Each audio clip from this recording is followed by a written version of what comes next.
The broadcast is now starting. All attendees are in listen-only mode.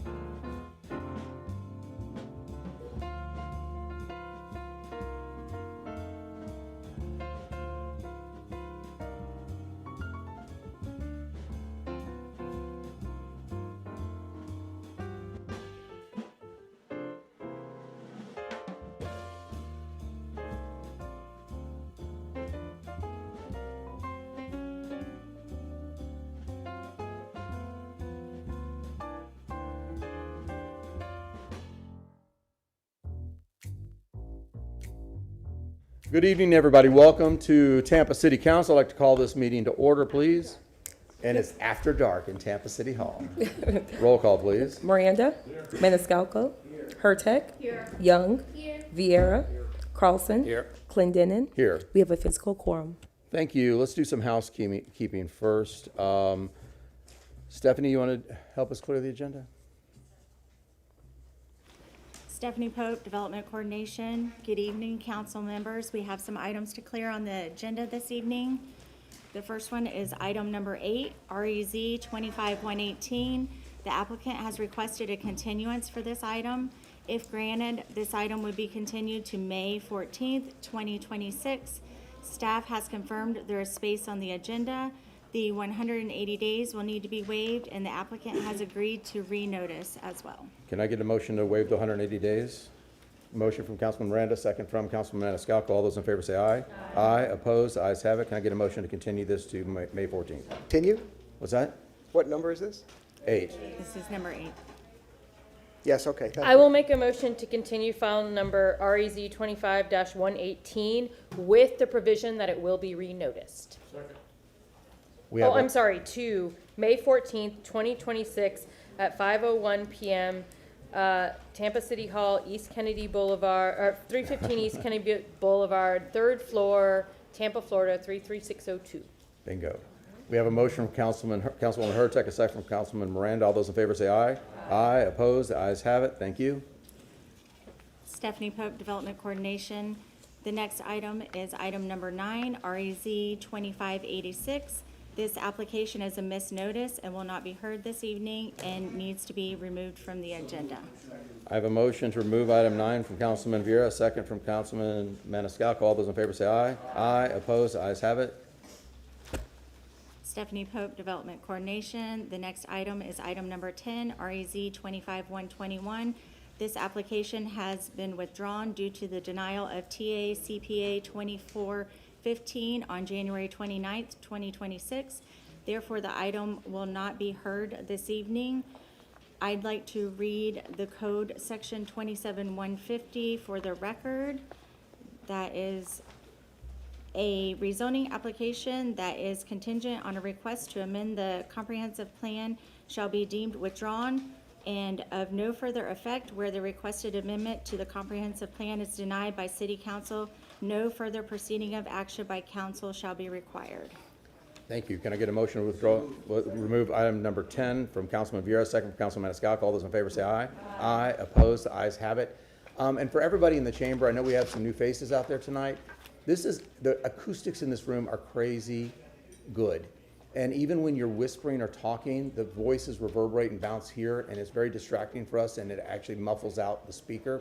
So if you want to speak tonight, if you go through the glass doors and out into the lobby out there, you can speak and then come back in.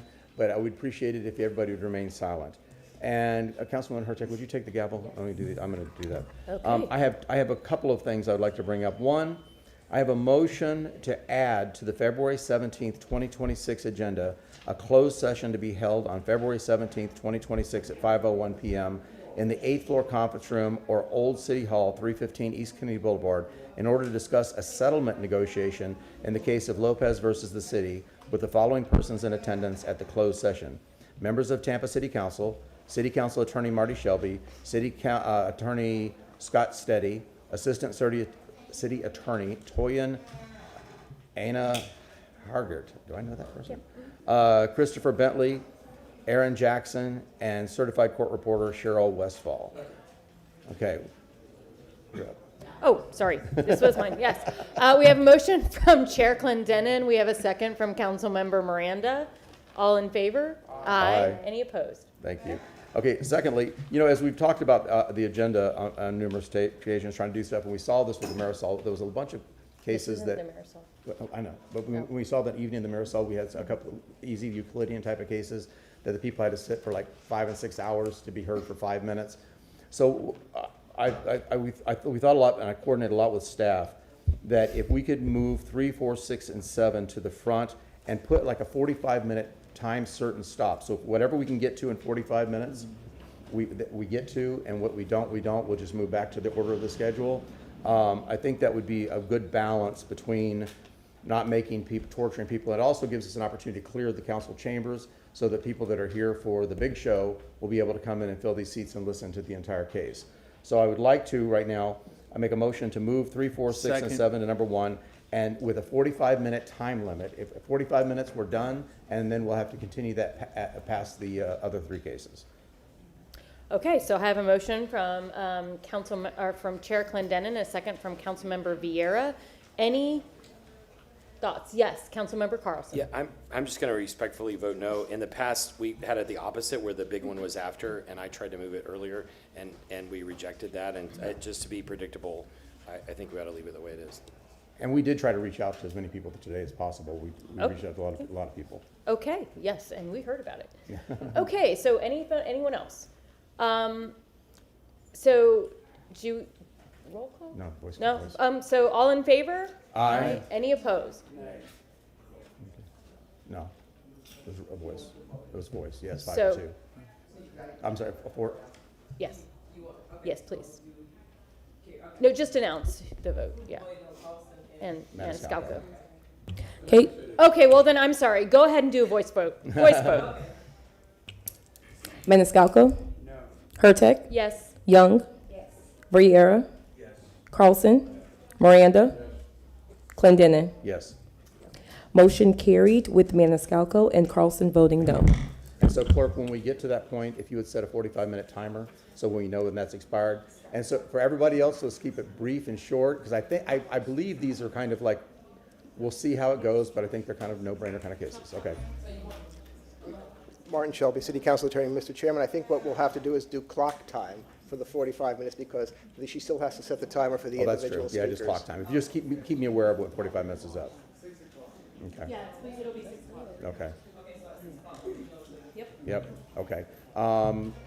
Mr. Shelby, you're on. Thank you, sir. Good evening, members of council, members of the public. Martin Shelby, City Council Attorney. I just want to speak briefly tonight on the rules of decorum for the conduct of today's meeting, and I'm going to cite to some sections of the council's rules of procedure. Now, when the items are called up for public hearing, you will have the opportunity when the item is heard later in the agenda. And you'll be able to talk for 3 minutes per person. And if you have a speaker waiver form, please approach with the speaker waiver form. Those people on your speaker waiver form who are going to waive their 3 minutes will give the speaker an additional minute, but they have to be present, so when I call their name, that we can acknowledge their presence, that they're waiving their time. Speakers and members of the public are also reminded, please, to refrain from disruptive behavior, including making vulgar or threatening remarks, or making or causing disruptive noises or sounds, or displaying signs and graphics. And then the kind of sounds would be the kinds of clapping or snapping or things like that are also disruptive to the proceeding. As the chair had stated at the beginning of the meeting, the sounds do travel very well. The chair will rule out of order any person who speaks without being recognized or attempts to address the city council from outside the speaker area at the podium. Persons failing to comply with council's rules may also be ruled out of order and, at the discretion of the chair, may be removed from the chamber for the remainder of tonight's meeting. Now, city council members should refrain from engaging a speaker during public comment, although, let me do say, with a public hearing, let me be more specific. You do have the ability to ask questions of the speakers, so you can engage them. General public comment you can't. Eliciting testimony and evidence when they're at the lectern, you certainly can. And this is your opportunity to express your position to City Council. And one thing that I do want to bring up that was brought to attention recently, and it called for me bringing to the public's attention, as well as reminding City Council, that there is a rule that does apply for quasi-judicial hearings, and I'd like to read it to you tonight. And perhaps you haven't heard it before, but it has been in the rules for quite a long time, and I believe it's appropriate for us to educate the public and the applicants about this rule. It's Rule 6G under quasi-judicial hearings, and it says as follows: all persons who provide testimony, information, or opinion regarding a petition in a quasi-judicial matter pending before City Council must disclose any direct or indirect business or personal interest between themselves and the petitioner or applicant which is requesting action. The information shall not be used to deny the petition or matter, but goes to the weight of the evidence, information, or opinion provided. And just another reminder, ladies and gentlemen, when we come to the quasi-judicial matter, you will be asked to be sworn in. And the council made that decision over 20 years ago to require people who provide testimony during quasi-judicial matters to be sworn. Mr. Chairman, I thank you very much. Thank you very much. That being said, let's move to item 3. And remember, oh, sorry, I need a motion to open 501 public hearings. We have a motion from Councilman Maniscalco, a second from Councilman Miranda. All those in favor say aye. Aye. Opposed? Ayes have it. Okay, everybody that is in the audience tonight that plans on speaking, if you plan on speaking, stand, raise your right hand, and be sworn in.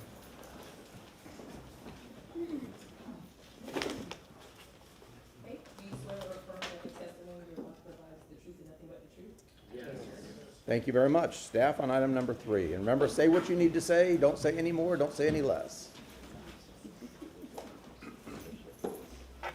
Good evening, Stephanie Pope, Development Coordination. Agenda item number 3 is REZ 2605, request to rezone 4001 South Lynwood Avenue from RS 60 to RS 50. I'll turn it over to the Planning Commission staff.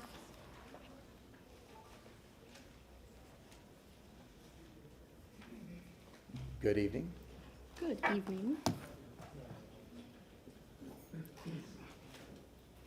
Emily Phelan, Planning Commission staff. The site is within the South Tampa Planning District, the Bayshore Beautiful Neighborhood, and Evacuation Zone B. This is an aerial of the subject site, which is located here, outlined in purple. The surrounding area is primarily single-family detached uses. Moving further west is the Selman Expressway, and to the west of that are commercial uses. This is the future land use map of the subject site, which again is outlined in purple, and it is represented with the residential 10 designation, which does surround the subject site. And further to the west, where those commercial uses are, is a community mixed use 35 designation and the community commercial 35 designation. This portion of South Lynwood Avenue, excluding the site, has an existing density of 5.9 dwelling units per acre. The request would allow for a development pattern envisioned by the comprehensive plan and would provide housing at a slightly higher density than the surrounding area, which is supported by the comprehensive plan. The request supports many policies related to housing the city's population within the comprehensive plan and ensures an adequate supply of housing is available to meet the needs of Tampa's present and future populations. The request is comparable and compatible with the character of the surrounding area and is consistent with the development pattern anticipated under the Residential 10 future land use designation. This concludes my presentation if you have any questions. Gold star. Thank you.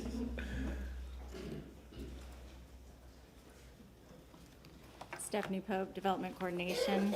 We'll start with a survey of the subject site. The subject site is outlined in blue, and this is South Lynwood. This is West Tampa. And I just, for the record, there's a correction to the frontage on the staff report on page 2. The lot width for South Lynwood should be 113 feet, which is right here, and it was shown as 120 feet on the staff report. The width along Tambay is 115, and the depth of the lot is 124. Here's an aerial view of the subject site and the surrounding area. You can see the subject site outlined in red. Here is Tambay, here is Lynwood. This is the Selman Crosstown Expressway. The surrounding area's development pattern is characterized by single-family detached uses to the north, south, west, and east with RS 60 zoning surrounding the area. Next, we'll put up the conforming map. You can see the subject's parcel here, and then this is Lynwood, this is Tambay, this is Drexel, this is Knights, Greenwood here, just to give you an area of the area of our analysis.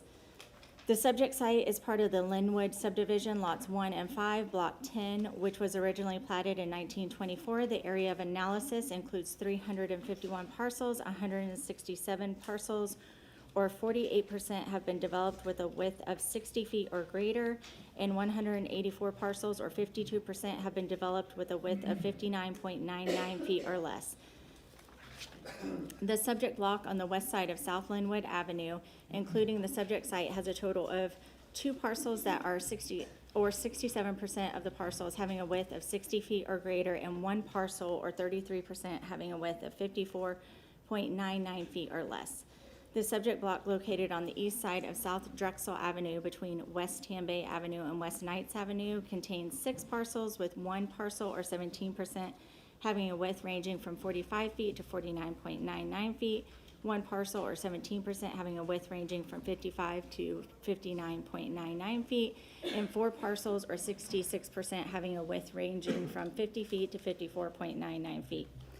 The block faced on the west side of South Lynwood Avenue between West Knights Avenue and West Wallcraft Avenue contain 3 parcels that orient towards South Lynwood Avenue.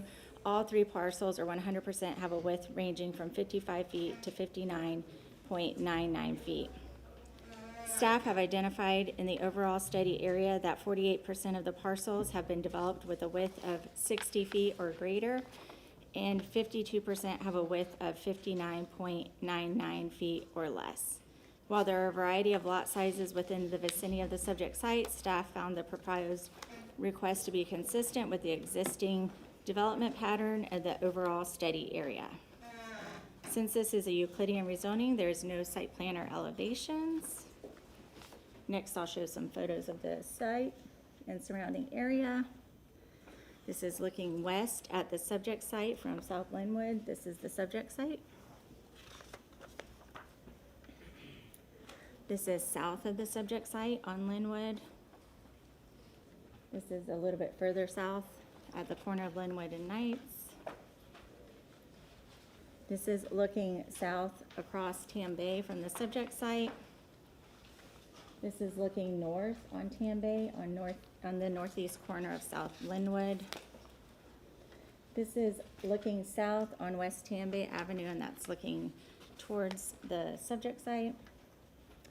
This is looking west at South Lynwood and West Knights. And then this is looking south, down South Drexel Avenue towards West Knights Avenue.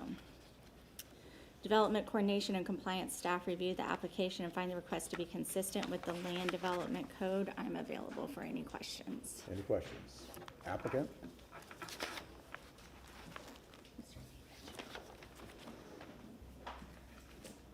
Hello, Hello. Start with your name, please. I'm sorry. Say your name, please. Stephen Seaton. Stephen, are you the property owner and the applicant? Yes, I am. Okay, very good. Do you have anything to add to the case? No, Okay, very good. Thank you. thank you. Does anybody in the audience wish to speak to this item? I'm sorry. I was asking if anybody in the audience wished to speak to this item. I'm not hearing any, so I'm assuming you don't need a rebuttal. Okay, we have a motion to close from Councilman Maniscalco, second from Councilman Miranda. All those in favor say aye. Aye. Opposed? The ayes have it. Councilman Carlson, are you ready to read this one? Yes. Move file number REZ 26-05, ordinance being presented for first reading consideration, ordinance rezoning property in the general vicinity of 4001 South Lynwood Avenue in the city of Tampa, Florida, more particularly described in section 1 from zoning district classification RS 60 residential single family detached to RS 50 residential single family detached, providing an effective date. Thank you. We have a motion from Councilman Carlson, a second from Councilman Maniscalco. All those in favor say aye. Aye. Aye. Opposed? The ayes have it. Thank you. Congratulations. That's the first reading. You're down. Okay, motion carried with Vieira absent at vote.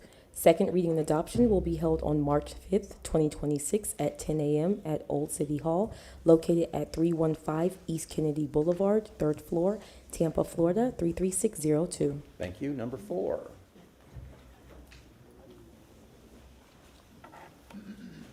Good evening, Stephanie Pope, Development Coordination. Agenda item number 4 is REZ 2615, request to rezone 3112 North Manhattan Avenue from RS 50 to RM 18. I'll turn it over to the Planning Commission staff. Thank you.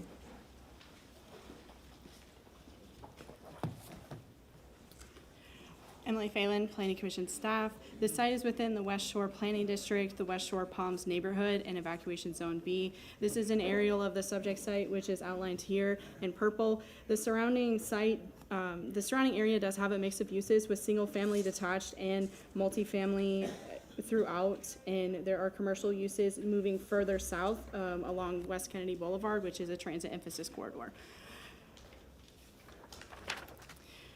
The subject site is located here, and it is represented with a residential 20 designation, which does surround the subject site on the north, east, west, and south of the site, and this designation is a residential 35. The RM 18 zoning district can be considered in the R20 designation. The proposed rezoning would support compatible infill development in an area plan for 20 dwelling units per acre. Planning Commission staff have determined that the proposed rezoning supports the development pattern envisioned in the comprehensive plan. While the block is primarily zoned for single family, the RM 18 and RM 24 zoning districts are abundant with 5 rezonings to these districts within the last 5 years. The proposed rezoning would continue the trend towards housing at slightly higher densities than the existing neighborhood. The comprehensive plan encourages multifamily and attached to single-family development that is pedestrian-friendly with front doors oriented towards neighborhood streets and sidewalks. As part of the site design, the applicant should ensure sidewalks are provided or contribute to the sidewalk in lieu fee. This request supports the broader comprehensive plan goals for accommodating population growth through a compact urban form and encouraging infill development near transit and employment centers. New housing options would be in proximity to the West Shore Business Center and West Kennedy Boulevard. The request is comparable and compatible with the surrounding area and is consistent with the long-range development pattern encouraged under the Residential 20 Future Land Use Designation. And that concludes my presentation if you have any questions. Any questions? Hearing none. Next. Stephanie Pope, Development Coordination. First, we'll put up a survey of the subject site. You can see that this is North Manhattan Avenue, and the frontage on the lot is 83 feet, and the depth is 138 feet. Stephanie, can you hold on 1 second? Junior, would you mind popping out that door and tell everybody to take their conversations farther away from the doors? Thank you. I'm sorry, go ahead. Here's an aerial view of the subject site and the surrounding area. You can see the subject site outlined in red. This is North Manhattan. This is Fig. This is 275, here's Lois, and here's Kennedy. The subject site is located on the west side of North Manhattan and at the intersection of West Fig Street. The surrounding area's development pattern is comprised of single-family attached dwellings to the north, west, and south with RS 50 zoning and a single-family detached and semi-detached use to the east. The property zoned PD right there. As you move east towards Lois Avenue from the subject property, there are several rezonings to multifamily uses which have occurred over the last decade, and there are a few RM18 along North Manhattan Avenue as well. If approved, the zoning must adhere to the permissible uses in the RM18 zoning district. Since this is a Euclidean rezoning, there is no site plan or elevations. Next, I'll show some photos of the site. This is looking west at the subject site from Manhattan. This is east of the subject site.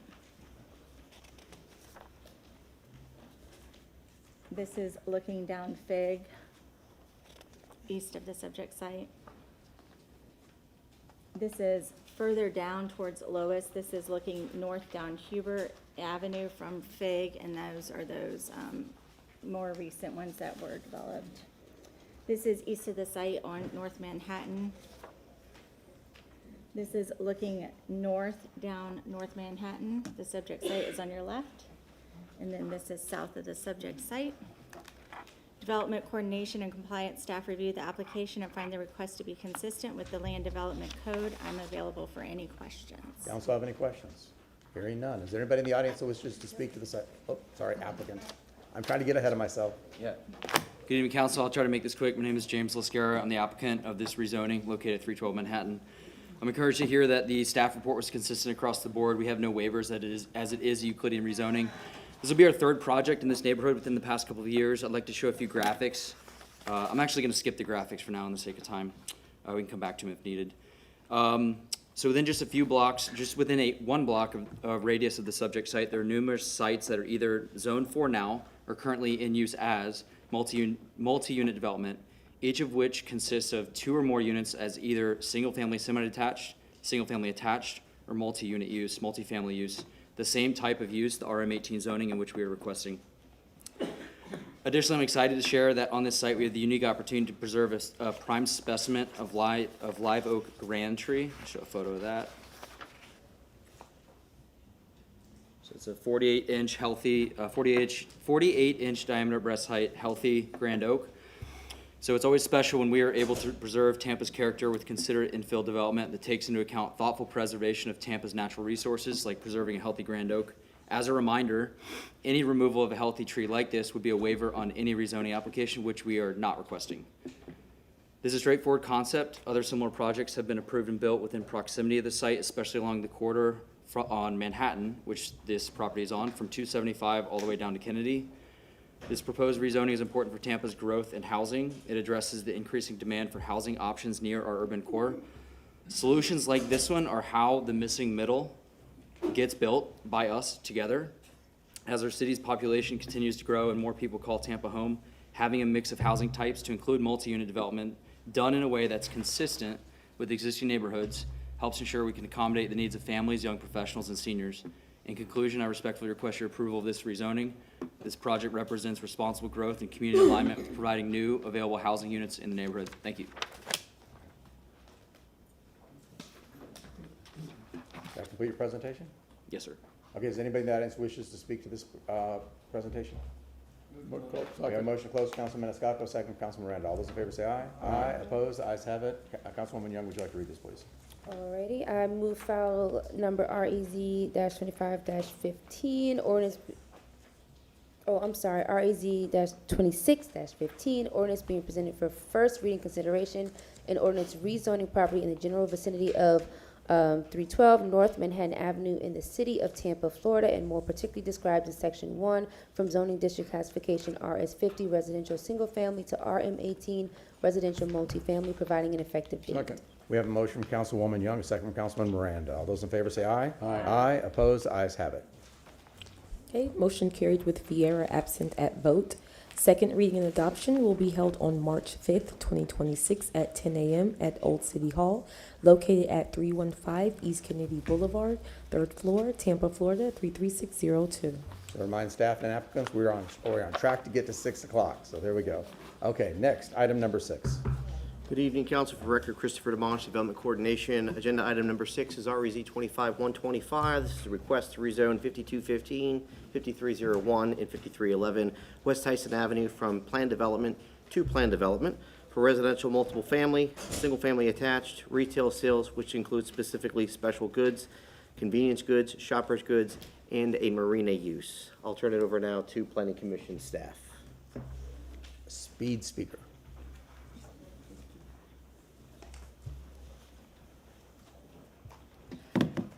Emily Phelan, Planning Commission staff. The site's within the South Tampa Planning District, the Gandy Sun Bay South Neighborhood Crime Watch Association, the Coastal High Hazard Area, and Evacuation Zone A. The surrounding area is in transition. Rattlesnake Point has historically been developed with industrial uses, and some of those uses do remain to the south and east of the subject site, located here and here. But primarily, the subject site is developed with multifamily and commercial uses. This is the future land use map of the subject site located here. It's represented with the community mixed use 35 designation, which is the predominant future land use designation on Rattlesnake Point, with those industrial uses being located in the heavy industrial future land use designation.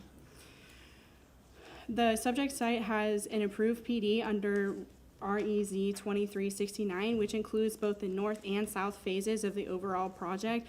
This PD only applies to the south phase, which is approved for 76 multifamily units, to change the unit type to single family attached. The proposed 76 units is below the maximum density that can be considered under the community mixed use 35 designation. Over the years, Rattlesnake waterfront area has been transitioning from heavy industrial to a mixture of industrial, residential, and commercial uses. Specific policy guidance is in the comprehensive plan, provides for items that must be addressed through a PD rezoning. The applicant is proposing a PD and not expanding the industrial uses, which is consistent with land use policies 8.11.1 through 8.11.3. The previously approved PD has General Note 3 regarding public access adjacent to a waterfront, and Transportation Note number 3 that is relating to the first building permit. A mitigation payment will be paid to the Transportation Division for improvements. These are consistent with land use policies 8.11.4 through 8.11.6. Typically, within mixed-use districts, main entrances of single-family attached are to be oriented towards the adjacent public right-of-way. Internal pedestrian connections from the buildings to a sidewalk along the waterfront area and along West Tyson Avenue are provided. Units in buildings 6 through 14 face an internal courtyard, and units in buildings 1 through 5 and 15 through 19 face an internal sidewalk with minimal pedestrian conflicts, meeting the intent of the comprehensive plan. The request supports many policies related to housing the city's population within the comprehensive plan and ensures an adequate supply of housing is available to meet the needs of Tampa's present and future populations. The rezoning also addresses land use policy 8.11.7 by providing General Note 8 stating prior to the issuance of building permits, the developer shall be required to mitigate its impact on shelter space. Overall, the rezoning addresses policies in the comprehensive plan concerning development on Rattlesnake Point, and the proposed development is consistent with the intensity anticipated under the Community Mixed Use 35 designation and is compatible with the surrounding development pattern. This concludes my presentation. If you have any questions. Any questions? Hearing none. Next. I dare you to speak at that rate. For the record again, Christopher DeMonch, Development Coordination.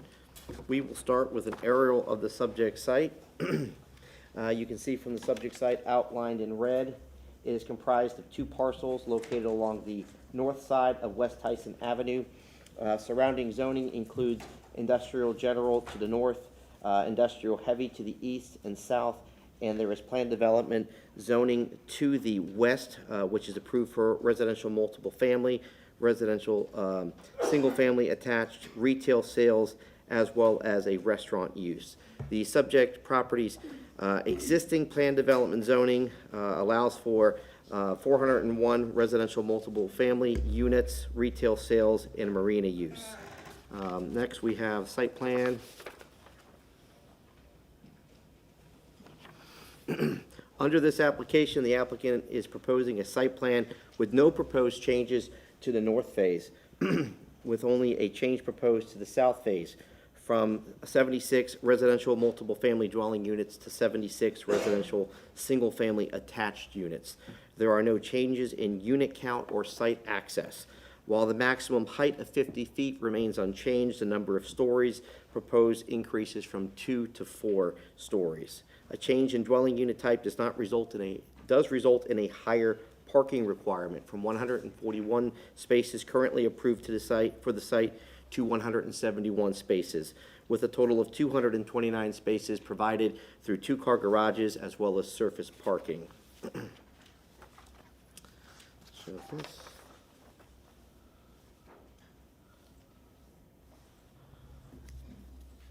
The proposed dog park, previously approved, has been relocated to the northeast corner of the subject site.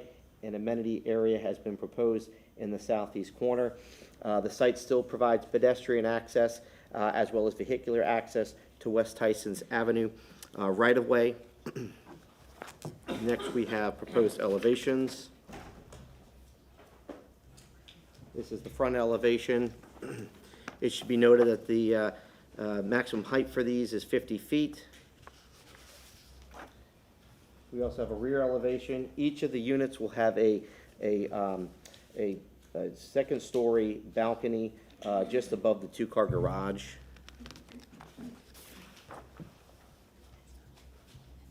Side elevation. Another side elevation. I also want to note that this application has one waiver request, which is to section 27-282. This is a request to allow front doors of lots, and I want to note this so everyone can see it.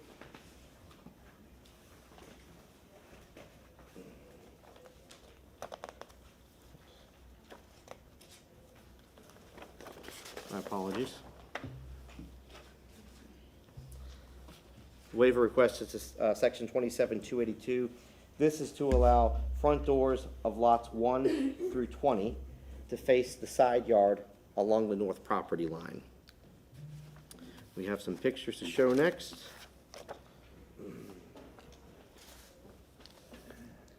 The photo of the subject site. This is from West Tyson Avenue. The north face is currently being developed with the residential multiple family units.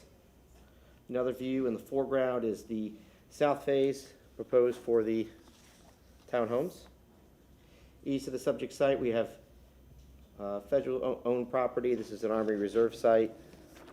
Looking a little further east of the subject property, you can see there is a multiple family. West of the subject site, that planned developed zoning property is currently under construction. And then south of the subject site, we have a lot of industrial uses.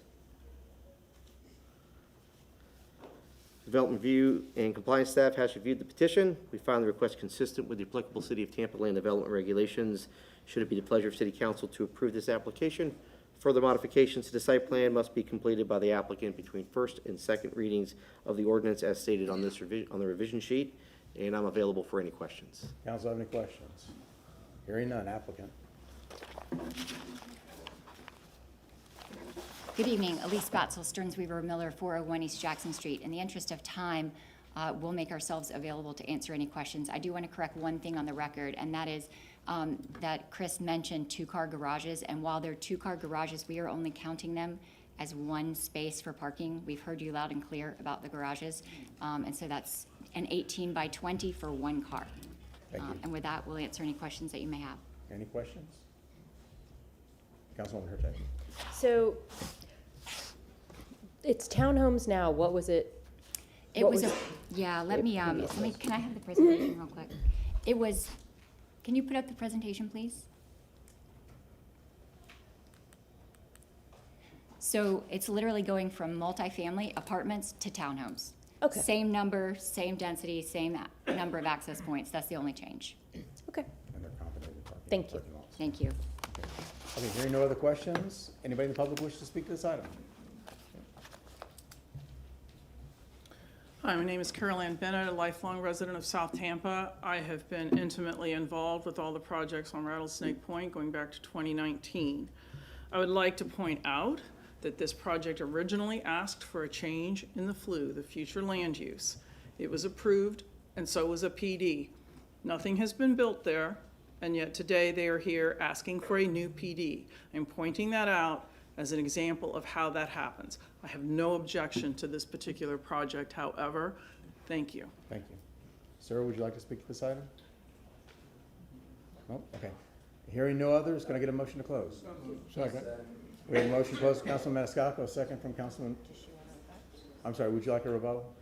Okay. No, sir. We have a second from Councilman Miranda. All those in favor say aye. Aye. Opposed? Councilman Viera, would you like to read this one? Sure would. I move an ordinance presented for first reading consideration ordinance rezoning proper and general vicinity of 5215, 5301, 5311 West Tyson Avenue in the city of Tampa, Florida, more particularly described in section 1 from zoning district classification PD plan development to PD plan development residential, multifamily, single family attached retail sales, specialty goods, convenience goods, shoppers goods, and marina, providing an effective date. We have a motion for Councilman Viera, second for Councilman Maniscalco. All those in favor say aye. Aye. Aye. Opposed? Ayes have it. Motion carried unanimously. Second reading and adoption will be held on March 5th, 2026 at 10 a.m. at Old City Hall, located at 315 East Kennedy Boulevard, 3rd floor, Tampa, Florida, 33602. Okay, item number 7. Thank you, Mr. Chairman. Again, for the record, Christopher DeMonch, Development Coordination. Agenda item number 7 is REZ 2597. This is a request to rezone 3105 East Columbus Drive, 3001, 3003, 3004, 3007, and 3010 East 15th Avenue from RM16 and planned development to planned development for residential multiple family. This item was previously before you on December 11th, 2025. The applicant requested a continuance at that hearing in response to items directed by council to address on the site plan at that time. So I'll turn it over to Planning Commission staff.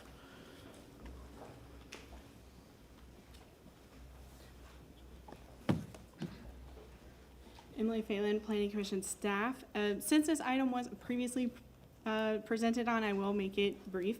This is as a reminder, this is the subject site.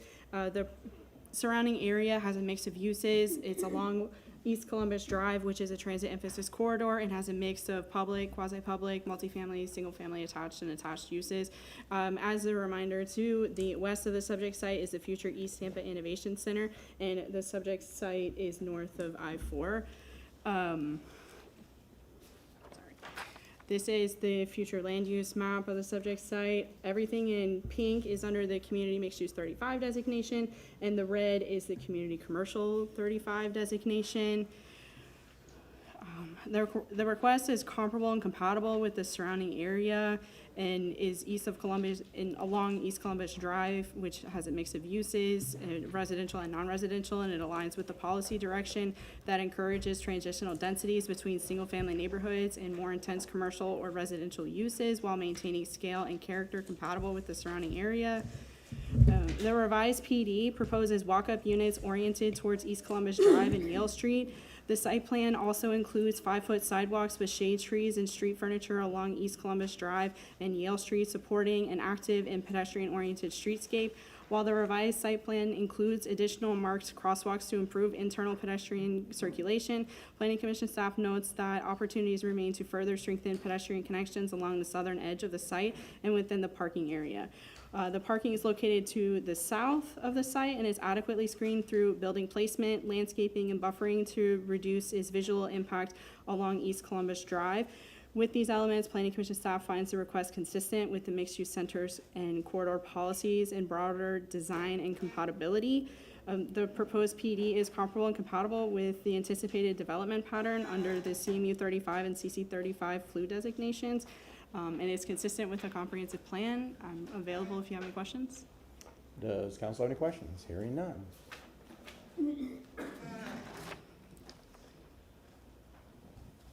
Thank you again. For the record, Christopher DeMonch, Development Coordination. We'll start with an aerial of the subject site. Subject parcel is outlined in red. It is comprised of 6 parcels located on the south Hold on side one second. of East Columbus. CTTV, can you get this up on the council monitors, please? Thank you. Go ahead. Great. Subject site is comprised of 6 parcels located on the south side of East Columbus Drive. It's also located west of Yale Street.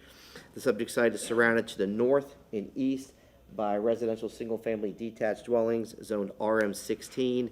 There is a vacant parcel to the immediate west of the subject site that is the proposed future home of the East Tampa Innovation Center.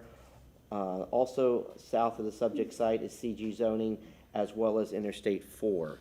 The subject site is part of a joint public-private partnership to provide affordable housing and job training, vocational education services through the future East Tampa Innovation Center. The subject site does have 2 future land use designations, CMU 35 and CC 35. Both designations do allow for medium intensity, density, horizontal and vertical mixed use and single use commercial and residential development.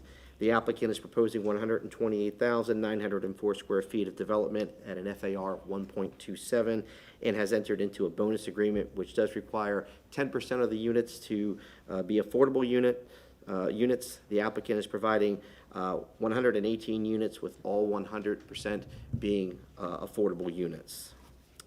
Next, we do have a site plan.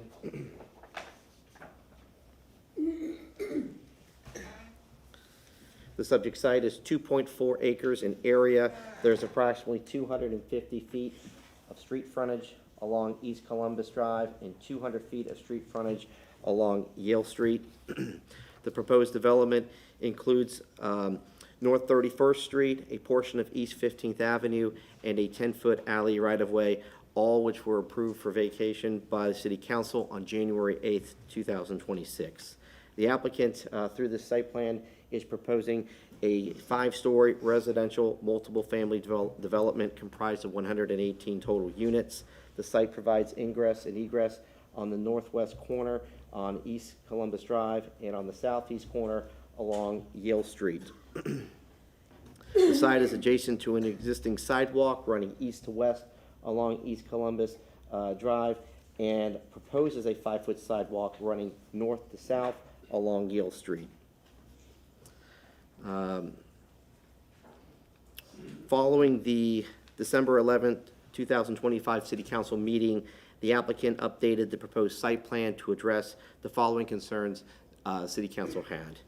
Integrate the proposed residential multiple family development into an existing single-family neighborhood through walkable connections and ground floor units. The site plan before you this evening provides a total of 8 walk-up units. They are ground level. There are 5 along East Columbus Drive and 3 along Yale Street. The second item was to provide more street-level activation through additional site features along East Columbus Drive to make the site feel more urban. Looking at the site plan, you can see there is a proposed linear park along the north boundary of the property. This runs east to west. The linear park includes park benches as well as a bike rack. It also connects into the proposed sidewalk along Yale Street, as well as the existing sidewalk along East Columbus Drive. Next, we have elevations to show. Here we have the west elevation. Below it is the north elevation. I'll back up just a little more here. We have the east elevation. Additionally, we have the east side of the west wing at the top of the page here. We have the south elevation, and then there's kind of a breakdown of sections showing how the building would be broken down by unit type.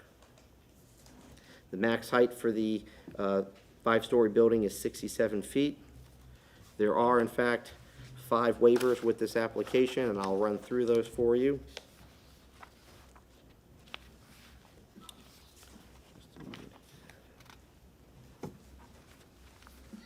You can just put them on the overhead if you have it.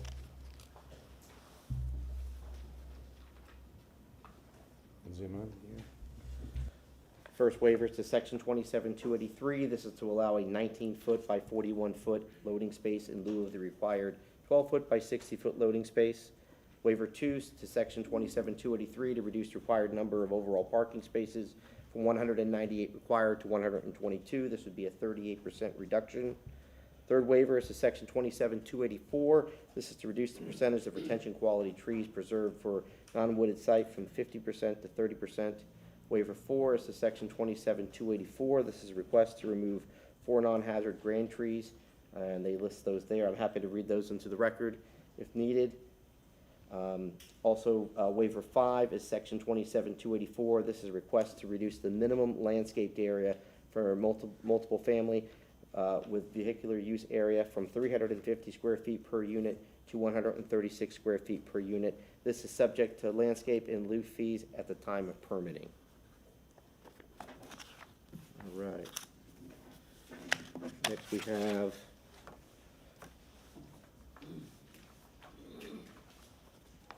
photos to provide. First we have of the subject site. This is from East Columbus Drive. Additional photo, this is from the southeast corner of the site, looking up towards East Columbus Drive. Next we're looking north from East 15th Avenue. This is looking east from North 31st Street. North of the subject site, east of the subject site, southeast, south.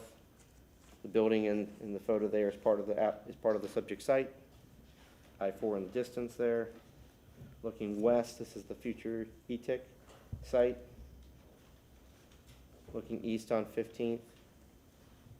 This is looking west on 15th. Looking north on North 31st Street. And looking south on North 31st Street. Development Review and Compliance staff has reviewed this application, finds the request inconsistent with the applicable City of Tampa land development regulations. Should it be the pleasure of City Council to approve this application, further modifications to the site plan must be completed by the applicant between first and second reading of the ordinance as stated on the revision sheet. These revisions will not resolve the issues of transportation's inconsistent finding, and I'm available for any questions. Council have any questions? Hearing none. Applicant, please.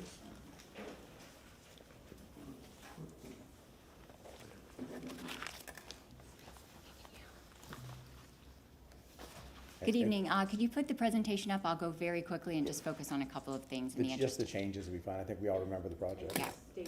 Yeah, state your name. Sorry, Elise Batzel, Stearns Weaver Miller, 401 East Jackson. As a reminder, there's many unique site constraints. Happy to answer questions. Yep. Okay, City Council feedback. It did necessitate changes to 2 of the waivers. Again, we still comply and exceed the Live Local Act standards that you apply to affordable housing projects. We did 4 revisions, the walk-ups, the linear park. We also added an outdoor entertainment area and 17 additional trees.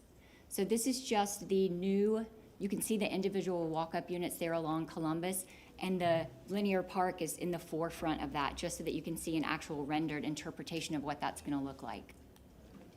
Specifically, the 8 individual walk-up units are gonna be along Yale and East Columbus, and the linear park is gonna include benches, outdoor bike rack, and those wide meandering sidewalks that you mentioned in the last meeting.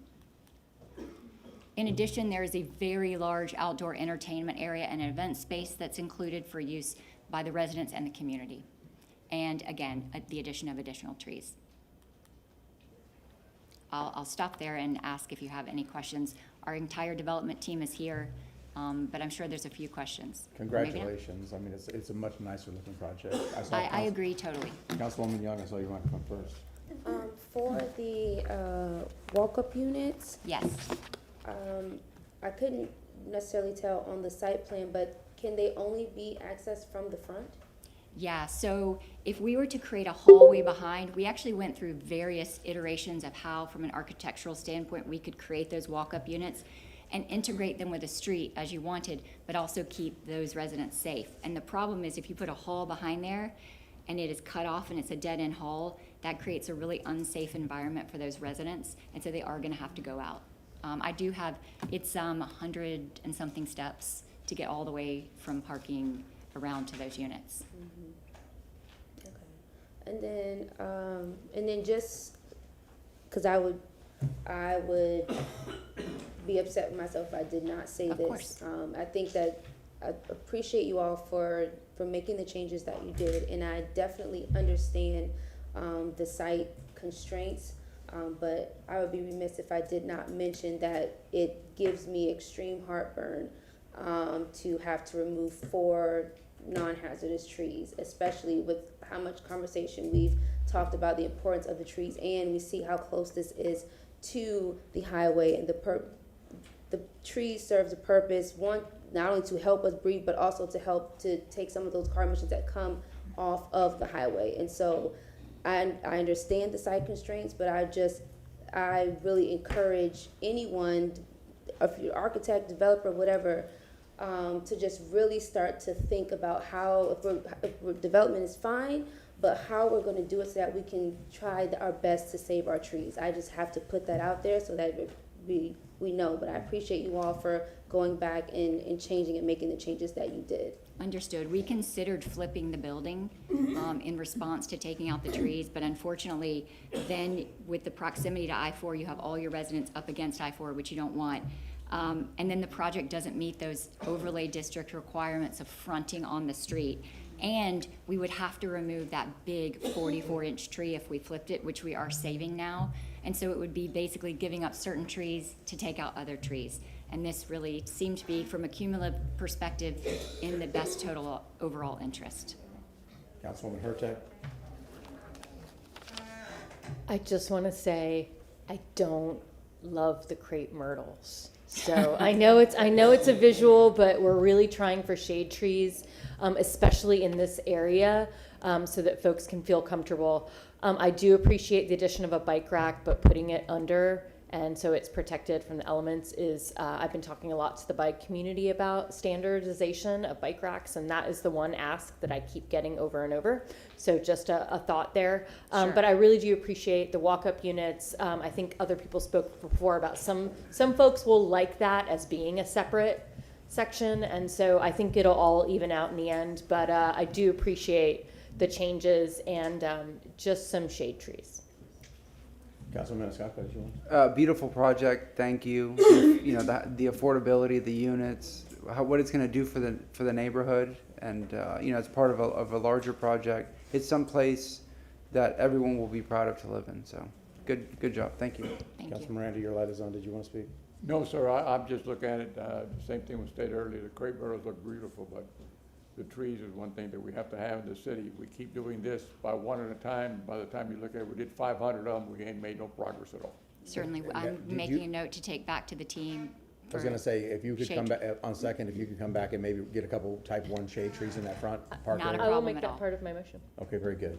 Very good. Anything else? Any staff you want to say something? Could I ask the applicant something offline Sure. and then Go come ahead. back to you?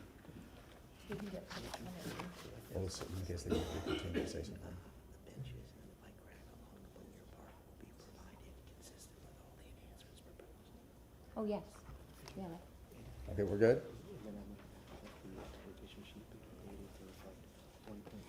I'm going to move to public comment if Oh, we're it good. looks like Natural Resources has something to say about trees. Okay. Aaron Mayer, Development Coordination. You can't put shade trees in the front just because there are overhead wires Okay. along the front, so. Well, that answers that question. Then how about something more unique and a little more shady than a crepe myrtle? Could you work with the applicant on something better than a crepe myrtle so that can provide shade throughout the year if possible? How about a little Slim Shady? We'll work together. We'll work together and come back. Wow. Thank you. Okay, public comment. Anybody in the public that wishes to speak to this item, let me know. Carolyn Bennett, lifelong resident of Tampa. You know, the development is fine, the housing is great, but, you know, we've got to try harder to save these trees. I'm sorry, they're going to plant saplings, and we're all going to be dead before those trees are as big as the ones they're taking down. No, except for Charlie, of course, obviously, I thought that one without saying. And I want to also point out that this is the district that has now surpassed South Tampa and having lost the most trees. I also want to point out that study after study shows that shade in areas that have lower income are even more important than any place else, and that the amount of trees is often, a lack of trees is very much associated with lower income. And the effects, the interstate is right there. The respiratory problems that those trees prevent is priceless. There is nothing to replace that.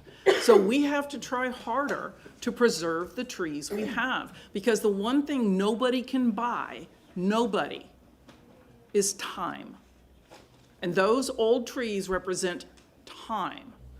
So not in favor because of that. I just think that with creative professionals, we can accomplish all our goals. And that area in the front where they showed the crepe myrtles, sorry, that's going to be in the boiling hot sun. You're going to drive by there and there's not going to be anybody out there, because to have walkability, you have to have shade and sidewalks. Both. Thank you. Thank you. Applicant, would you like to rebut? Only to put on the record, Elise Batzel, Stearns Weaver Miller, only to put on the record that we'll work with natural resources between first and second reading to come up with something more creative. And then I know that Chris had one additional condition that he wanted to ask us about, and I'm happy to have him. He's going to state it better than I am. Okay, go ahead, sir. We Start have with your two, name. Christopher DeMonch, Development Coordination. We want to correct one item on the revision sheet. We currently have the FAR listed as 1.30. We want to correct that to reflect 1.27. So that's the first item. And then we're just asking the applicant to include a note on the site plan stating that they will provide the benches and bike rack that are shown in the linear park, and that they're consistent with the enhancements shown on the overall site plan. And you'll have that on the amended? We will, and we'll work with them on the exact language. Okay, very good. They're Okay. happy to commit to that. Yes, we're happy to commit to that. And that's all? Okay, can I get a motion to close? Motion to close from, did you have anything else? Nope. We have a motion to close from Councilman Maniscalco, second from Councilman Vieira. All those in favor say aye. Aye, opposed, ayes have it. Councilwoman Hurtak. I just want to say that I understand and hear the concerns loud and clear. Because we have heard this in December, there were a lot of conditions with the site plan, mainly that there was a giant stormwater device that went through the whole lot, so we couldn't build to I-4, and it was very difficult. Unfortunately, we couldn't flip it to the other, the applicant couldn't flip it to the other street because there was a indention, so an issue that could be a problem. I don't like to say the S word because you never know, but a deviation under the ground, so they didn't want to put a building above that. I am reading file number REZ 25-79, ordinance being presented for first reading consideration, an ordinance rezoning property in general vicinity. Oh, I'm sorry, 25-97. I do that. Go numbers backwards sometimes, Me so too. thank you.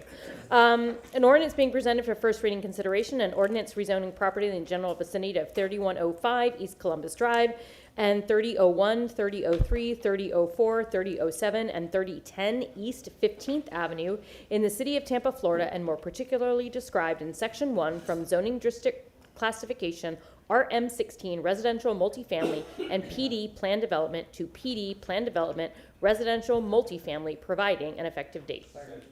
We have a motion from And Councilwoman Hurtak. including the revised revision sheet and the working with natural resources between now and second reading on improving the trees the best we possibly can. Maybe not type 1, maybe type 2. Thank Okay, you. we have a motion from Councilwoman Hurtak, a second from Councilman Vieira, who I heard first. All those in favor say aye. Aye. Opposed, ayes have it. Motion carried unanimously. Second reading and adoption will be held on March 5th, 2026 at 10 a.m. at Old City Hall, located at 315 East Kennedy Boulevard, 3rd floor, Tampa, Florida, 33602. Thank you. Thank you for your time. Okay, very good. If you are not here for items 1, 2, and 5, get out. No. Yeah, thank you for coming. You don't have to go home, but you can't stay here. We're going to make room for everybody that is going to come in for 1, 2, and 5. In the meantime, in order to flip the room for the people, we have people downstairs. We're going to take a real 10-minute break. So we will be back here at 6:17, ready to hear item number 1. 6:17, ready to hear item 1. Yeah, we have 4. They're right here. I don't know if there's a law.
Those of you that have arrived to Tampa City Council, welcome.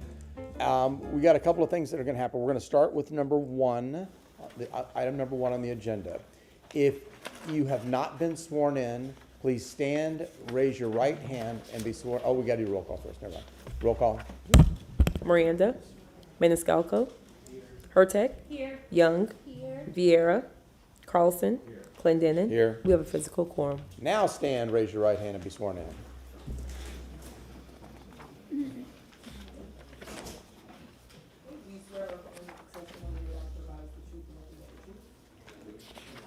Thank you. Let the record show Councilman Miranda has returned to council chambers. Mr. Shelby. Yes, thank you. Martin Shelby, City Council Attorney. This applies to items 1, 2, and 5. Chair Clendenin, you asked me to make inquiry with the Florida Commission on Ethics whether your home's proximity to the redevelopment project constitutes a conflict of interest.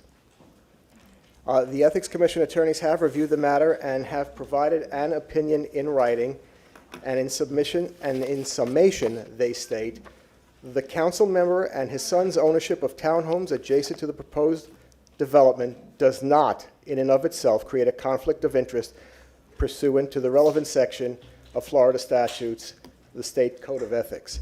And what I would like to do at this time is to take that written opinion and to place that into the record. Thank you. Very good. And let the record show that Councilman Vieira has returned and we have a full council. Yes, please. We have a motion to receive and file from Councilman Maniscalco, second from Councilman Miranda. All those in favor say aye. Aye. Opposed? Ayes have it. I'd also ask council for a motion to receive and file any ex parte written communications which have been uploaded and made available for public inspection at this time. Okay, very good. And so when we start there, 3 years ago, I had a conversation with Well, the I didn't even applicant. ask about the verbal. We'll get to that in a second. I just Okay. want to be able to get this Okay. one done. Okay. So we can have a vote. Thank you. We have a motion from Councilman Vieira, second from Councilman Maniscalco. All those in favor say aye. Aye. Opposed? Ayes have it. And now, if there have been any verbal ex parte communications relative to the quasi-judicial matter, which is item number 5, please disclose that prior to the start of that, unless you wish to do that at this time. You could ask if there's any ex parte communications. Prior to the application being filed, I had a conversation about the application and, But that was prior to filing? yes. Okay. There was nothing pending at the time? No. Okay, anything else from council? I see no response. Thank you very much. Thank you. City Council. Mr. Collins. Good evening, Council. Danny Collins with your Planning Commission staff. Today I'll be presenting TA CPA 2411. This is a comprehensive plan map amendment pertaining to multiple folios that are located at the northwest corner of West Swann Avenue and South Magnolia Avenue. The request is privately initiated. It's small scale in size. It is approximately 2.05 acres. The request is to change the future land use from the residential 35 designation to the community mixed use 35 designation. The subject site is located in the Central Tampa Planning District. It's within the High Park Urban Village. It's within the High Park Spanish Town Creek neighborhood. It's also within the High Park Local and National Historic Districts. I do want to note that this amendment went to the ARC on March 3rd of 2025, where the ARC recommended a favorable finding to this request. I also want to mention that the subject site is within the, majority of the subject site is within the coastal high hazard area and it is located here on our locational map. Here is an aerial map of the subject site and the surrounding properties. You'll see the subject site, it's outlined in that yellow color. It is, again, just northwest of South Magnolia Avenue and West Swann Avenue here. Bayshore Boulevard runs to the southeast of the subject site. Directly to the east, we have the Bank of Tampa building, which is approximately, I believe it's 9 stories in height. We have the Bank of Tampa drive-through to the northeast of the subject site, some condos and office buildings along Bayshore. To the south, we have some townhome developments, Southwest, we have single-family detached homes. And then generally north of West Swann Avenue, in this immediate area to the north and west of the subject site, we have office development. Here is an image looking at the subject site from West Swann Avenue. So again, this is looking north. This is looking west along West Swann Avenue. The subject site is on our right here. This is looking north at the intersection of South Magnolia Avenue and West Swann Avenue. So here is the subject site. This is the Bank of Tampa building, which is to the east. Here are looking at the townhomes located to the south of the subject site along West Swann Avenue. This is an image looking east along West Bay Street. The subject site is on our right. So this is the northern portion of the subject site. And this is looking at some of the office development in the immediate area. And this is an image looking at the Bank of Tampa building located to the east of the subject site. And if you can see here, this is Bayshore Boulevard.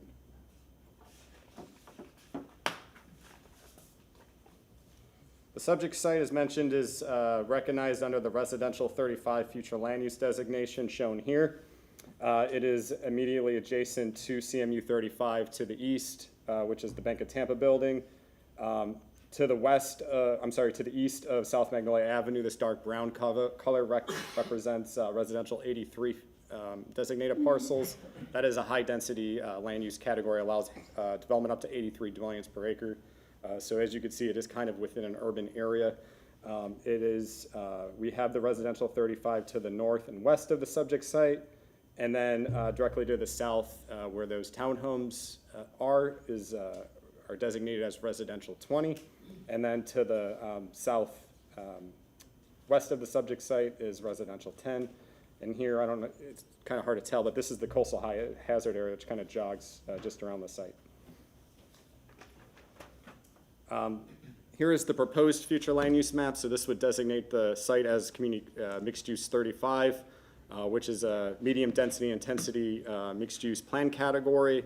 It allows development up to a 2.0 FAR or 35 dwelling units per acre. It allows for a range of uses, anything from residential to commercial general uses.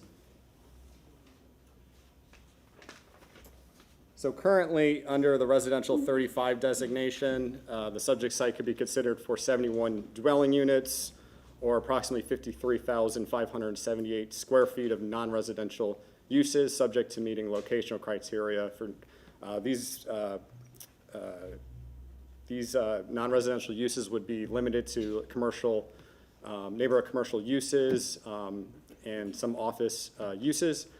Under the residential 35, as proposed under the CMU 35, the number of dwelling units won't change. However, the FAR would significantly increase on the subject site. And under the CMU 35, the site could be considered for approximately 178,596 square feet of residential or non-residential uses. One thing to note is under the CMU 35, the applicant could utilize FAR for residential uses, whereas under the residential 35, they are limited to the density calculation. This amendment, as shown, has the potential to introduce commercial general uses and would significantly increase the square footage that could be considered on the subject site. So I do want to note that. We sent this off to our partner agencies. We received comments and objection from the City of Tampa staff. This went to the Planning Commission on November 18th of 2024, where they found the request inconsistent with a number of policies in the comprehensive plan. They found it inconsistent with policies related to providing transitions between high and low density intensity areas.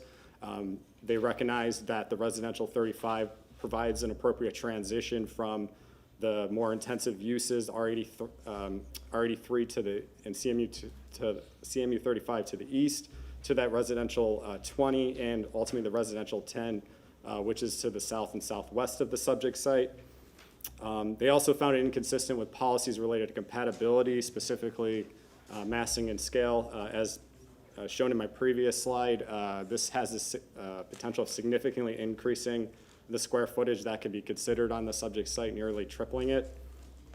And finally, they found it inconsistent with policies related to directing future population growth away from the coastal high hazard area.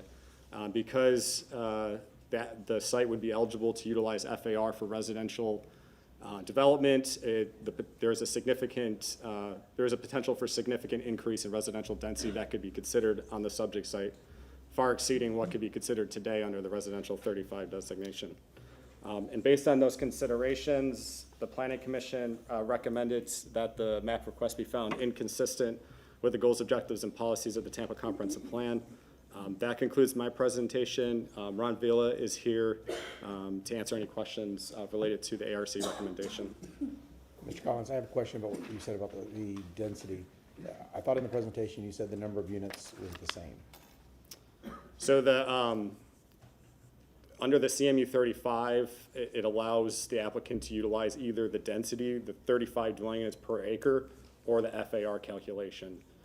The density for the 35 dwelling units per acre would stay the same. However, if they were to use the FAR calculation, that has the potential of significantly increasing the number of units on the site. Thank you. Okay. Good evening, Ron Vila, I'm staff with Historic Preservation. As Mr. Collins alluded to, this went to the ARC on March 3rd. They use criteria as they review this. Under Chapter 27, 113, their powers and duties are A to J with their specific authority. With regards to the application for rezoning, changes to land use classifications or comprehensive plan amendments, to review reasonable land use changes to the extent necessary to preserve the historic integrity and appearance. Using that criteria moving forward, the ARC, the Architecture Review Commission, had reviewed the reference comprehensive plan request from R35 to CMU 35 for the property located at 611 South Magnolia Avenue, 601 and 611 West Swann Avenue, 612, 614 West Bay Street, and 613 Magnolia. At its meeting on March 3rd, 2025, the ARC voted to recommend approval for the request to amend the comprehensive plan as presented at the public hearing. They reviewed this ultimately for hotel use, and the vote came in for 3-2 in favor to move forward.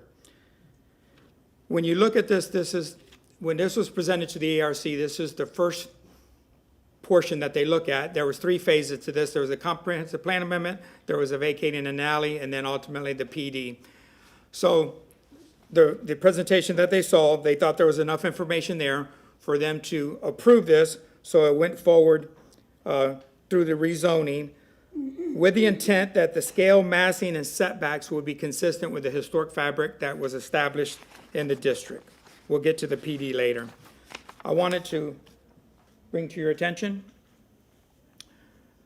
there are some images shown, and property in question is over here in the green.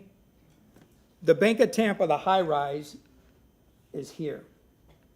And then the red indicates the historic district. So that larger building is outside the district. As you look at what was proposed, there is a portion that's inside. As Danny said, to the north, there's some intensification of the site, but they use this as a reference. This building is outside the district. It runs this way, but this was a district, and they provided enough information that the ARC gave a favorable recommendation. I'm here to answer any questions. Does council have any questions? Hearing none. Next. Thank you. Applicant?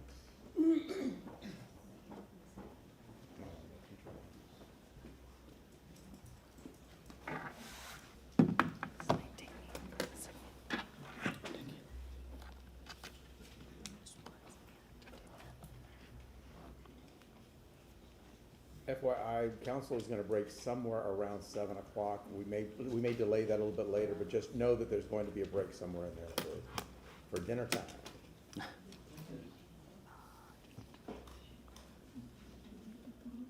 As Guido gets hungry. Exactly.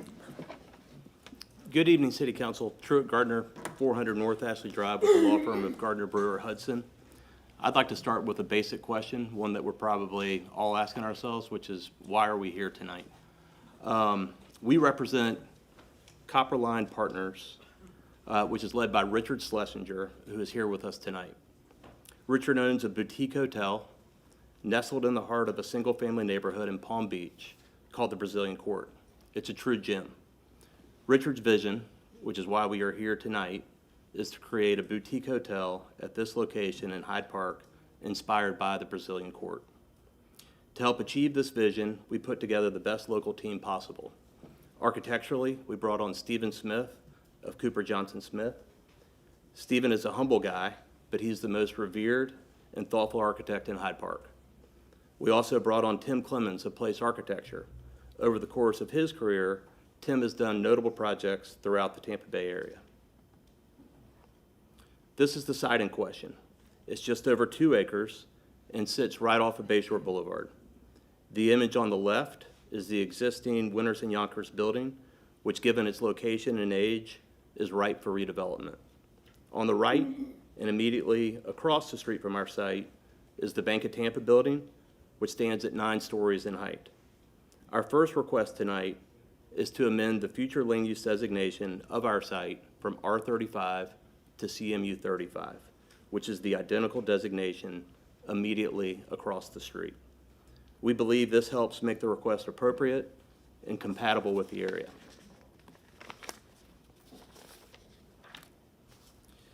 As you know, we've been at this a long time. The reason why is because of the level of our community outreach. We've had 13 community meetings with neighborhood stakeholders in Hyde Park, and we've had too many smaller meetings and telephone calls to count. We have listened to everyone that will speak to us, and we have made significant changes to our project along the way. As Ron mentioned, and Danny, we first went to the Planning Commission for a recommendation on our plan amendment. But more notably, that same request eventually went in front of the Architectural Review Commission. As you know, the ARC is the body empowered by the city and specifically charged with protecting the Hyde Park Historic District. The ARC voted to recommend that City Council approve our comp plan amendment. In essence, the ARC found that the mixed-use category of CMU 35 would be more appropriate and would better guide the future development of this site. We agree with the ARC's findings, and our team is going to go through the reasons why, starting with Addie Clark. Thank you. Good evening, Addie Clark, 400 North Ashley Drive. What we're asking before you is to go from medium residential land use category to a medium mixed use category in an area where a mix of uses already exists. Actually, over 26 acres of CMU 35 already exists in the historic district. When you look to change the color on a map, you have to ask, is it compatible and is it proximate? This is both, as it is immediately to the east at Bank of Tampa and to the north.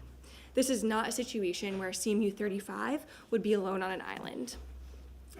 Commercial uses are allowed today in R35. In fact, they exist on this site as office. Other uses such as restaurant and private rec facility are also allowed in R35 today. In order to accomplish our vision, we are asking for the least intense and prevalent future land use category that allows hotel, which is CMU 35. This would not open Pandora's box to commercial uses as they are allowed on site today.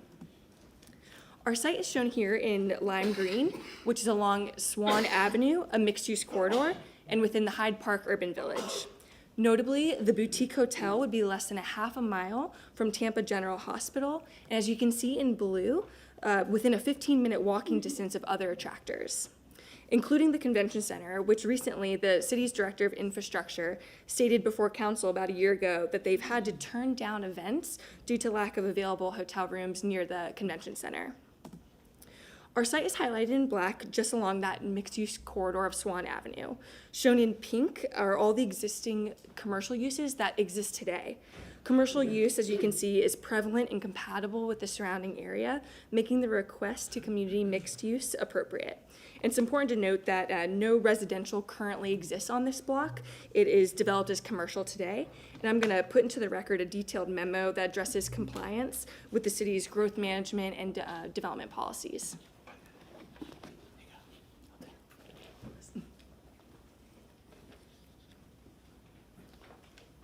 Good evening. I'm Tim Clemens with Place Architecture, and I'm one of the two architects for the project. It's important to note that with this land use, requested land use change from R35 to CMU 35, there is no increase in net residential density. With both R35 and CMU 35, the maximum residential stays the same at 35 units per acre. However, we believe that the CMU 35 is more appropriate in this location because, as the previous slide illustrated, it is embedded in a mixed-use commercial district at the eastern end of Hyde Park Village, Hyde Park, and it's served by a well-designed gridway and transit. The reason for our request is simple. As previously stated, it is to allow for hotel use. It is not to increase density. Under the current land use zoning, the site does allow for 71 units. But for a purely residential project, the current zoning doesn't put any limit on the FAR for just, like, as I said, for purely residential units, projects. However, CMU 35 limits commercial and mixed-use projects to an FAR of 1.0 or 2.0 with bonuses, which have to be approved by City Council. This site is approximately 88,500 square feet, and so with bonuses, a project could be built with the new zoning of new land use of 177,000 square feet. But a purely residential project along Bayshore Boulevard in proximity to Bayshore Boulevard with 71 units, if the units are average 2,500 square feet, very common in that area, the project would be larger than 177,000 square feet. Here's an existing project within Hyde Park. This is just 2 blocks away. It's the Allegro. It has an FAR of 2.15. And again, it's with the existing zoning and the existing land use.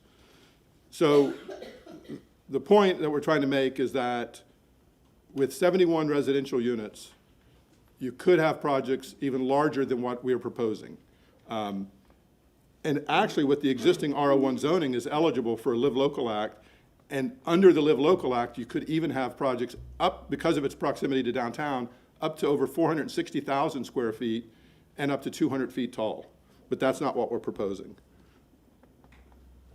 I want to change topics here to the coastal high hazard area, which mentioned the majority of the site is within the coastal high hazard area. It's the city policy not to achieve a net increase, a no net increase of residential density within this area. The existing land use effectively mandates that when it comes time to redevelop this site, the maximum number of units will be developed, which is 71 units. With allowing the hotel, we actually believe will ensure that by allowing more mixed use, the number of residential units will be less. It will have fewer residential units, and not only that, as we saw in 2024 during the hurricanes, hotels can be closed down, thereby reducing strain on the emergency emergency response services, as well as the evacuation routes. Because almost 50% of the city of Tampa is within the coastal high hazard area, it's important that we still allow responsible development within that zone. Our belief is that the hotel actually achieves those goals. Thank you very much.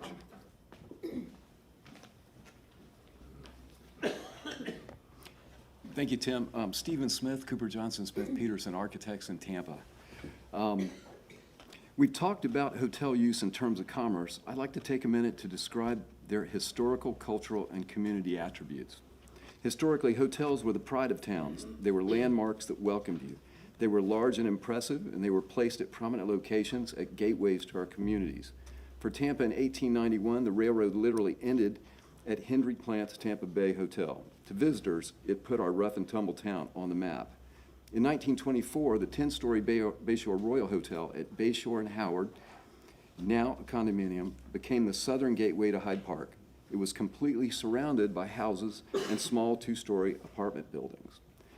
Being lodging, hospitality, and community gathering places, hotels are an amenity that provide the natural transition between residential and commercial uses. By their nature, they are the ultimate mixed-use building type, a vital ingredient in vibrant urban villages. I wanted to show this second image to the right to illustrate how our proposal could become the northern gateway to Hyde Park. The bottom star is Bayshore Royal. The upper one is at Swann Avenue. There's no visual. Oh, I'm sorry. Oh, sorry about that. Okay, apologies. On the left, Bayshore Royal Hotel, Howard and Bayshore, and then our map. Next, I want to mention that the comp plan document is filled, let me get to the next one. Okay. Is filled with policies that directly support our requests, given our location within a developing urban village adjacent to the Tampa urban core. The policies encourage compact development with a broad range of uses that are also major employment and tax generators. This is especially encouraged on infill and underutilized sites like ours. Objective LU 5.1 states it best: support the urban village designations that produce a distinctive, high-quality built environment whose forms and character respect Tampa's unique historic, environmental, and architectural context and create memorable places to enrich community life. Also, I wanted to show that there are many examples of newer ARC-approved buildings in the district that are greater than 6 stories in height.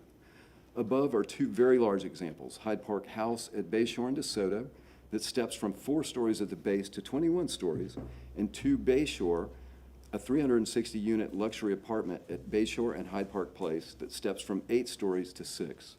Both are immediately adjacent to Bayshore and historic houses.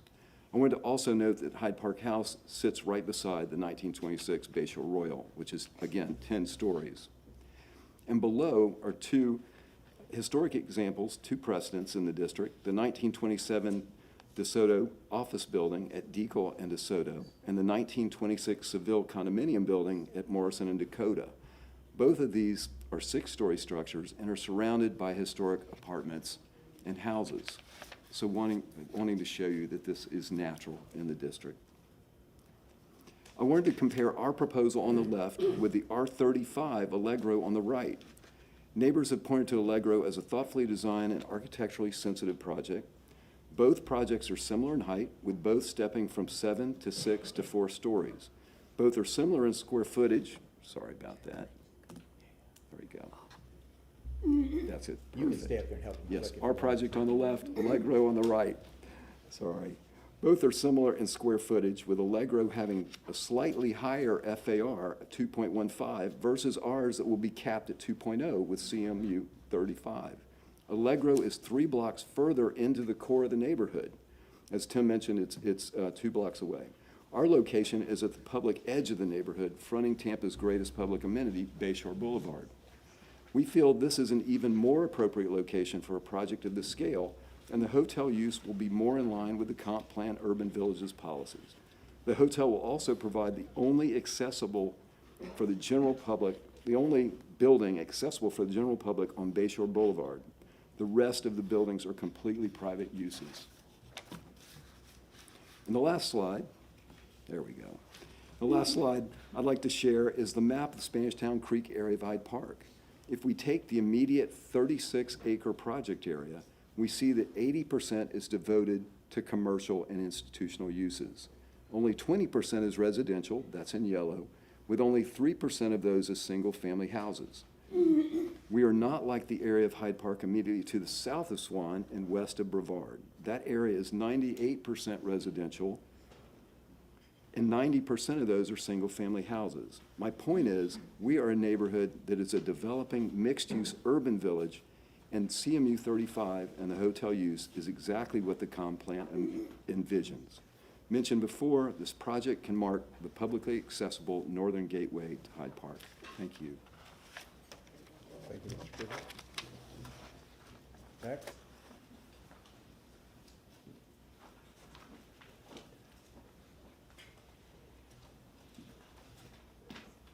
Truett Gardner, 400 North Ashley Drive. That concludes our case in chief. We'll reserve our last 42 seconds for our rebuttal.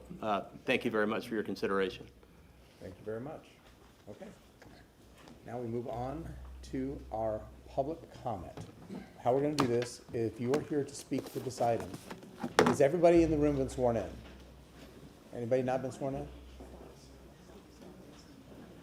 Everybody listen to me. Has anybody here not been sworn in? Raise your hand, please. Okay, good. Only 10 at a time against the wall. 10 at a time. Everybody else can remain comfortable and seated.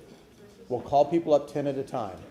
Once you have finished speaking, we're going to ask you to go downstairs. Hey, everybody. Stop talking and listen to me. All eyes on me, Bobby. Bobby, I'm talking to you. Bobby, I'm talking to you. All eyes on me. So if you are here to speak, 10 people at a time against the wall. When you're done speaking, please go down to the second floor. There's monitors. Some of you have already been there. There's monitors. You can watch the presentation downstairs. What we're going to do is clear the room so that we'll have opportunity for other people to come up and join us to be able to speak. You'll have 3 minutes. When you reach the podium, I'm going to ask you to state your name, and then you can start your presentation. If you have a speaker waiver form, before you go to the podium, please hand it to our attorney, Marty Shelby. He will call those names. They need to be in the room and acknowledge their presence to be able to recognize, to be able to be added to your time. Okay. Bobby, are you number 1 in line? No, I'm not. Okay. Sir, would you like to? Mr. Shelby. Just a reminder, council and members of the public, Martin Shelby, City Council Attorney, this is a legislative matter. This is for the comprehensive plan, future land use amendment. This is not the vacate. This is not the rezoning. If you're here to speak on that, you'll have a separate opportunity to talk about that later. We ask that you confine your discussion to the comprehensive plan in front of council now. Thank you. Okay. Oh, I was just corrected by I hate to do this to you, but I was just corrected by the clerk. We have some online speakers we're going to recognize first. A clerk, who is number 1 online? Michelle Vatalara, are you there? Michelle? Michelle, unmute yourself if you're muted. Okay, Hello. Michelle, go ahead, state your name, please, and you have 3 minutes. Oh, yeah, and you need to be sworn in. My name is Oh, Michelle Badalero. you're right. You do not I- have to be sworn in. Never mind. Oh, okay. We don't have her I'm on a the member line. of- There we do. There we do. State your name, and you have 3 minutes. My name is Michelle Batalero. I am a member of TRA at the Old High Park Art Center. And I wanted to talk about the impact that a project like this would have on small businesses in South Tampa. I lived in South Tampa for over 40 years. 3 years ago, I did move up to Carrollwood, but I still support the businesses in South Tampa. And I go to the art studio because it's a wonderful place to learn. The people are warm and welcoming. And it's something, it's great, but there are places I could go to closer. If parking is the issue in South Tampa, one of the reasons that drove me away, I support the businesses where I can park, but if you make it too difficult to be able to go to a business, we would end up parking on the side streets, on the residential streets. There is just no place to park in South Tampa. And that's what's been happening over the last 30, 40 years, but especially the last 10 years. There are other places that a boutique hotel could be built for Mr. Schlesinger. They all don't have to be built smack dab in a neighborhood. I think the Bank of Tampa that they referred to is not actually in the district. And it may be architecturally compatible, but it's not compatible with the community and the small businesses that depend on those street parking places, which will be taken up by, by the big commercial. It's like, Walmart coming to a community. The small businesses go out of business. And it was my understanding there has to be evidence that this is a benefit to the community. And I would say there is a lack of evidence. I didn't hear anything in their presentation that would benefit the community. Everything was a benefit to the developer. And I say there's lots of other places in Tampa that you can build your significant boutique hotel. That's it. Thank you, Michelle. Have a wonderful evening. Steve Barnes. Thank you.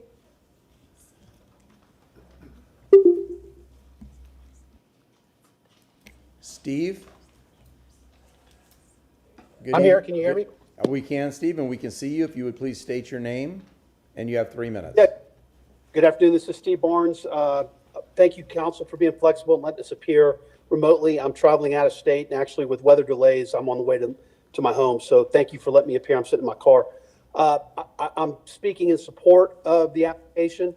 I want to share two things with the council that I hope will impact your decision. One is when I grew up as a young child over on the East Coast in the north end of Palm Beach County, Martin County line, and have vivid recollection and memories of actually going to the Brazilian court in Palm Beach County on a regular basis for anniversaries, holidays, gatherings, and have a fond memory of it. Looking back, I was surprised and shocked that you really don't even know it's there. That neighborhood and that community is as protective of their zoning and their historic architecture as this community is. And I can tell you from personal experience, those are good owners, operators, and neighbors that run that hotel. They have a proven track record that I think speaks for itself. I'm sure that the council and the folks that are talking to you have gone over there and looked at it and seen how they operate. In terms of present day, I was born and raised in Florida. I've been a resident for 36 years in South Tampa. My kids have gone to school here. They're returning from college. They're going to work and grow up here.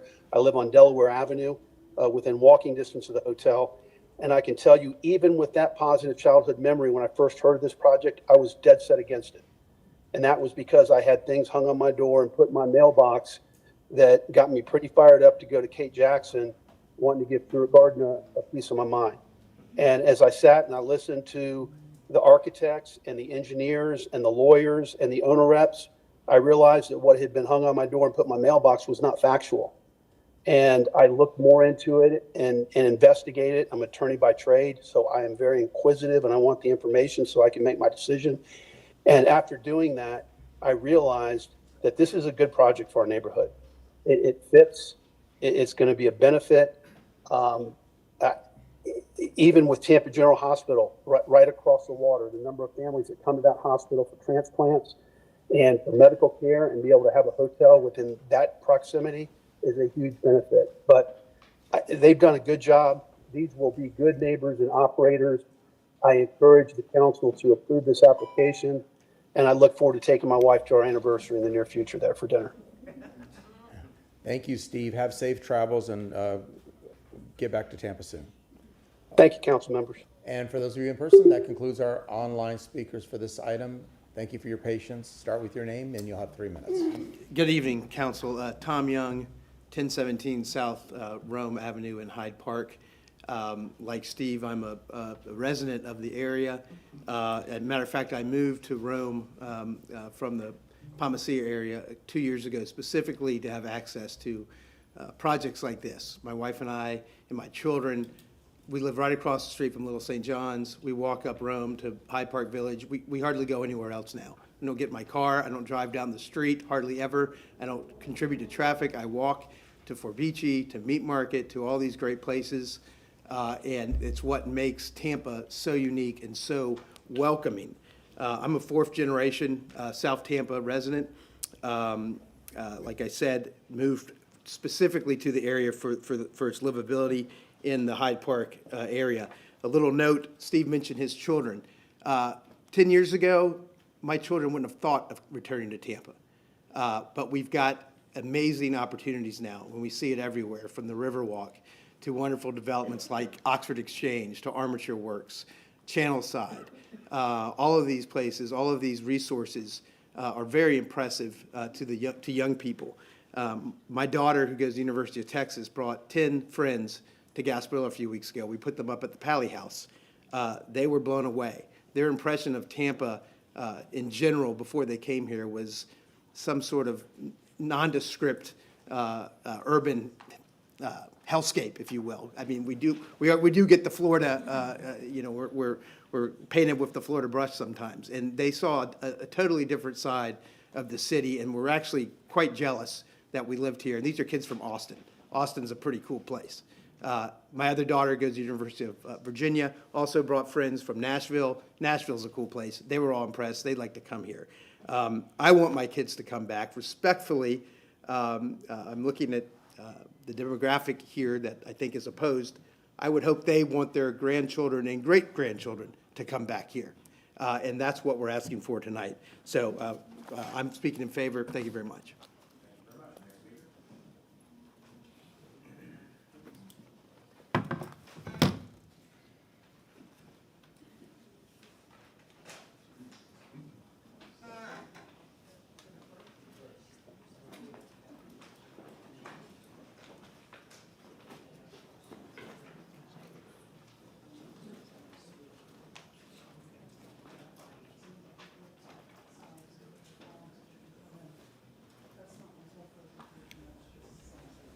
The next speaker has a speaker waiver form. If you are not in the council chambers and you hear your name, please run up. Well, not run, walk quickly to council chambers to be acknowledged. Ms. Bennett has a very legible speaker waiver form. That's Thank because you. I didn't write it. When I call your name, please speak out so I can, and acknowledge your presence by raising your hand so I can see you. Data Glazer, did I pronounce that correct? Thank you. Michelle Mastrototaro, thank you. Christine Gaveau, I see you. That's you right there. Janine Tetty. Here. Thank you. Paula Meckley. Here. Thank you. Mike McNabb. Here. Thank you. And Joanne McNabb. Here. Thank you. That's 7 additional minutes for a total of 10. Okay, so if your name was called, you can go back down to the second floor. Thank you so much. Could IT put my PowerPoint up, please? CCTV, please put up her PowerPoint. Do you have it? There we go.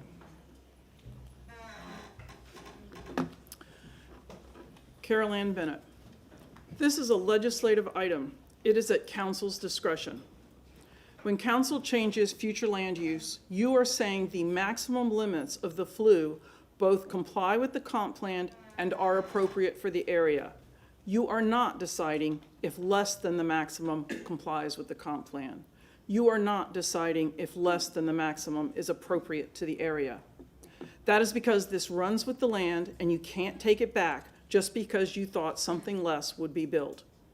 No matter what anyone says tonight, the outer limits are what you are actually approving. Every rezoning is something changing what was previously approved. In fact, on tonight's agenda was a property where council approved a FLU change and a PD, but they didn't build anything and instead got a new PD. A PD is like a pair of pants. If you don't like them, you get a new pair. The comp plan actually has rules about what council can base your decisions on for a comp plan map change. It dictates your decision. Your job is to weigh these facts and these facts only. You must assess the changes for appropriateness with the goals, objectives, and policies of the comp plan with recommendations from Planning Commission and city staff. Quote, an amendment is a declaration that the growth and development pattern sought by the city through thoughtful adoption of the comprehensive plan is no longer appropriate. If the current FLU is no longer appropriate, not that someone wants something different. It warns that changing the map can seriously undermine the integrity of the comp plan itself. Amendments should be infrequent, but this is the third one I've dealt with in 2026. They are epidemic. You must consider the effect of a map change upon the entire comp plan and the consequences of the policy shift. Growth and change in neighborhoods must be managed so that the quality of life is maintained or enhanced. You will hear tonight that instead of maintaining and enhancing the quality of life, this has the potential to greatly harm it. You shall consider the policy implications of the development pattern and growth of the area, assess its consistency with the comp plan and the infrastructure and the benefits of the amendment. These are the results of the exhaustive analysis by multiple departments. Planning Commission staff finds this inconsistent with the Tampa Comprehensive Plan. The Planning Commission Board finds it inconsistent.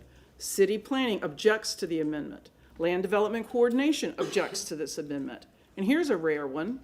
The Hillsborough County Community and Infrastructure Planning Department analyzed this because Bayshore Boulevard is a county road.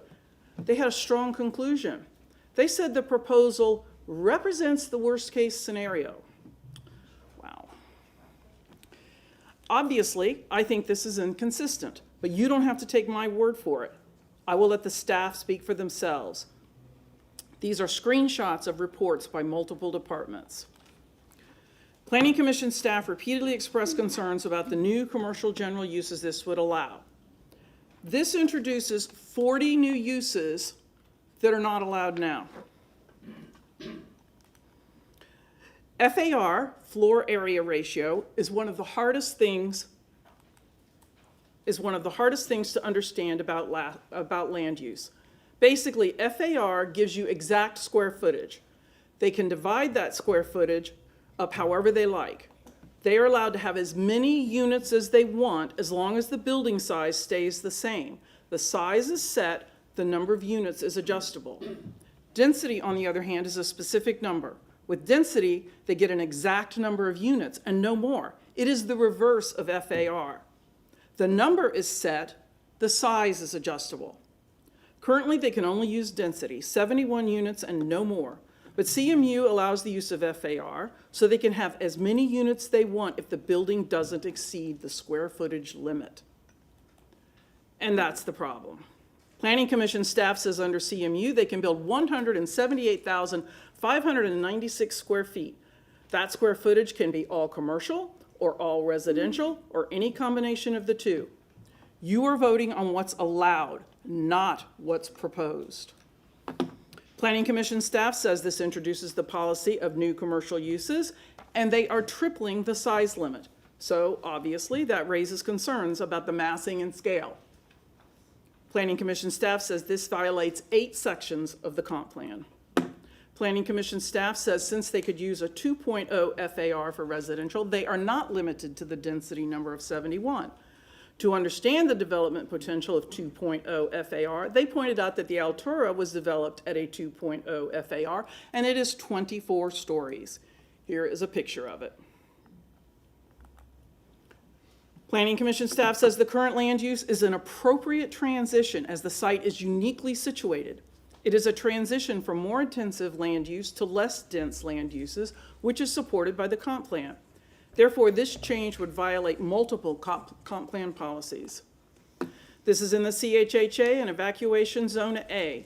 The Coastal Management Plan specifically directs population away from the CHHA to ensure no increase in density in the CHHA. Right now, residential is limited by density to 71 units, but if you approve this, they can use FAR, allowing over 178,000 square feet of residential. That can hold a lot more than 71 units. This change could lead to a significant increase in density in the CHHA, which is inconsistent with the coastal management section of the comp plan.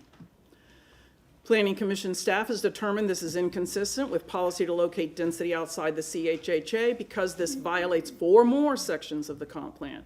For those of you keeping track, and hopefully you have, that brings us to a total of 14 violations of the comp plan, which is the main criteria you are allowed to consider. Planning Commission staff finds public safety concerns outweigh the benefits of this change. Planning Commission staff says the 178,000 square feet of residential in both the CHHA and Evacuation Zone A could significantly increase the density, far exceeding the density under the current R35. This potential increase in density conflicts with the plan's policy that directs growth away from the CHHA. Do we all hear the broken record? Planning Commission staff finds this inconsistent and forwards this recommendation to City Council. We all know the Planning Commission Board is mostly people with a vested interest in development, and they almost always support growth. But even they found this inconsistent. Bayshore is a county road, so the Hillsborough County Community and Infrastructure Planning Department analyzed this change. They have no improvements for Bayshore in the Corridor Preservation Plan, the Long Range Transportation Plan, or the Capital Improvement Program.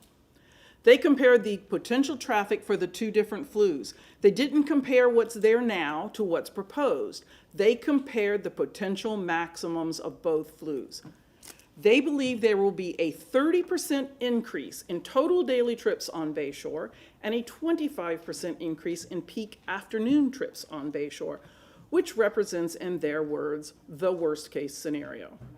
This is based on the proposed density/intensity and allowable uses. Hillsborough County Community and Infrastructure says this parcel will rely on county-owned roadway infrastructure, but it's in Tampa's jurisdiction, and there is no way to ensure adequate county planning or funding to support the proposed development.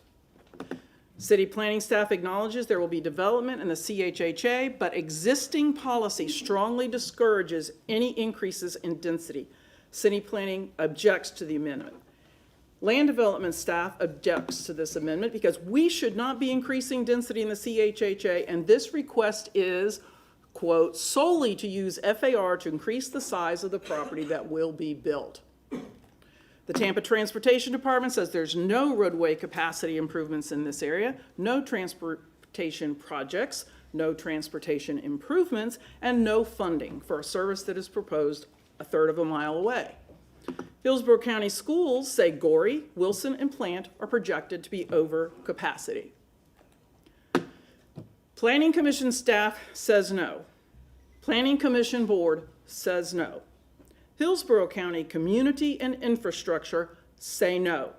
City Planning Department says no. Land Development Coordination says no. City Council, please say no. Thank you. No. No clapping, no snapping fingers, nothing. We just sit there quietly and listen. You want to give me those new pens? Here, these. Yeah. Okay.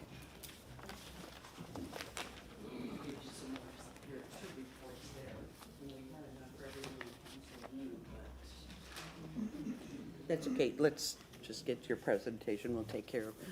I'll get those to you later. Oh.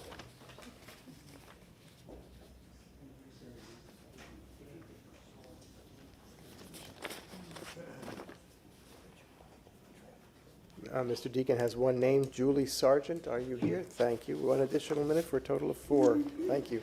Thank you, sir. State your name, and you have 4 minutes. Okay, hold on 1 second. Do you have the first? This is Council, where you move it if to. you're done with that, whoever can would give a copy to the clerk, please. I think there's only enough. They need your name? Why, you need to change the. No. It's in the right direction. It's just, you need to. Is it on the very top, Bobby? Yeah. There's a little wheel on the very top. Scroll one way or the other, and there you go. There you Keep go. going, keep going, keep going, keep going. Keep going. I can't see it, so, Just keep going a little bit oh, more. okay, got it. There you go. Perfect. That's good enough. Yep. Oh, I'm perfect, thank Okay. you. I can You are stop. perfect, Bobby. We love you. Okay, state your name. George Deacon, I live at 1408 South DeSoto. I'm a registered professional engineer, and this is a copy of my license for a professional engineer in Florida. As mentioned previously, there appears to be some confusion. We're not voting on the proposed project. We're voting on the comp plan amendment and what's the maximum use allowed for that. So the next slide. Right, this notes the number of lanes in the immediate surrounding roadway network. All of them are 2 lanes, 1 lane in each direction. Some of them have they all have street parking on at least one side, and half of them are brick. These streets are representative of most of the streets in the study area. Many of the streets are narrow and are not built or designated for large volumes of traffic. Most of the local streets have relatively small capacity. There is a new traffic signal proposed at Bayshore and Swann The study was just completed and presented to City Council in late January. They don't have any plans yet, but after reading through the report a couple times, you see that it's not a capacity enhancement. It's concerned more with safety. There's been a lot of crashes there. They don't have room for storage for vehicles, and most of the amendments are, or most of the recommendations are actually for capacity, or I'm sorry, for safety. I mean, just thinking about it, if you put a traffic signal on Bay Shore and you stop that traffic where before it flowed through, you're going to increase the average delay per vehicle for Bay Shore for the whole intersection. So it's not a capacity enhancement. Next slide. This is the trip generation study that was done by Rourke and Associates. It was handed in and is previously handed in. It shows the maximum, it shows the existing land use, and then it shows the maximum land use under the CMU 35. Next slide. There's a lot of information on that slide, so I copied it, and it's the same numbers, the same, everything's the same, except I sort of blew up the red conclusions here. In the lower right, the increases over the existing land uses. For total trips, it's 365% increase. For total trips, it's over 1,200%. And for the daily trips, it's almost 1,600%. Next slide.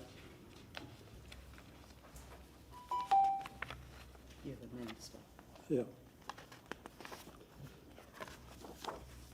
This slide shows it's a summary of the what's going to happen on the surrounding network if you pass the comp plan amendment for CMU 35. This is the maximum trip generation. The roadway volume on the surrounding streets will exceed the roadway capacity. The average vehicle delay will increase significantly.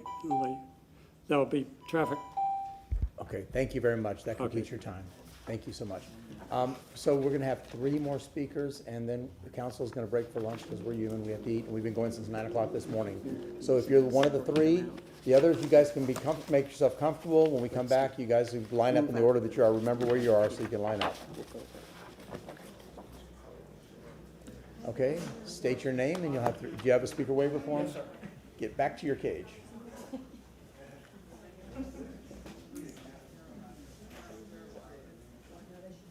We need one of those bracelets they put on the inmate. Please acknowledge Thomas Husick. Did I say it correctly? Thank you. 1 additional minute for a total of 4. Okay, everybody settle down because we got a guy that's going to start speaking. And we want to respect what he has to say. Everybody, shh. Bobby, shh. Okay, start with your name and you have 3 minutes. Yes, sir. Good evening, City Council. My name is Dr. Michael Pobad, and I am the president of the Historic Hyde Park Spanish Town Creek Civic Association. The Historic Hyde Park Spanish Town Creek Civic Association opposes the proposed comprehensive plan amendment that radically changes potential uses for the land from R35 to a CMU 35, which allows significantly increased density for a variety of commercial uses, such as hotels and restaurants. We oppose this change to the land use based on historical guidelines associated with Spanish Town Creek and the comprehensive plan that focuses on maintaining the character of a neighborhood, which are critical components to strongly consider in your decision tonight.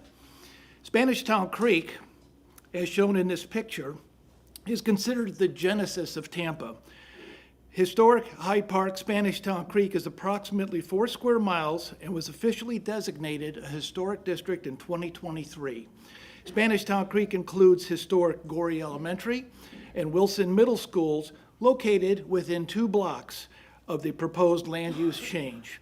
In addition, Spanish Town Creek is home to the Friday Morning Musicale, which is a historic 1927 clubhouse and auditorium that resides at the center of Spanish Town Creek's earliest cultural and civic life. Finally, Spanish Town Creek is home to Dobyville and the original Dobie home, a local historic landmark. As evidenced by our petition that has over 1,500 signers, residents are clearly concerned about transient traffic and individuals who do not have any respect for our wonderful neighborhood. And for me personally, I'm extremely concerned for the safety of our children who walk, scooter, or ride their bikes to and from Gorey and Wilson.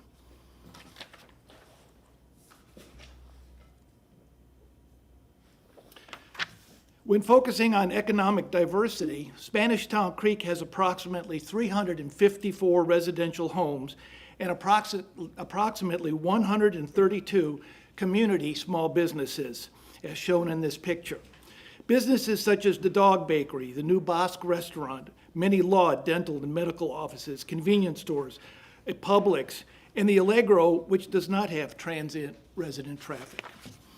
Approving a land use change that allows structures that are out of scale with height, mass, and density to be squeezed into this location with our brick roads and historic designation diminishes the cultural integrity of this part of historic Spanish Town Creek.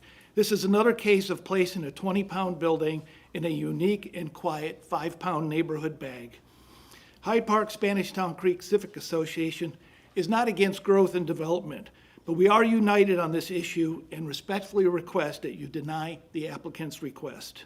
Selecting a 2-block area within a protected historic neighborhood bounded by narrow brick streets, proposing a massing inconsistent with the nearby historic buildings, intense development in a coastal high-hazard area, congested hurricane evacuation routes, and dismiss the very real pedestrian and traffic safety concerns at that very location is harmful to our neighborhood. These are not decisions that reflect any appreciation for the spirit of the existing rules for managing smart growth and historic preservation guidelines. Historic Hyde Park Spanish Town Creek respectfully requests that you please save our beautiful neighborhood with our brick roads, historic significance, incredible residents, and a truly unique and special neighborhood character. Thank you for the privilege of your time. Thank you, sir. Next speaker.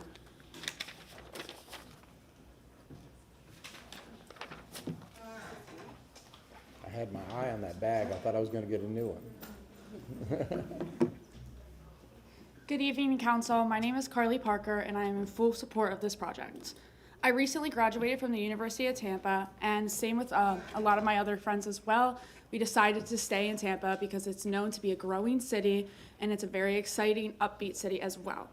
Projects like Magnolia Hotel are exactly why I want to stick around. They elevate our city's offerings and help provide a better future for young people.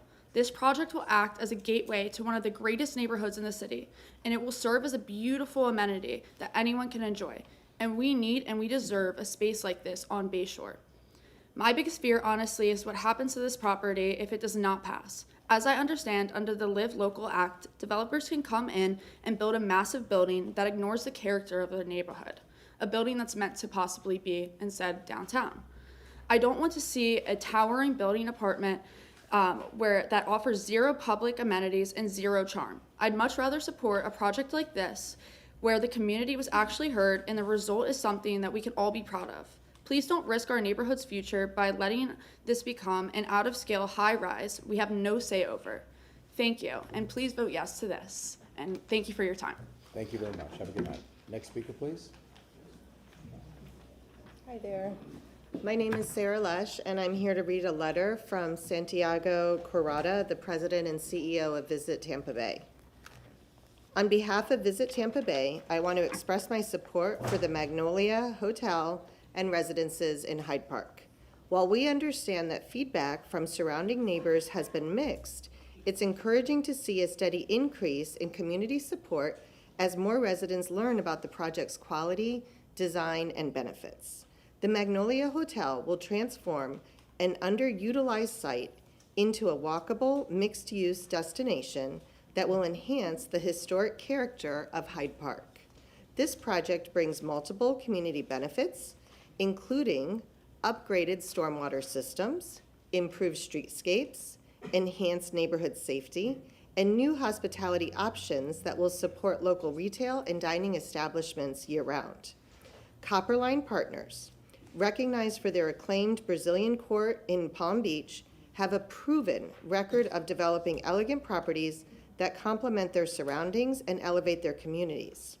Visit Tampa Bay respectfully encourages your support of this project and appreciates your continued leadership in promoting responsible development that benefits both residents and visitors. Thank you. Thank you very much. And this will be our last speaker.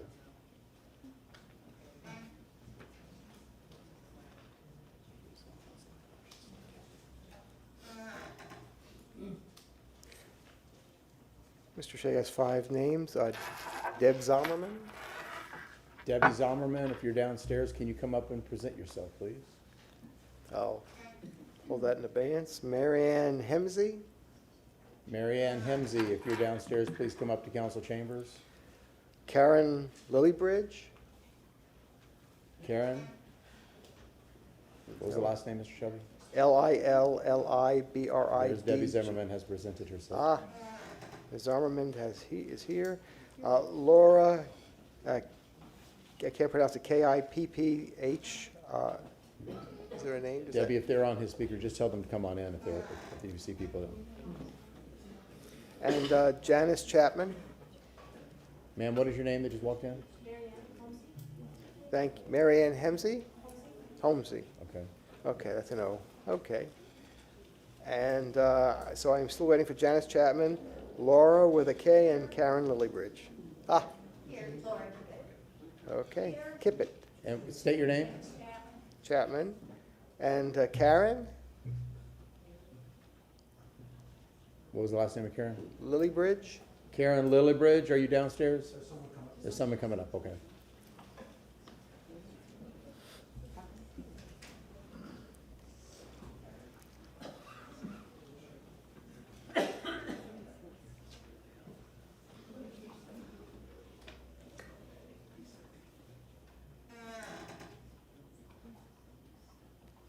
She doesn't even have to come through security if that's her. Can you ask Junior if that's Karen?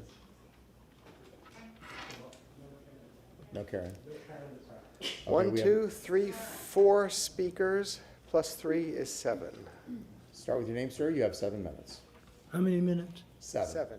7? Yeah, there'll be a timer though. You'll see clicking down. I'm safe. My name is Michael Shea. I'm an attorney, and I have the privilege of representing the Hyde Park Spanish Town Creek Civic Association. I'm from a pro bono agency called St. Michael's Legal Center. We represent the poor and the working poor and civic associations.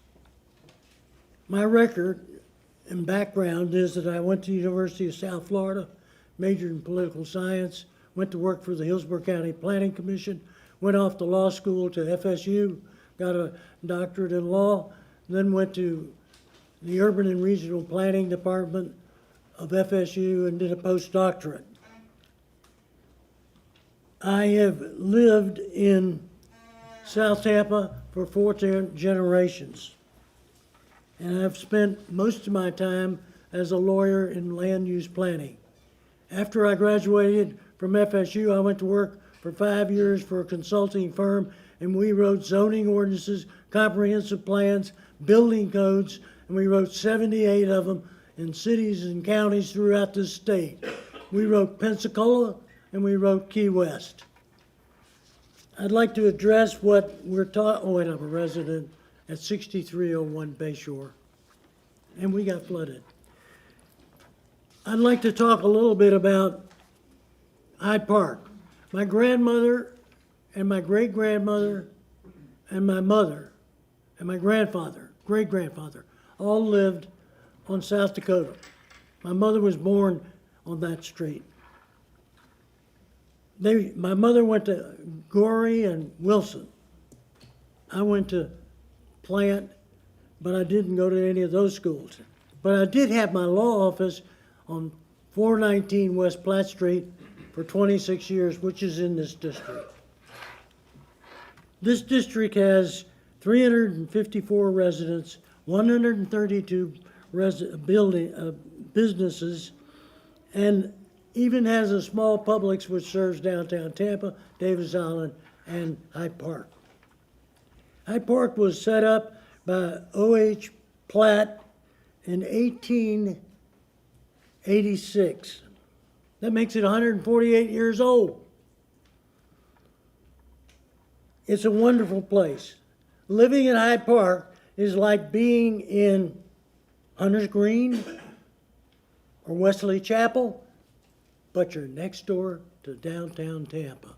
And that's a wonderful tradition, and we should preserve that. As a land use planner, I would recommend you deny this. And I take into consideration everything that Carol Ann talked about when she talked about all the agencies in Hillsborough County which have turned down this and recommended you disapprove it.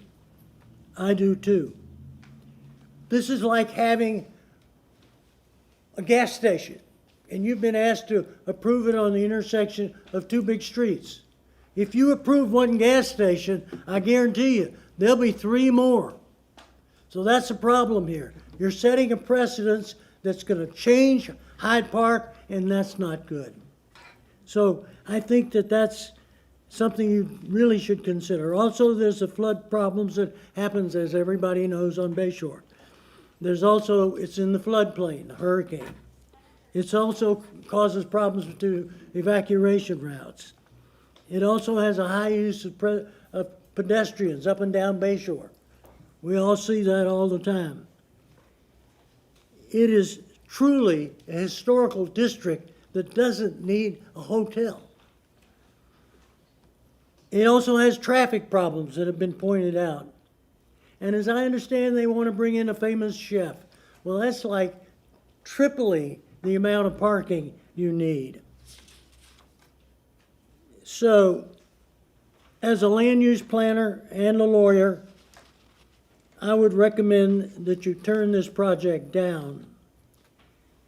This is a terrible amendment to the comprehensive plan, and you should take note that there are over 1,500 people who have expressed their desire to keep Hyde Park just like it is. So please, do us a favor, turn this down so we can all go home and probably celebrate another 140 years of a wonderful community. Thank you for your attention. Thank you very much. Okay, we're going to be in recess. We will come back to chambers at 8 o'clock in 27 minutes.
Muted.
unmuted.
except for those that are lined up to speak. We do have a line. How many people do we have in the lobby right now, Sam? How many do you think? How many are out there?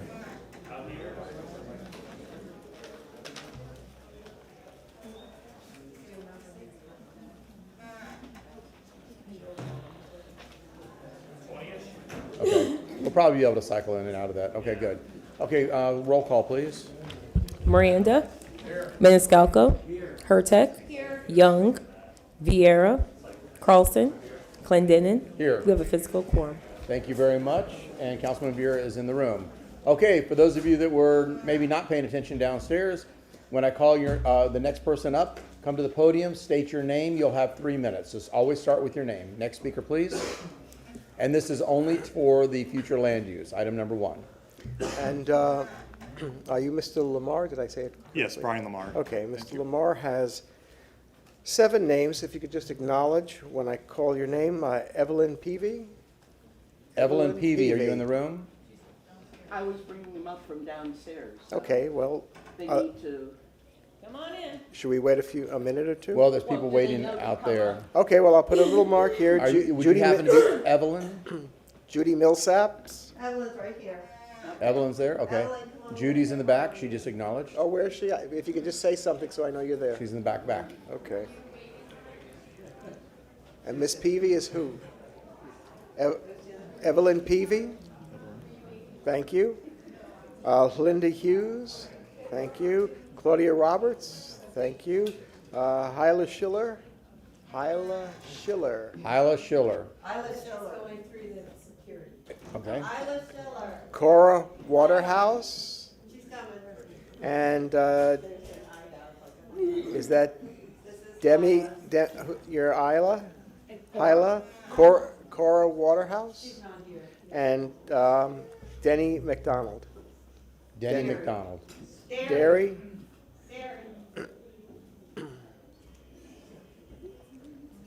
Okay, so Cora Waterhouse is not here. She is not here. Okay, that is 6 additional names for a total of 9 minutes. Okay, if your name was just called, you can go back downstairs, relax, and enjoy your evening. You don't have to stay, but you're welcome to go to the second floor. Thank you very much. Start with your name. You have 9 minutes.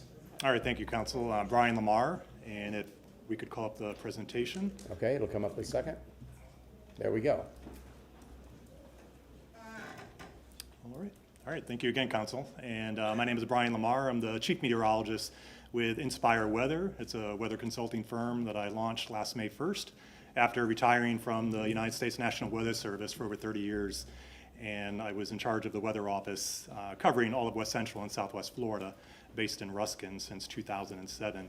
And what I want to focus on going forward is looking at the vulnerability of the area when it comes to hurricanes, tropical storms, and also something that I think we've all heard a lot of tonight, the CHHA, so the Coastal High Hazard Area, is actually, there's 2 parts to that definition from FEMA, one related to the National Flood Insurance Program and also one related to comprehensive planning. And it really focuses on whether or not you're gonna have coastal inundation, storm surge of 3 feet or more, or also if you have what's called a Category 1 hurricane.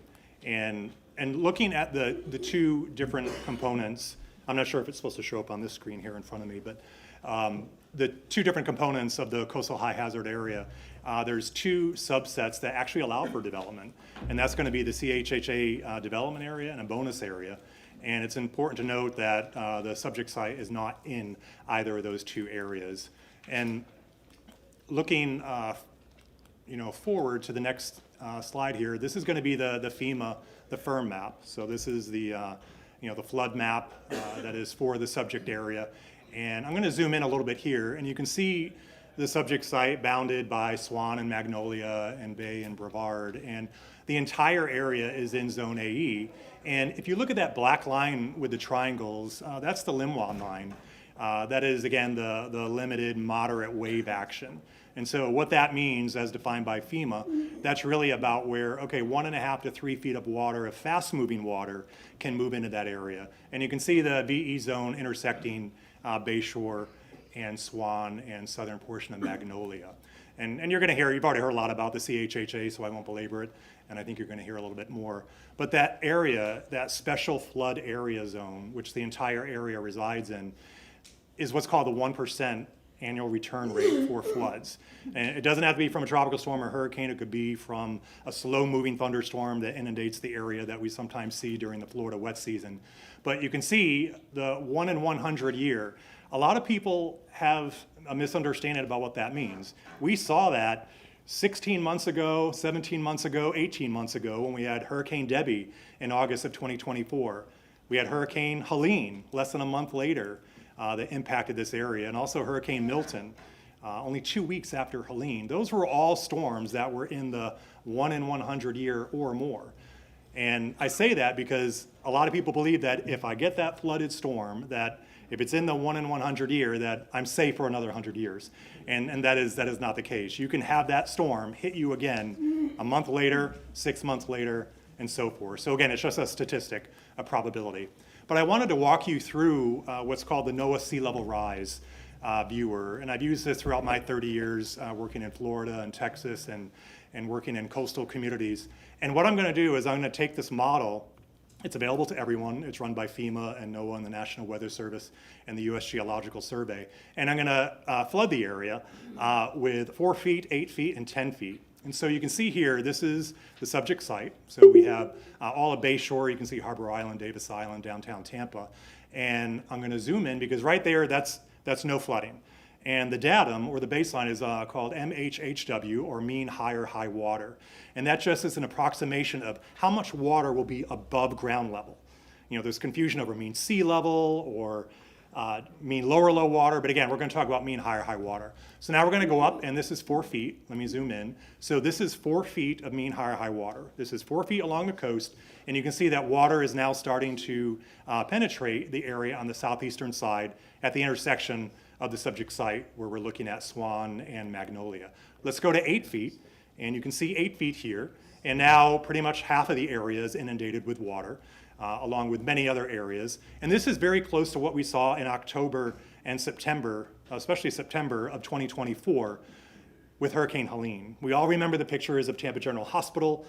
They had the magnificent aqua fence. My office at the time was working with Tampa General Hospital and helping them make decisions when to deploy that aqua fence. It was about 72 hours for that $1 million investment. And as you know, they still also had flooding, but it was a really great picture to see that 6 feet of water being held back. But of course, the water got redirected, and we know how water can be redirected by a boundary in its area. This is 10 feet. So again, this is 10 feet of mean higher water. The majority of Tampa is having a lot of coastal flooding in this area, but also the subject site bounded by, again, Swann, Magnolia, Brevard, and Bay Street. This statistic here is, I think, fascinating. I've showed it many times in presentations across Florida over the years. The bottom 2 blue lines represent the United States. The bottom one, where if you look on the left, 20%. The one up is Florida, okay, that is 29%. And Tampa starts where it has 40.3% on the left-hand side. Now, this is the percentage of properties that are currently under risk for flooding, okay? Now, this doesn't mean that we're adding more properties. So this is a projection going outward into the year 15 years from now, and then 30 years from now. So you can see if no development occurs in Tampa with climate change and sea level rise, we're going from 40% of the properties in Tampa having a risk of flooding to about 43% to about 45%. Again, this means no additional development, just with sea level rise and climate change. This graph over here, I pulled off last week, all the hurricanes that impacted not just Florida, but Tampa. Okay, from 2017, you might remember that year, Hurricane Irma. Water left Tampa Bay. Very impressive. We saw that with Hurricane Milton. I'll talk about why before my 2.5 minutes go up. I'm going to zoom into this map for a reason. Okay, so look at all the lines. Many hurricanes have impacted us since 2017. Not over the past 100 years, just since 2017. This is the same map zoomed in. Proof of which, look at the little line behind FEMA on the bottom right. That's Hurricane Milton. So I'll go back one. There's Hurricane Milton, that south of Sarasota. Zoom in. The point here is that no hurricane has made landfall where we're sitting right now. since 1921. October 25th, 1921 was the last time a major hurricane impacted this area. Now this was Hurricane Idalia in September of 2023. We know how it is. Bayshore Boulevard flooded, the site that we're talking about flooded, and many other areas that are in the coastal high hazard area. That hurricane did not hit Tampa. In fact, the center of that hurricane was over 100 miles west of us. Now, as a meteorologist, I don't want to say that no development should occur on coastline. I know that's not realistic. But I want to make sure that we look at the threat, especially in a coastal high hazard area, especially in an area that has seen flooding, and also with climate change that's going to see more flooding. Now, this right here, like I said, as a meteorologist, I would never want to see again. This was September 28th, 2022. Any guesses? This is Hurricane Ian that impacted the area. I went down there and did the damage survey, and it was devastating, the loss of life. 36 people drowned. They were in the coastal high hazard area. I get choked up thinking about it because, again, I was down there and looked at it, and this was many years ago. But you can see here the image on the left. If Hurricane Ian had wobbled slightly to the west by 20 miles, I'll say it again. If Hurricane Ian had wobbled to the west 20 miles, the landfall would be here. I personally measured 15.4 feet from Hurricane Ian. And there I am on the left doing national media and working with elected officials and emergency managers. The home in the middle I took a picture of. It was specially engineered to withstand from hurricane floods. You can see the wave action on the upper floor. There was a woman, video is on YouTube, videotaped the storm surge. It was amazing that she survived. And for the final slides here, Hurricane Charlie and Hurricane Ian were both Category 4s. Forget the category when you hear it from us. It doesn't matter. Charlie produced over 6 feet. Category 4, Ian produced 15 feet. And with that, I thank you for the time for presenting on this important matter. Thank you very much. Next speaker, please. Start with your name. Good evening, my name's Haley. Good evening, council members. My name is Haley Getz, and I'm here to express my support for this project. After completing my degree at University of Tampa, I made the decision to stay and work right here based in Tampa Bay. I believe that if we want a city like this to thrive, we need to support small growth like the Magnolia Project. Cities that shut down projects like these do not thrive.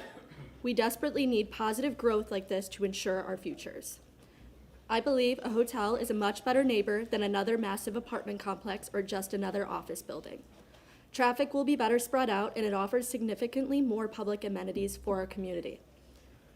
I want to live in a fun, dynamic neighborhood with things to do and places to see. I want to bring my family and friends here, and the Magnolia Hotel seems like it would do exactly just that for Hyde Park. It's classy and it fits right in. What I don't want to see is just another high-rise taking up space that does little to improve the neighborhood. I'm concerned that's exactly what we'll get because of the Live Local Act, which takes the decisions out of our hands and yours. Please don't let that happen, and I urge you to vote yes. Thank you so much for your consideration. Thank you very much. Next speaker, please. Start with your name.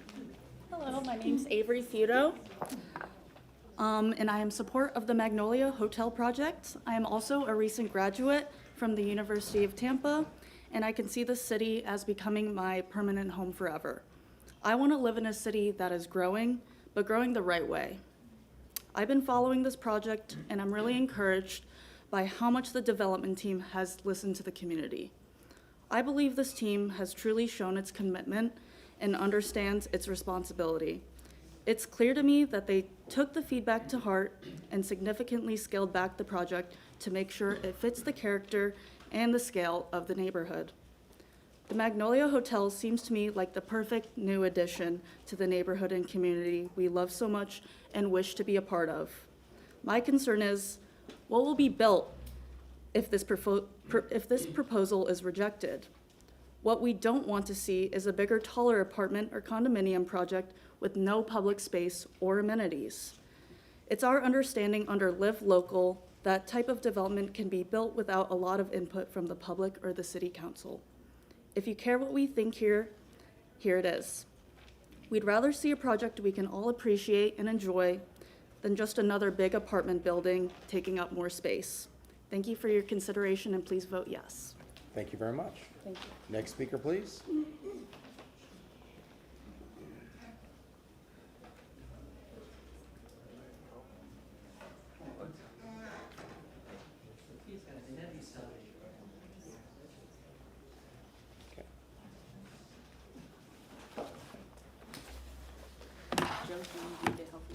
Yeah.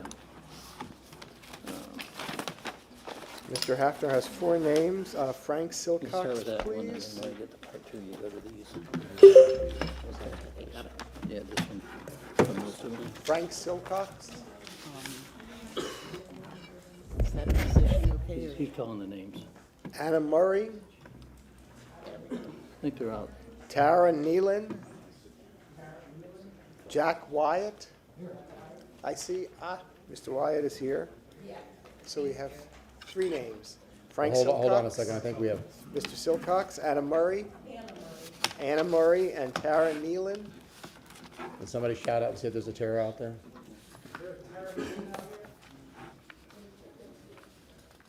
Okay, Is she downstairs? Downstairs. Tara, if you're downstairs, please come up to 3rd floor, City Council chamber. No response. No? Okay, that's 3 additional minutes for a total of 6. Okay, start with your name, you have 6 minutes. If Tara walks in, I'll add additional minute for you. Good enough. Okay, good evening. My name's Joe Hafner, address 417 South Hyde Park Avenue. I've had an architectural office in Hyde Park for over 51 years. In the 1970s, Hyde Park was a nice area to live in, had a completely different commercial district with Bone Shakers as the main restaurant. Most homes and buildings were owned by lifelong Tampa residents. In 1985, that all changed when the historic district was approved by the National Register and the city. Since 1985, the city has strongly supported the historical preservation, and as a result, there are now 4 historical districts in the city, 59 landmark buildings. For 41 years, Hyde Park has been protected from inconsistent and non-compatible buildings by council, the Preservation Board, staff, the ARC, and homeowners. Tonight, it's your turn to deny the land use change and maintain the history and character of Hyde Park. Hyde Park was not a historic district today. It would just be another corporate ghetto with oversized homes and 3-car garages and driveways facing the streets. Hyde Park does not need a land use change for a mixed-use hotel.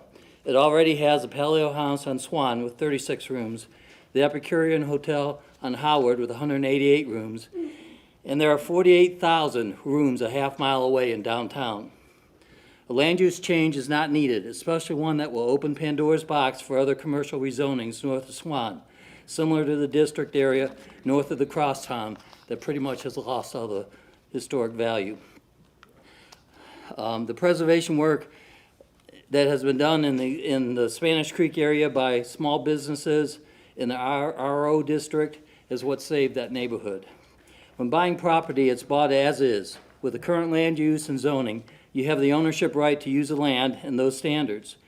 There's no expectation or legal right to change the land use or zoning to benefit the buyer financially. It's not the neighborhood's job or the city council's to bail out the buyer to increase the value of his property. This appears to be what we're asked to do tonight. And no commercial mixed land use, let me repeat that, no commercial mixed use land use like this one has ever been approved in the Hyde Park Historic District. The current land use favorite word is urban village. Hyde Park has been a model urban village since the early 1900s. Let's keep it that way. The second issue I would like to address is a CCHA coastal map. And it's a tough act to follow, the number 1 speaker. I've printed a copy and given it to you of the FEMA National Flood Map, which is the same one you saw with the first speaker. Hold on one second. And- CTTV, can we get the wolf on the projectors, please? Okay? There we go, thank you. The flood zone, the ground elevation at Magnolia is 6 feet above sea level. The base flood elevation is 12. The design flood elevation is 13, which would mean a minimum 7 feet above grade at that location. As the map indicates, the limit of LMWA of moderate wave action that you saw before goes right through the property.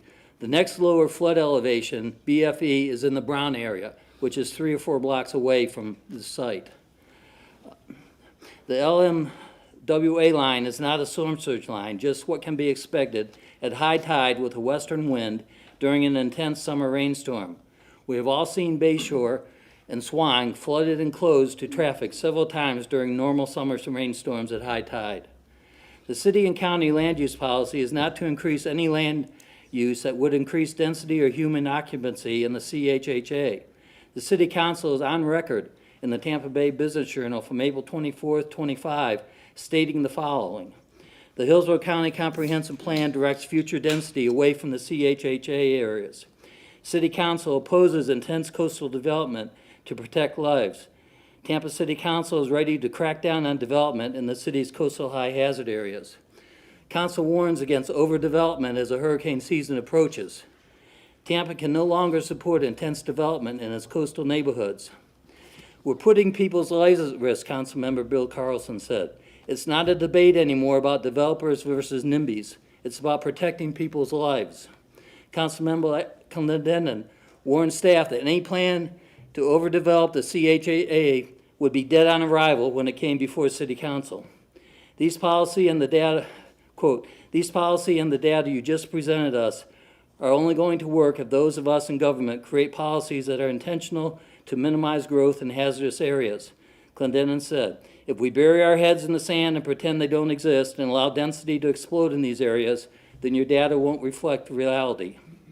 If this property is changed to a commercial land use, they will be allowed to flood-proof the property and create a 300-foot long by 107-foot high dam on the property to push the storm surge water across and up the street into unprotected areas. The water is going to go someplace. Residential and offices in the area with non-elevated structures and crawl spaces will pay the price. A building design can control vertical rain that lands on the roofs, but it cannot control the physics of horizontal wind-driven rain that hits the 40 to 107-foot high building walls and then sheet flows down the face of the exterior walls to quickly run past the 1 to 7 foot setbacks and into the adjacent streets to flood the neighborhood. There are existing real flooding problems at Bayshore and Swann. And some of these problems I want to show you right now. These are photos of the townhouses that are opposite the street. These people, bless them, they got flooded the last hurricane. They made effort here to put in new garage doors, and they put up the barriers for flood proofing, dry flood proofing. However, they didn't get permits. Nobody told them it's illegal to put up the dry flood proofing in a residence. Am I done? Yeah. Okay, thank you. Thank you very much.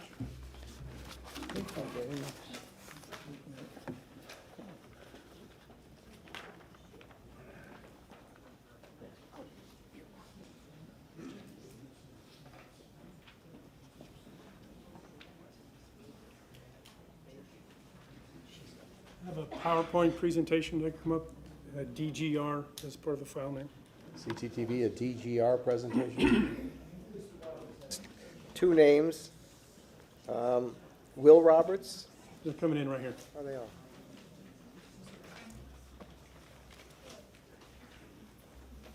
Will Roberts and Lillian Roberts. Thank you. 2 additional minutes for a total of 5. Okay, let's see. Can we get this presentation up, please? It looks like this. Yes, just like that.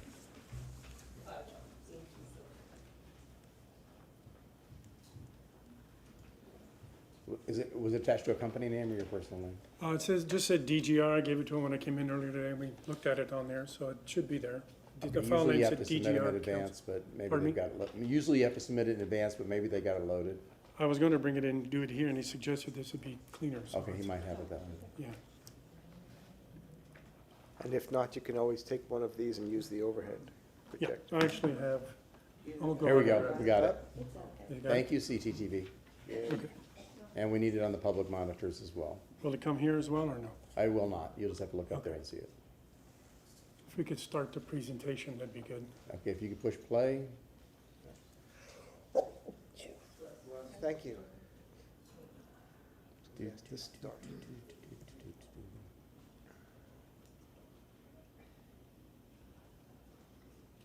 Oh. I don't like Snap. that view of my bald spot. If we could put that back up.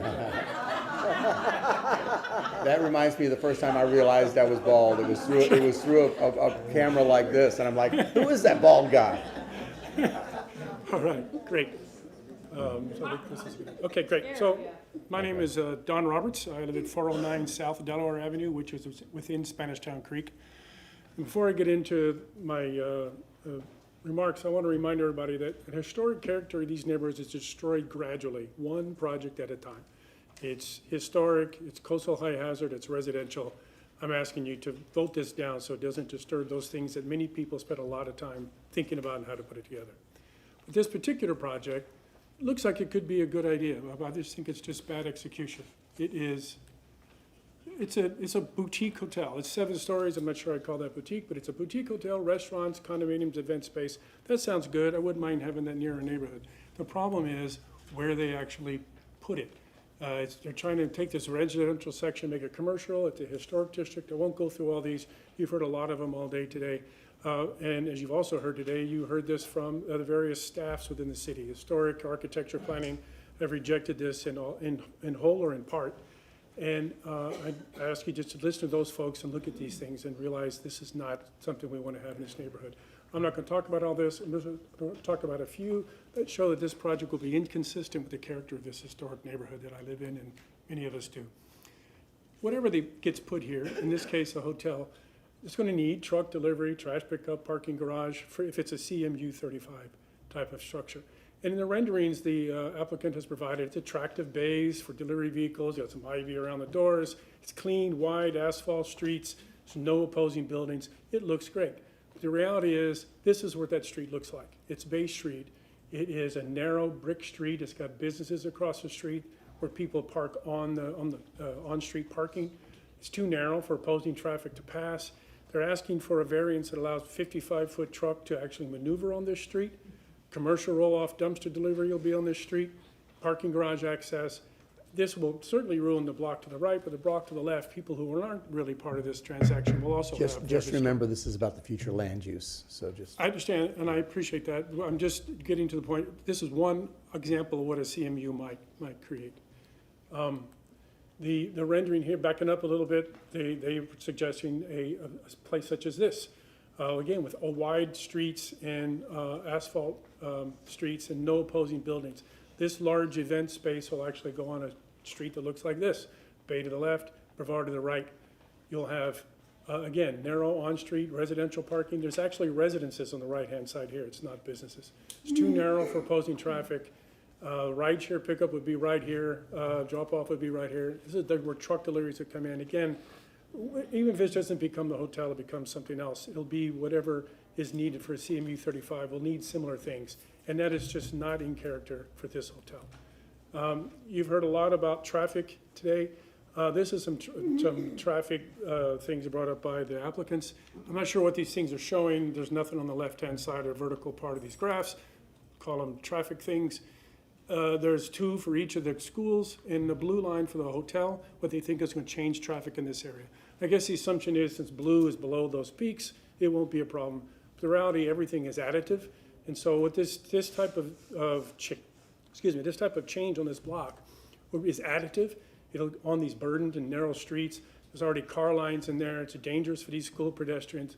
And new congestion from a hotel, condo, restaurant, event space, or whatever goes into this CMU 35 space is not something that this neighborhood can handle. It's already dangerous. This will be more dangerous and not in the historic character of the neighborhood. Similarly, this is the corner of Bayshore, Swann, and Magnolia. The hotel will be to the left here. And I want to apologize for this picture. I took it off of Google. It's not as clean as it could be. It has this traffic barrel in the middle of the median that's been knocked over and run over. All right? I don't know what that says about the safety of this space. That's actually what's on Google now. You can interpret that as you like. The petitioner said this won't be a problem because they're going to encourage people to go away from that. Whatever you put here, you're not going to be able to encourage people to go away. They're going to do whatever they decide. The suggestion is we'll move them over to this spot over here, which isn't much better. These are 2 Bayshore intersections, right? Both of them are in this picture on the left. And here's a close-up of the one at Bayshore and Bay. They're already dangerous. They're already narrow. They're non-standard. They're very confusing. And putting more on here is already dangerous. We shouldn't continue doing that. So speaking of the traffic, my last slide, this is where the hotel is going to be in the lower right. How are trucks or vehicles or whatever, if you put some sort of commercial building there, how will the service trucks service and get to this location?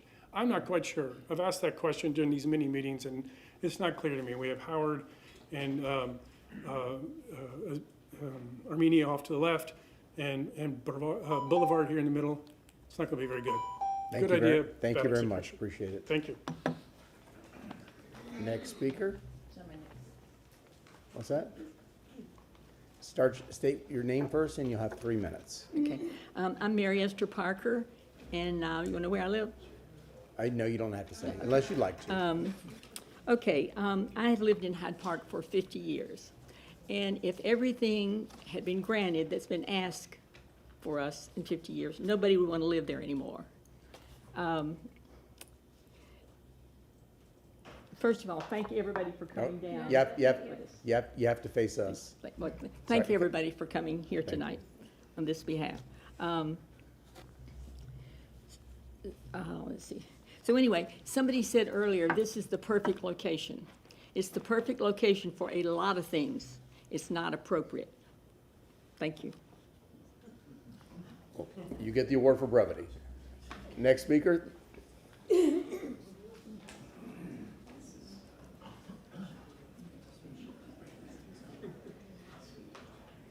violating my usual routine. I don't take more than 3 minutes, and I've taken a couple extra, sorry. No I need. need my No, presentation up. no need to be sorry. It's coming up. Fern Rubel, thank you, and Debbie Rogers, thank you. 2 additional minutes for a total of 5.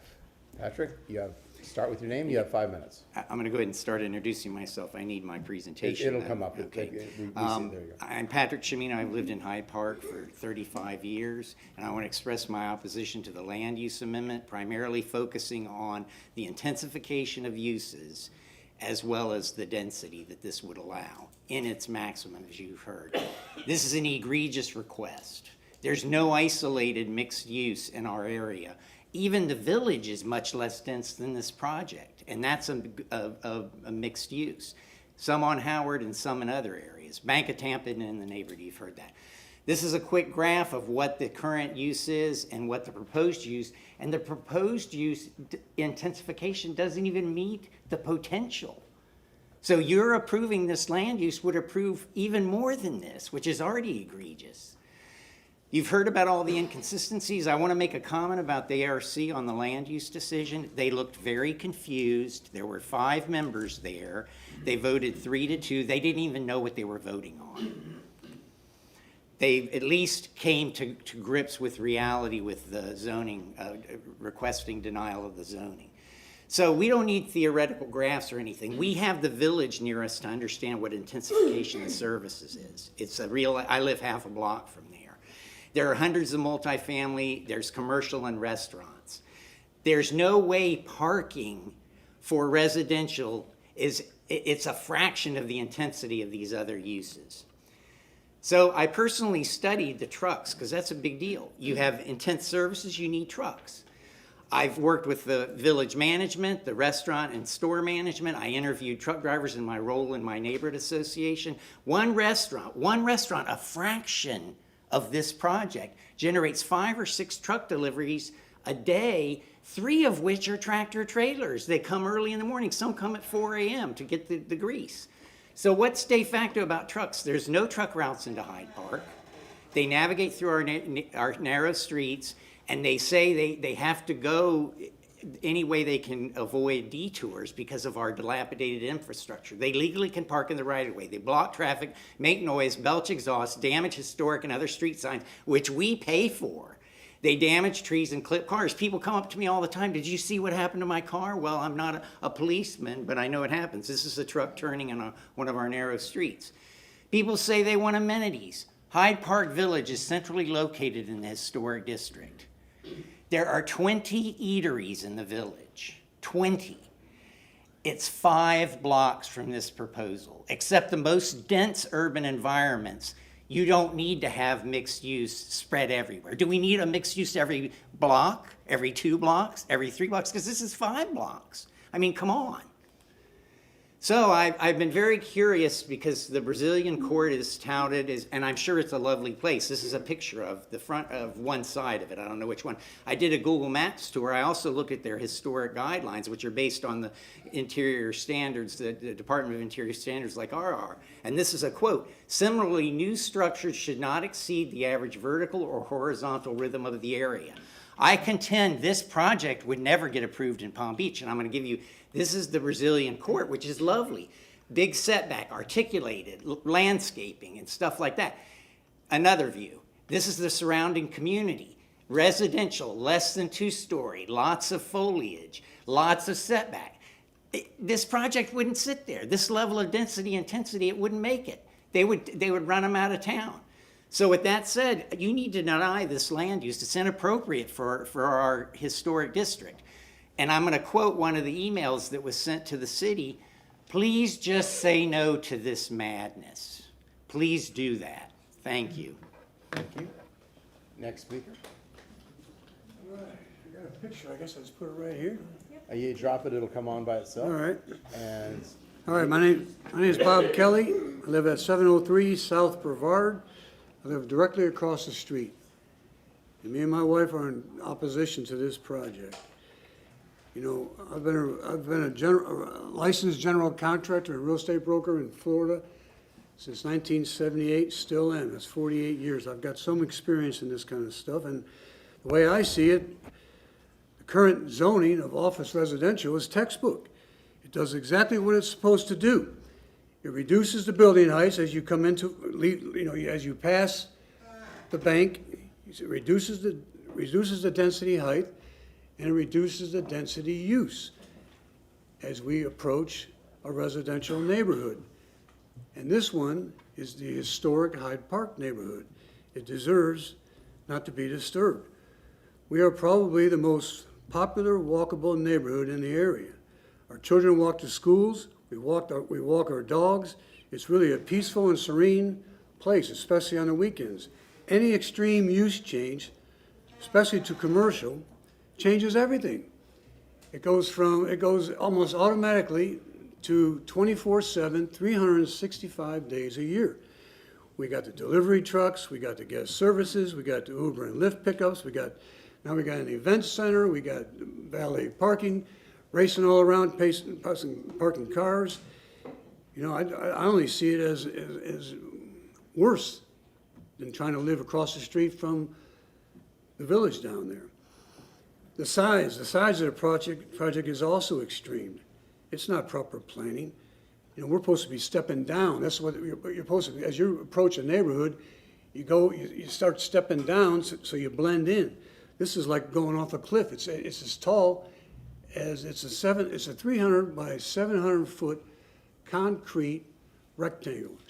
You can put all the lipstick you want on it, call it a boutique hotel, but you know what? It still is what it is. It's a concrete rectangle, 300 by 700 foot parking garage.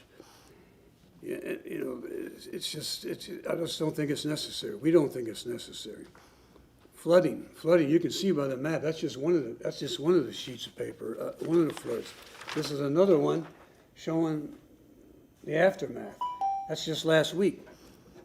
You know, there's no way, I mean, not last week, but last storm. Anyways, that flooding, and they say they're gonna take care of their flooding, they're gonna put underground, they're gonna do it all underground. Well, I can tell you right now, I live on that corner, and from July through November, the water just seeps out of the ground. The water tables under there are full. I have a corner right there, the sidewalk, it gets covered with mildew. I gotta scrub it off because the water just keeps seeping. Thank you, Bob. Okay, thank you. Appreciate it, thank you. Next speaker, please.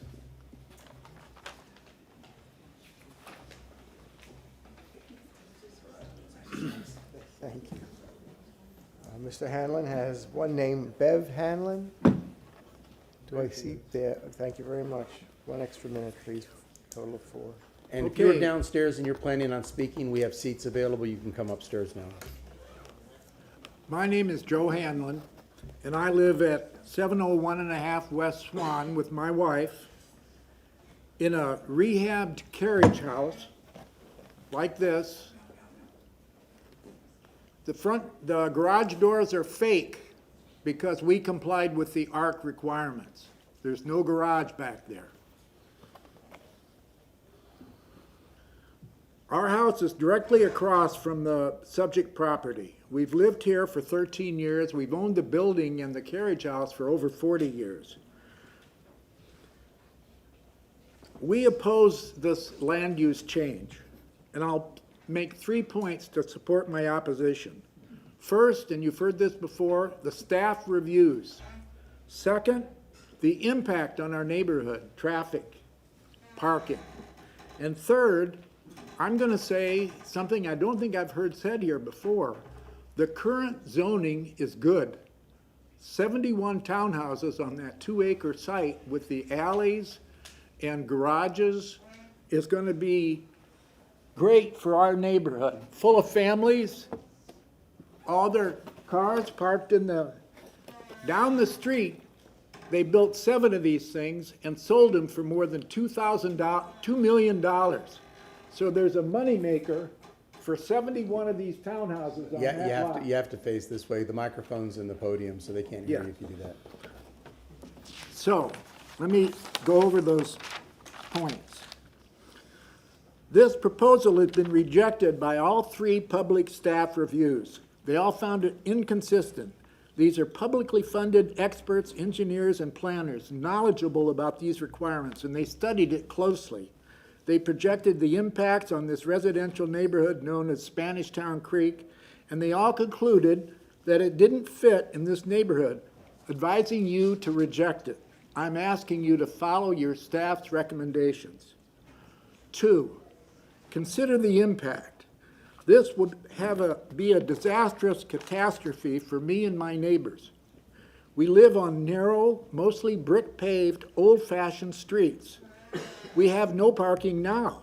Traffic already has to stop if a bigger vehicle, even an Amazon truck, is trying to make its way up Brevard or down Bay Street.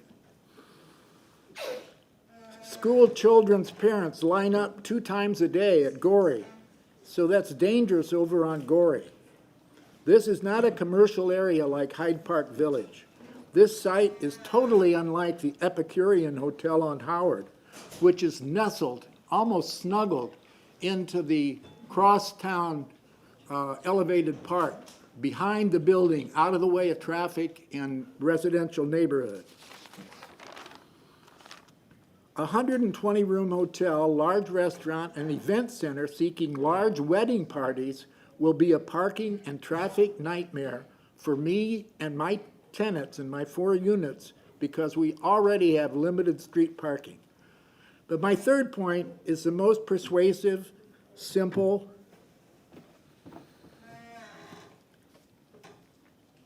and conservative. Do nothing. Do nothing. The site is presently zoned for these kind of townhouses. People want them, they love them. There aren't enough of them in our area. Young families buy these, kids going to school in our neighborhoods, walking up and down the sidewalks. These are right across from Bobby's house, and she doesn't like it because it is pretty big. But I'm here to tell you that this is the way of the future, and it's a perfect opportunity for that 2-acre site. Thank you very much. Next speaker, please. Start with your name. Cut it off.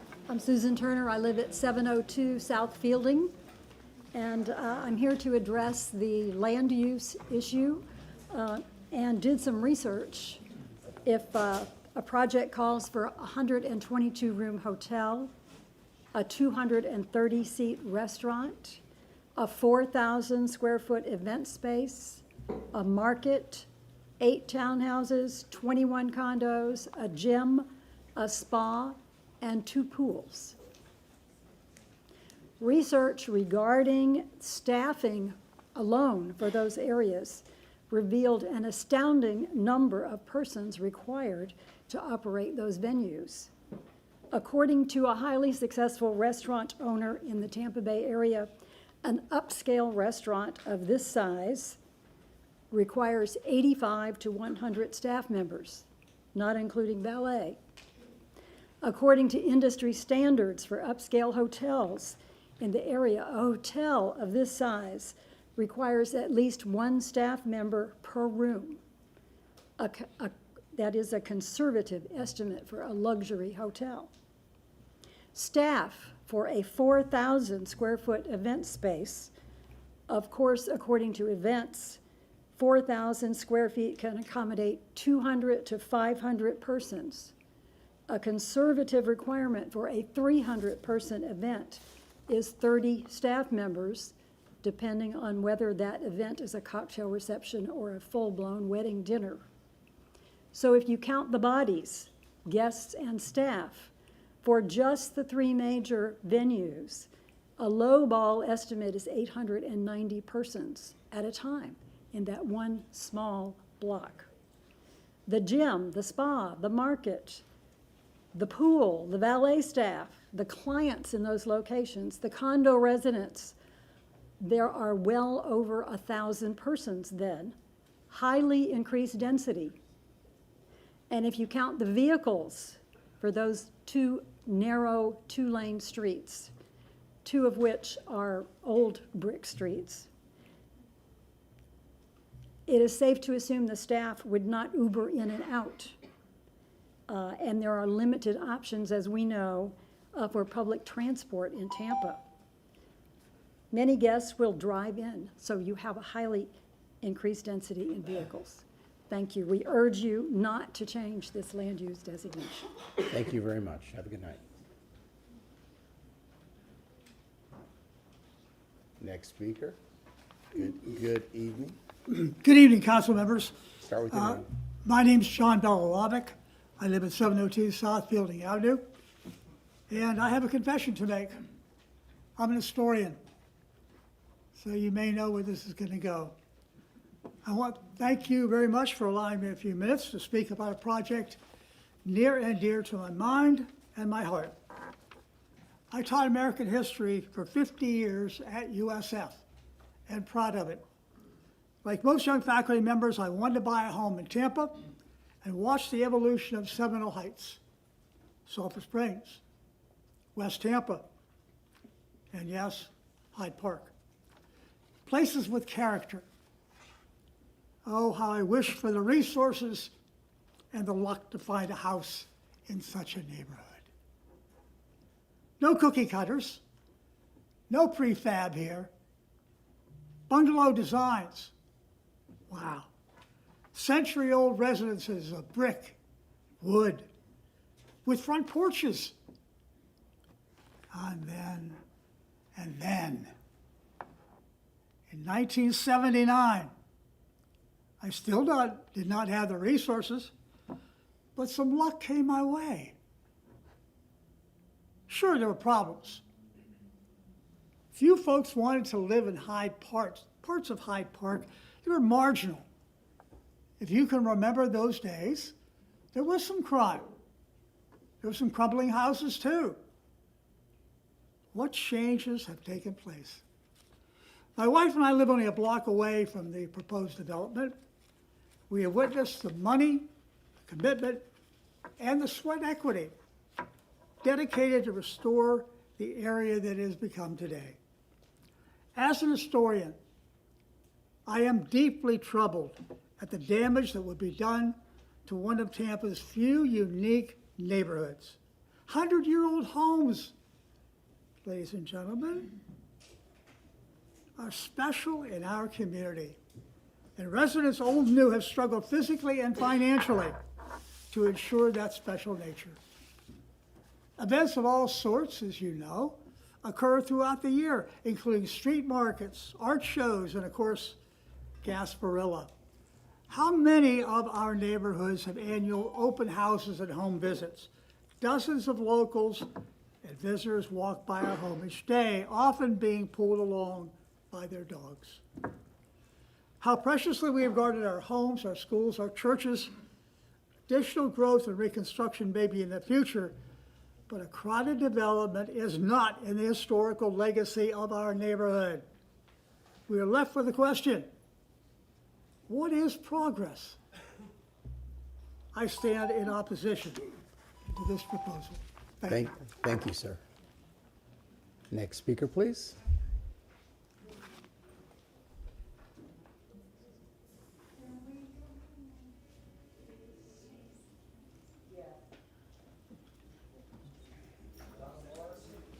Donna Morrison. Thank you. Patty Kuber. Thank you. Cindy Goding. Thank you. 3 additional minutes for a total of 6. Can I have the overhead, please? Yeah, it comes up automatically. It'll Thank you. pop up here in a second. You can start with your name. You'll have 3 minutes. Kathy, my name is Kathy Durden. I'm president of... I'm sorry, you're right. You had 6 minutes, is that right, Mr. Shelby? Yes, 3. I apologize, you have 6 minutes. Okay.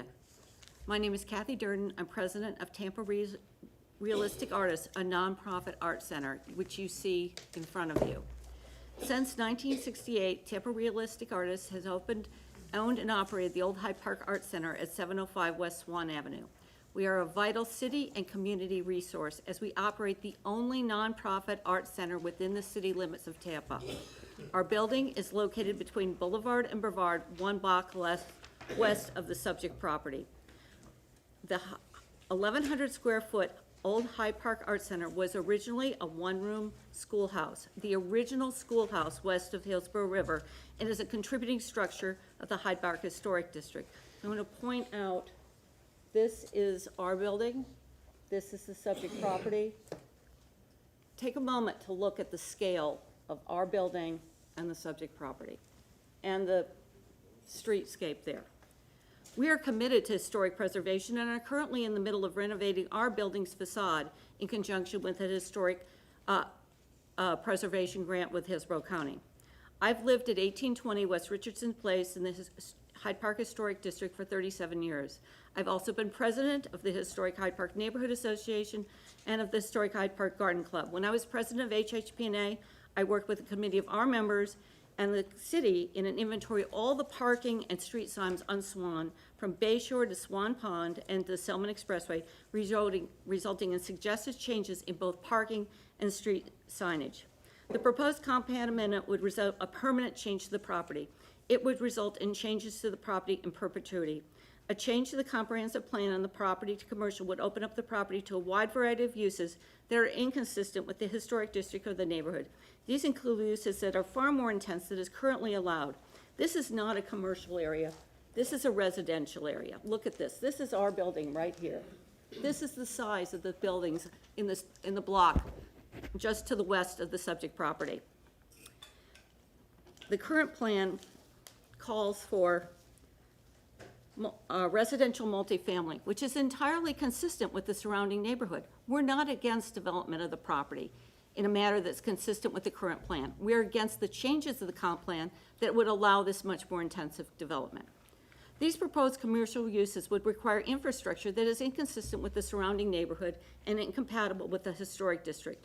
For example, the streets surrounding the project are very narrow, and we've heard this before, and I want to point out, this is Brevard right here. Look at how narrow that is. And it would not support the intense development. The more intense development would also result in traffic in excess of what is in the surrounding areas and result in danger to pedestrians and students of nearby Wilson and Gorey. The available parking in the area is already inadequate. We've heard that, and I'm going to talk about that a little bit more. Our students currently have to park in the neighborhood because we don't have adequate parking. We operate a full schedule of classes and workshops with operations generally from 9 in the morning till 9 at night. We have only 3 dedicated parking spaces. Let's go to the back, get that. This is us, we have 3 parking spaces there. So people are parking on the street. This is where our students have to park. They're walking from their parked vehicles, carrying art supplies to our building, resulting in pedestrian traffic. I want to show you the type and volume of the supplies that we're generally bringing. This is what Donna brings to class. I generally bring the same amount on my twice weekly classes. We've been very active in working with the city to preserve the walkability of the neighborhood and advocate for traffic calming on Swann. Our objective was to slow down the traffic coming through Swann. Swann used to be a racetrack. It used to have a very wide lane coming off of Bayshore, and cars just zoomed down Swann. We worked with city mobility and resulted in both and narrowing that street. We added parking and a bike lane. You can see that right, I think you can see it here. You can see that there's a bike line and there's parking now. And it's much more visible here. There's the bike line, there is the parking. But it also resulted in the narrowing of Swann, reducing the traffic on Swann. And by doing something like this, you're going to be negating everything we've done for the last 2 or 3 years to try and solve this problem on Swann Avenue and create a significant hazard for pedestrians, bicyclists, and children that doesn't exist right now. So the addition of commercial development that would be allowed by this proposed change to the comp plan will increase the traffic on Swann, significantly impact the public safety to our attendees and to the students of Gorey and Wilson and other pedestrians who are walking in the neighborhoods. The change to commercial development would infringe on the already limited parking. We don't have any parking in this area to begin with. The surrounding streets are relatively narrow and not designed to handle the amount of traffic and parking needs that commercial development would bring. I urge you to deny this request. Thank you, Kathy. Next speaker.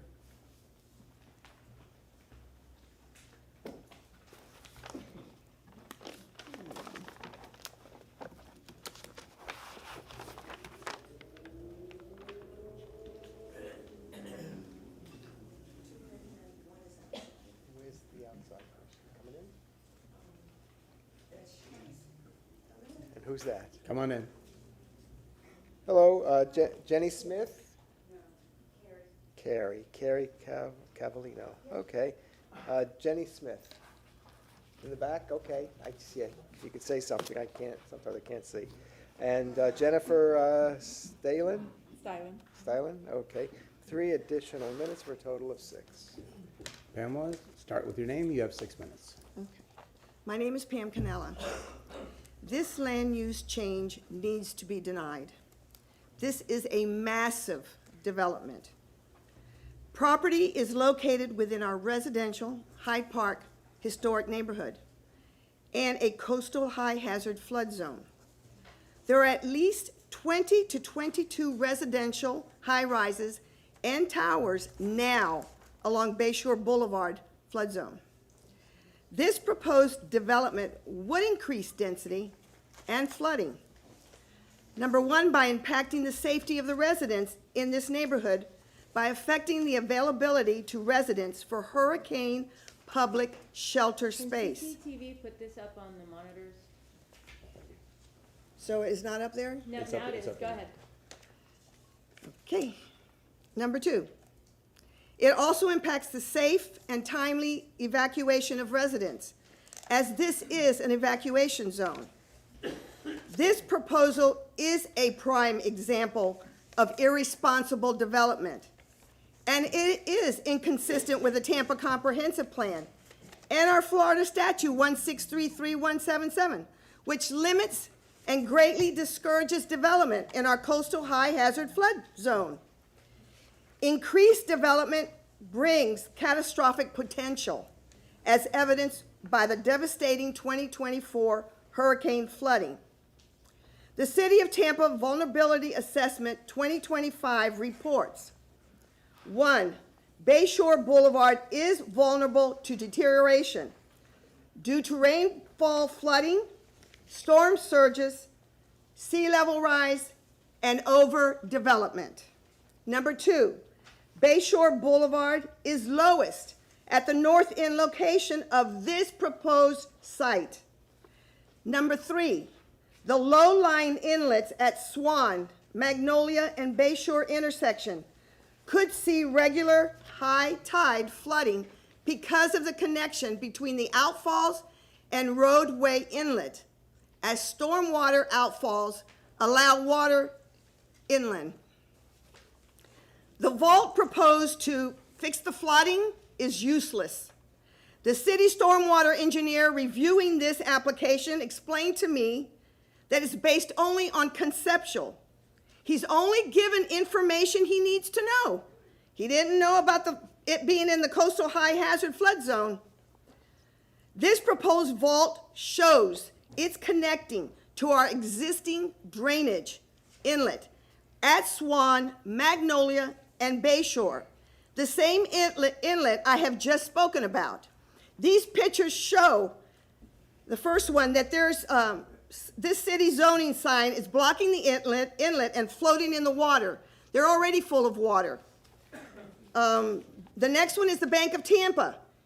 I was looking into water. It always has water in it. It never drains. Number 3, there's, go ahead and show the rest of them. The Bayshore Inlet, they're all filled. This is at one of the the towers. Always has water. It doesn't go down, it doesn't drain, it's there. And then another one, this is another one. In other words, inlets along Bayshore already filled with water. On normal, no storm, no rainy days. Our Bayshore Boulevard now showing signs of deterioration with collapsed seawalls, clogged outfalls, sidewalk, and street cave-ins. Even parts of Bayshore Boulevard roadway is sinking. That's a cave-in. Vaults are never maintained. They end up with collecting trash, debris, pollutants. Definitely not a fix for our flooding. We need to restrict development in our coastal high hazard area. This proposed amendment is in conflict with the goals, objectives, and policies of the Tampa Comprehensive Plan for Coastal Management. I want to talk about the ethics, trust, and integrity. I am concerned that there has been lack of all three with this applicant. Tactics have been used by this developer to postpone public hearings at least 6 times. They even gave false information to several publications to make it appear as a done deal to the public. One publication even made it appear that it was now currently being built and fixing the flooding problem. This developer even replaced the concrete parking lot without a permit, which I can verify by Ms. Sussman in the City Construction Permit Department. Residents cannot trust this applicant to follow through with promises. They are lacking in community consideration. Thank you.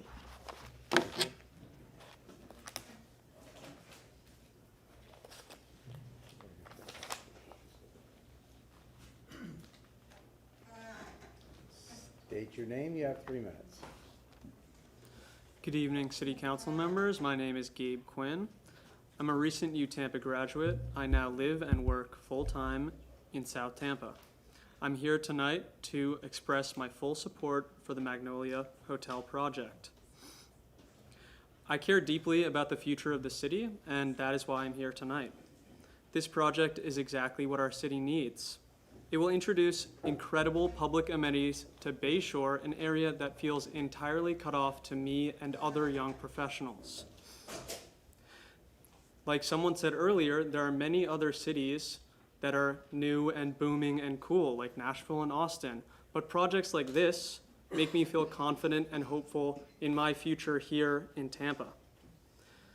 Bayshore is one of the greatest corridors in our city, and whenever I have friends or family coming to visit, I always show them Bayshore, right? They always enjoy it, and I want them to experience it to the fullest. Right now, that is impossible because it's only accessible via walking or driving. Whenever anyone visits, they leave Tampa, and what do they remember most? It's Bayshore Boulevard. Now think, instead of just them being able to walk or drive down there, they would also be able to stay on that boulevard. I understand that change can sometimes be difficult, but as I understand it, this development team has done an incredible job at engaging with the community and its surrounding neighbors, and they've meaningfully scaled back the project based on those concerns. I believe that this project respects both the character and the overall ideals of Bayshore and Hyde Park. This is the perfect place for a boutique hotel. The project introduces several public spaces that are both accessible and walkable for anyone to enjoy.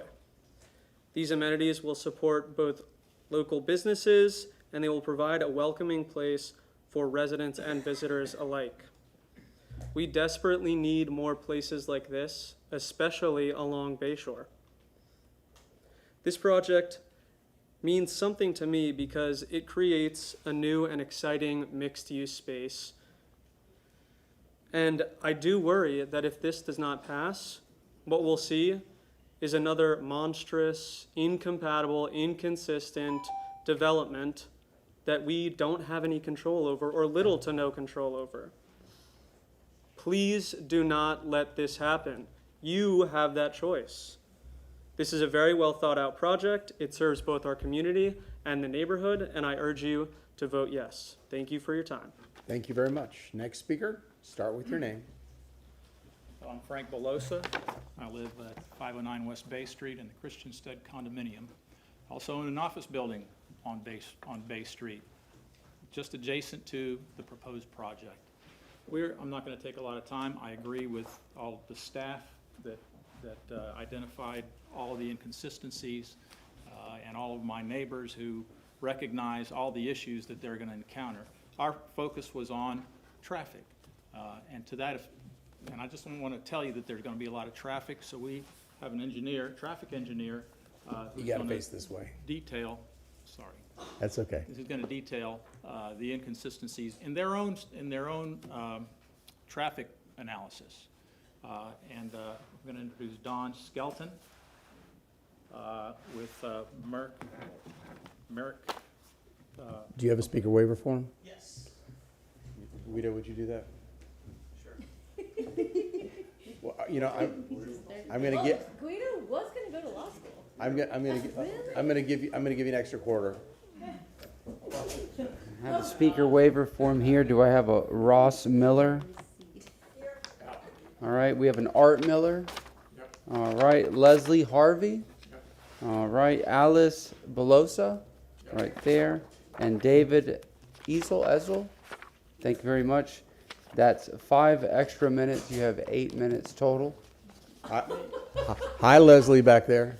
Oh my gosh, I'm so jealous, Guido. I get to do everything here. Okay, start with your name. You have 8 minutes. Good evening. My name is Don. You've been replaced. You've been replaced. Have a good night, Mr. Shelby. I didn't imitate. Your time hasn't started, by the way. There we go. Let's pass these out. Okay, start with your name. You have 3 minutes. Hmm? 8 minutes, yes. I'm sorry, 8 minutes. 8 minutes. Good evening. My name is Don Skelton, and I'm a traffic consultant. I am a registered EI through the Florida Board of Professional Engineers, a roadway safety professional, and the current Greater Tampa Section Institute of Transportation Engineers president. I also served on the Hillsborough County Citizens Advisory Committee for 5 years between 2020 and 2025. So I do have a fairly extensive background in traffic and planning. So I reviewed the traffic study and I found several inconsistencies within the methodology that was submitted and within the study itself.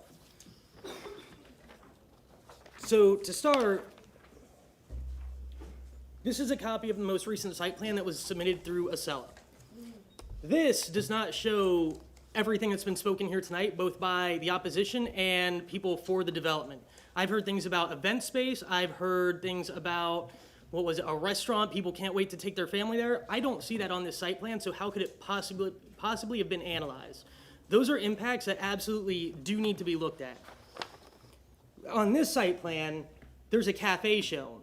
We've all been to La Segunda in just north of Ybor, and we've seen the traffic impacts of that. Even a cafe this size will have traffic impacts, yet it was ignored, even though it's on their own site plan.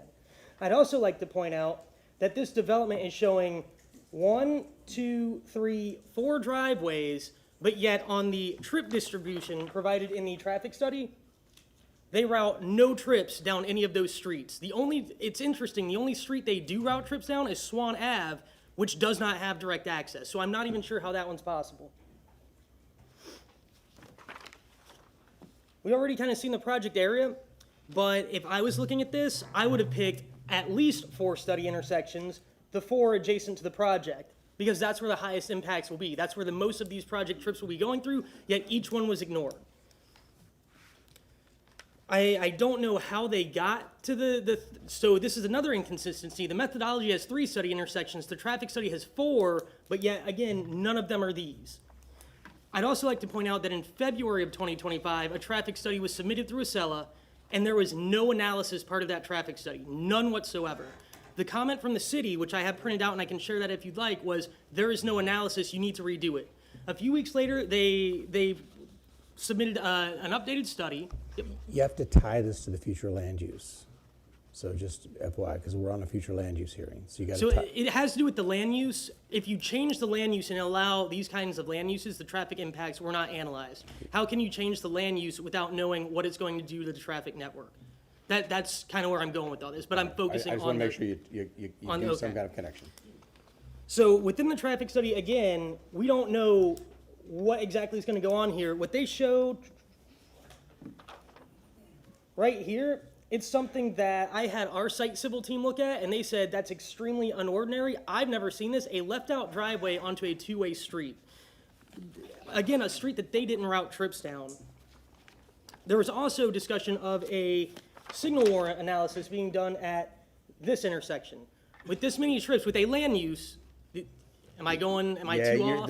I think this presentation needs to wait for the zoning, not this future land use, because you're not tying it to the change of the future land use. So should I wait until that item comes up? If where you're going is basically where you're at, then yes. Okay. Yeah. All right. Yes, okay. Very good. And you'll have the time, if you get the same speaker waivers, you'll have the same amount of time. Okay, thank you. If CTTV could call up my video, and I'll give you my cue to start it. I have like a 10-second lead-in. This is Bobby O'Brien. Yeah, I was going to get to I that. just make sure they knew. Oh, well, I wore a tag, so I knew. Okay, good. Is it? They'll get it up here in a second. Okay. I could sing. I'm just going to say, I'm doing a Julia Roberts impression. Don't judge me too harshly. You're good. We see it, it'll come up on you can start talking, say your name, you'll have Okay, 3 Bobby minutes. O'Brien, well, okay. I'm Bobby O'Brien, and I'm just a Hyde Park homeowner standing before City Council asking you to preserve my neighborhood. Start the video, please.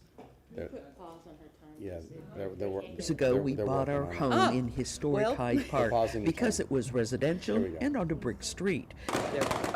We Could you roll it accepted back, that please? meant a You missed yearly the intro. Gasparilla invasion, Roll but it back. never Yeah, did they'll we get to it, imagine Bobby. a commercial hotel No. complex might Don't worry about it. operate. Well, your time's not going. Thank you.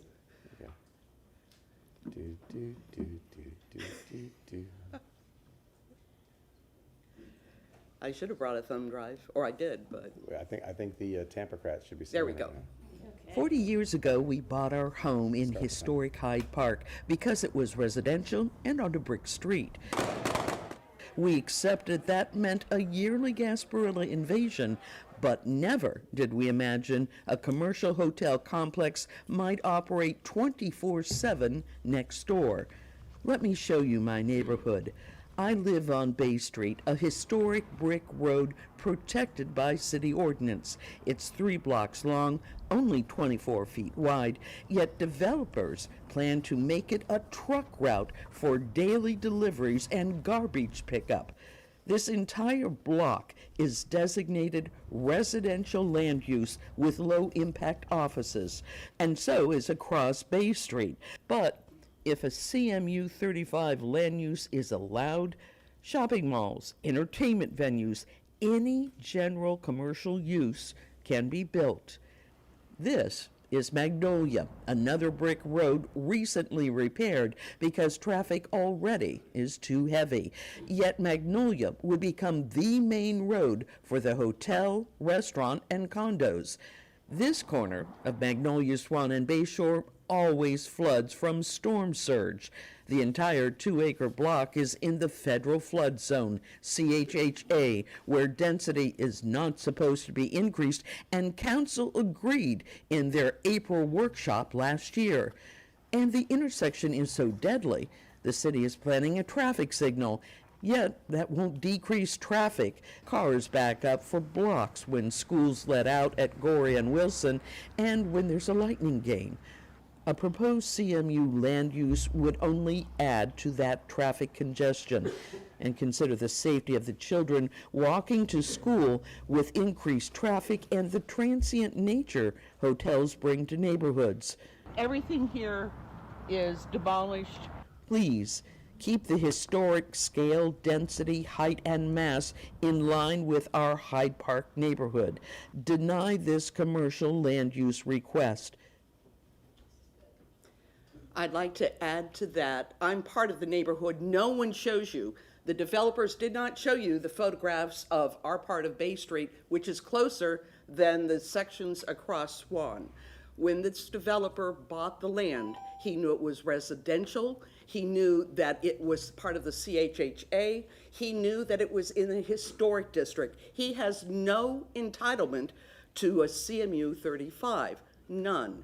Please keep our neighborhood historic and residential. I'm not against development. UT kids, go, but you have to understand what it's like to live in a neighborhood like this. Please preserve it. Thank you, thank you. Next speaker? Hello, my name is Max McGahey and I'm a lifelong South Tampa resident. I'm here to support the Magnolia Court Hotel project because it's needed and will make our neighborhood a better place to live and to work.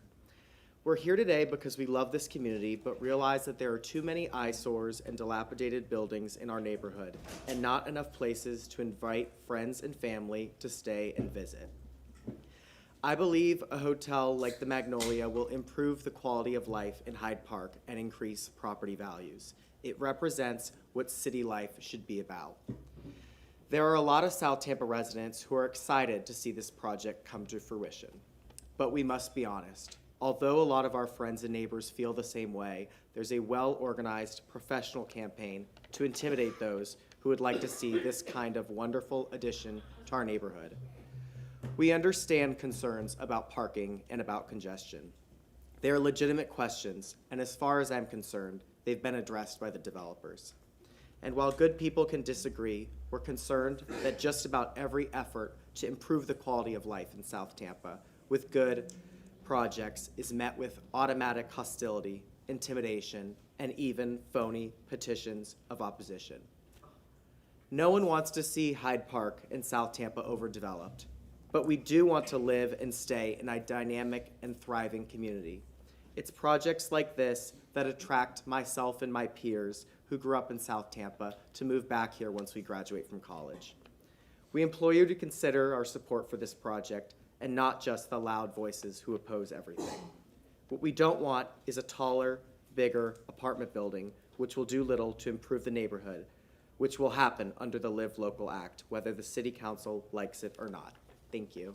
Thank you. Dr. Red? Get my notes up here. Hang on. Here we go. My name's John Red. I don't have. I live at 612 West Swann, which is directly across the street from the development. And I've lived there for 6 years. And I also have had a dental practice that I operate on Platt Street, not far from the development. I'm not an expert city planner. I don't necessarily understand all the inner workings of things, but I strongly encourage this project. Whether we like it or not, Hyde Park is becoming urban. It's becoming more of a walkable space. We're going to have traffic coming whether we like it or not. But I have complete faith in the developers that they have thought about this. They will go ahead and work with the neighbors to make something happen here. Like I said, the increased traffic is coming whether we like it or not. I believe also they'll be very sensitive to what we're dealing with as far as flooding. But again, considering what's currently on the property, which we've recently had homeless issues with people camping out and things happening at the corner of Swann and Brevard, something's got to be done. So I think, quite frankly, I think the developer's going to work well with us. There's going to be some kinks along the way, but I certainly realize that this is a project that needs to be approved. Thank you. Thank you. Next speaker, please. Start with your name. My name is Sage Sewell.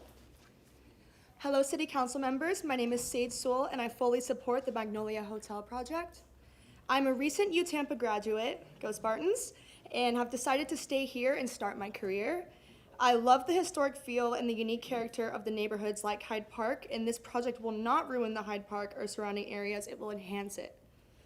I believe the Magnolia Hotel is a perfect example of how we can grow as a city without losing sight of our community or our history. I am impressed by how the design respects the look and feel of the surrounding neighborhood. The developers have also committed to keeping the existing historic building on site. This team has been transparent with their plans from the beginning and has made changes based on the community's input. This cannot go unnoticed. I know there's a lot of not in my backyard going on here, but we live here too. We want to stay in South Tampa because it's a fun, beautiful place to be. The Magnolia seems like a great addition to the neighborhood, but I must be honest. I'm concerned if this project gets turned down, what we'll get is another giant-sized apartment building. I understand under state law, a bigger, taller apartment building can go up with a lot less input from the neighborhood and city. Please think about what you're doing here to us and our neighborhood. I urge you to vote yes. Thank you for your time. Thank you very much. Have a wonderful evening. Next speaker, please. Evening, Council. My name is Cameron Von Thron. I live at 702 South Willow. I'm a fourth-generation Tampa resident, and I've been living in Hyde Park for about 4 years now, and I absolutely love the community, and I think that a project like this is something that would be a huge benefit to our community. I'm a big proponent of things that the community can enjoy themselves, and I think that this hotel and all the amenities that come with it are things that would be used by residents in the community. And I understand the concerns with traffic and things like that. And I always look at things with hotels, most of the time people are Ubering there, things like that. Now, I'm not going to sit here and pretend to be an expert on any of that. And I agree with a lot of the folks here that are in favor of it in terms of utilizing things in this city that are for the community to use. I've lived in multiple areas of the city. I've lived downtown, I've lived in South Allegheny, places like that, and I've loved living in Hyde Park because of all the places that I'm able to walk to and utilize, and things like Bayshore, Riverwalk. I just feel like that this is going to be such a benefit to the hotel, to the hospital and other areas that, and like other people have said, being able to stay and be in Tampa on Bayshore is such a unique experience for people to be able to utilize, and I just am in huge favor of it, and I hope that you guys see it the same way. Thank you. Thank you very much. Next speaker, please. Let me guess, a Spartan. Yes. Good afternoon, Council. How's everything?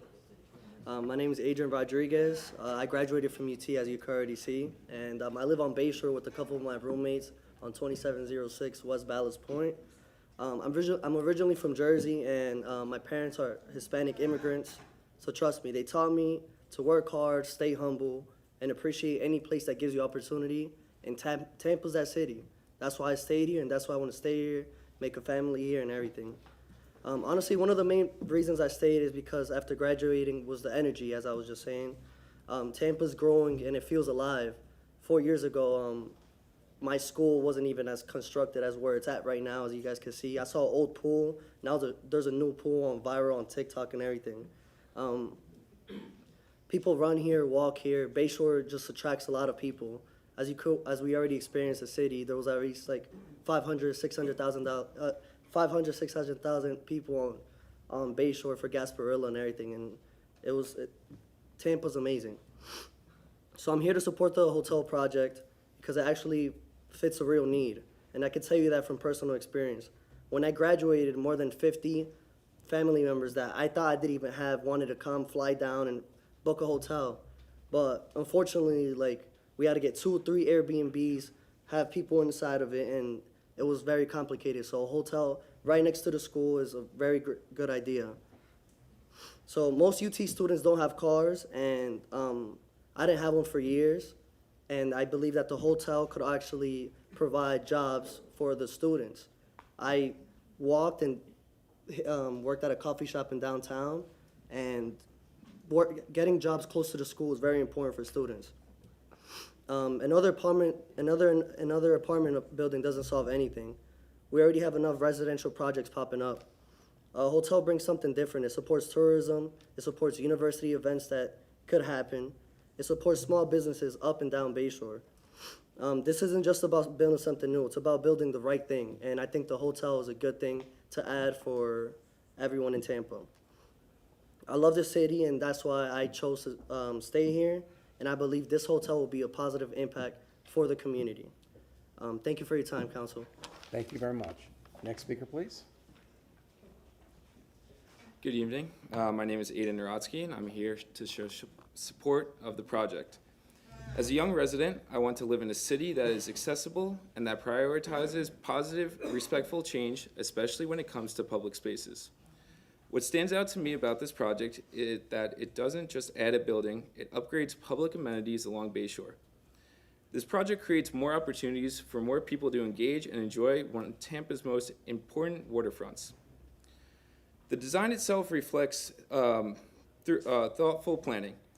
It features modern architect that still respects the historic character of the surrounding neighborhood, ensuring project enhances the area rather than overpowering it.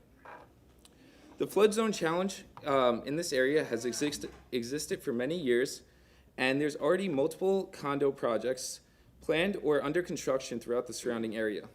Given that reality, I believe it's fair to ask whether it makes sense to restrict growth on a single lot, especially when this proposal has taken thoughtful steps to address existing conditions and align with what is already happening around it. This project represents a kind of smart, balanced growth that makes the city more livable for people like me who want to stay, work, and contribute here long term. It improves public access, respects neighborhood character, and thoughtfully integrates the existing landscape. I look forward to seeing this project come to life as a positive addition to Hyde Park, Bayshore, and South Tampa. Thank you. Thank you very much. Next speaker, please. Start with your name. Hello, City Council members. My name is Michael Burns. I'm the director of the Tyson Companies, a family office who's occupied the Edgewater building for the past 5 years. Our office building is located 2 blocks north of the proposed project, which I would like to express my support in favor of today. This neighborhood is truly special to me, as it served as a second home where I dedicate time to growing my professional career. It's here where I am fortunate to take regular walks through the historic district, enjoying the tree-lined streets, historic homes, and bustling energy of Bayshore Boulevard. While I've lived in Tampa for 6 years, less time than many of the neighbors citing opposition today, it's been a long enough time to see the rapid changes happening in the city. Changes that are unique, exciting, and inspiring. While I'm sure everyone is aware of the billions of dollars of private and public investment that's being deployed into our city, I'd like to remind the homeowners in opposition to this project that these investments are the reason why people like me move to this city, build businesses in this city, start families in this city, and work very hard to be able to afford a house in the neighborhood that many of these residents call home. A neighborhood that did not have the same value if it were not for developers risking their time and capital to improve the city for future generations of people like me. That said, I'd like to address a few key points in support of my project. First, I'd like to speak about how the project fits within the city's adopted planning framework. The City of Tampa Comprehensive Plan is very clear that urban villages like Hyde Park are intended to support compact, mixed-use, and walkable development on underutilized sites. This is what the proposal enables. It replaces low-intensity commercial uses with a coordinated, walkable development that enhances the surrounding neighborhood and Bayshore area. The increased intensity also gives the city better tools to manage increased visits, a serious concern of the surrounding homeowners. By most importantly enabling structured parking, something that's not possible with the 0.6 FAR existing, while also giving the city the ability to request larger setbacks, fewer curb cuts, larger sidewalks, and a design that encourages a safe and walkable environment. There's a couple other points, but I didn't know I only had 3 minutes. But, you know, in closing, I just want to remind the City Council that this decision is not about one project. It's about whether the city continues to follow the very planning framework that it has adopted to guide responsible growth, investment, and long-term value creation. Cities thrive by managing growth thoughtfully, predictably, in a way that benefits both existing residents and future generations. This project does exactly that by setting a clear, rational precedent for how transitional sites should be developed moving forward. For these reasons, I respectfully urge you to approve this request. Thank you for your time, your service, and your continued support to the future of our city. Thank you. Thank you very much. Next speaker, please. Start with your name. Ellen Ware. I live on Davis Island at 114 Adriatic. I have worked at the Edgewater building, the same building as the last gentleman, for the last, I don't know, 30 years, I guess. The comprehensive plans, residential designations are, and I'm not a land use planner, but as I understand it, they're calibrated to minimize conflicts among land uses, transition from one intensity to another, promote harmonious development patterns. A shift from R35 to CMU 35 would enable massing, height, activity levels, loading, and operational characteristics that deviate from the plan's established compatibility expectations for this location. And that is important not just because of the effect on this particular location and this project, but the comprehensive plan is the City of Tampa's promise of predictability, one that homeowners, small businesses, and long-term residents have relied on when making investment and life decisions. That's why all these people are here. An ad hoc intensification here would signal that predictability is negotiable, inviting further piecemeal departures and cumulative incompatibilities. Been here a long time. I haven't had anything to eat.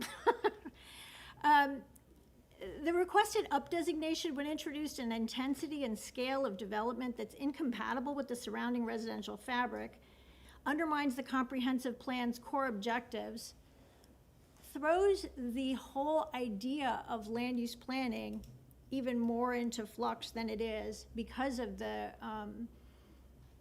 concern that everyone is going to have then about what does it even mean? When I buy into this neighborhood, I invest in this neighborhood, I build something in this neighborhood, I have a business in this neighborhood, I have a nonprofit art center in this neighborhood. What does that mean? I can't count on this plan. It imposes intangible traffic infrastructure harms without any corresponding public benefit.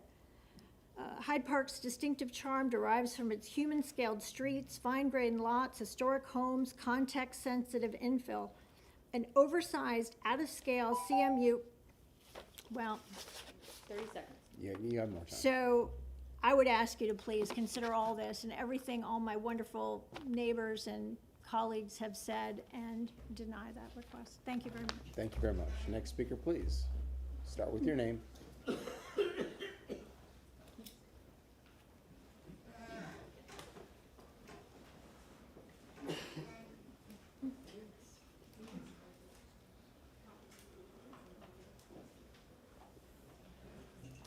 Did you sign a speaker waiver form? Is that why you're peeking through the door? Come on in. Are you Mary Beth Hunt?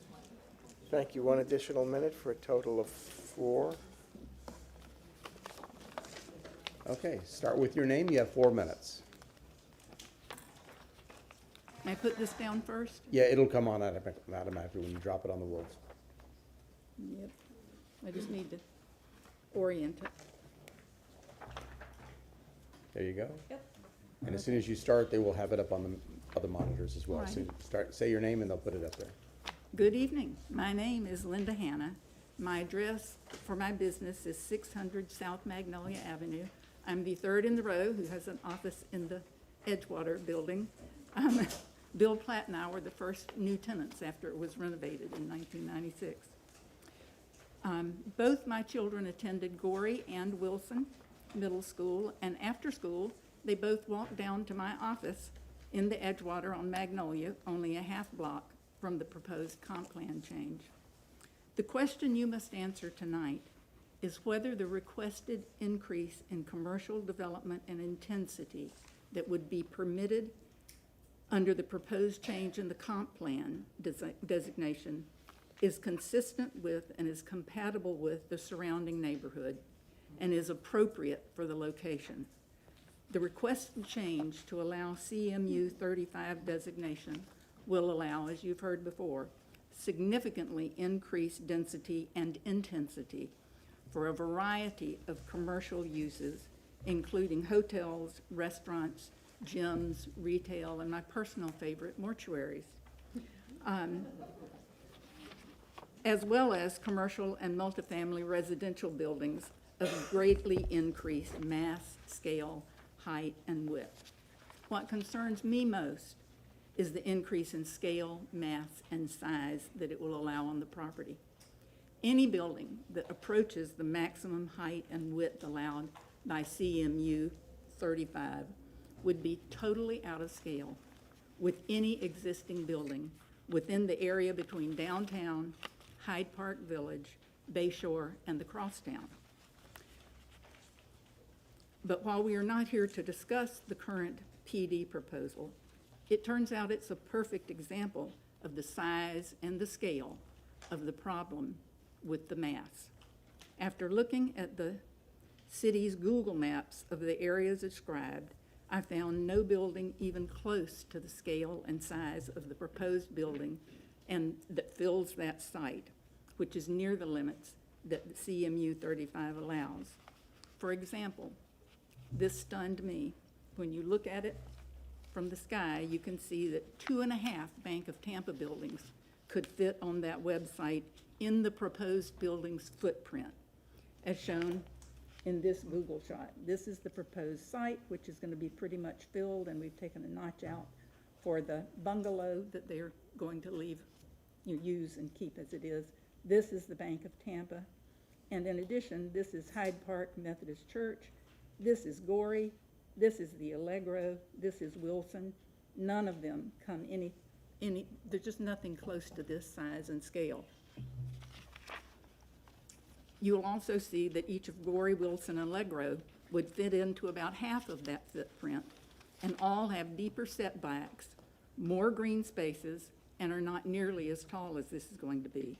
None of the condominiums in Hyde Park have anything near the footprint of the proposed building. The Valencia, you could fit 5 or 6 Valencias onto that footprint. Difficult to visualize how truly gigantic the proposed building is.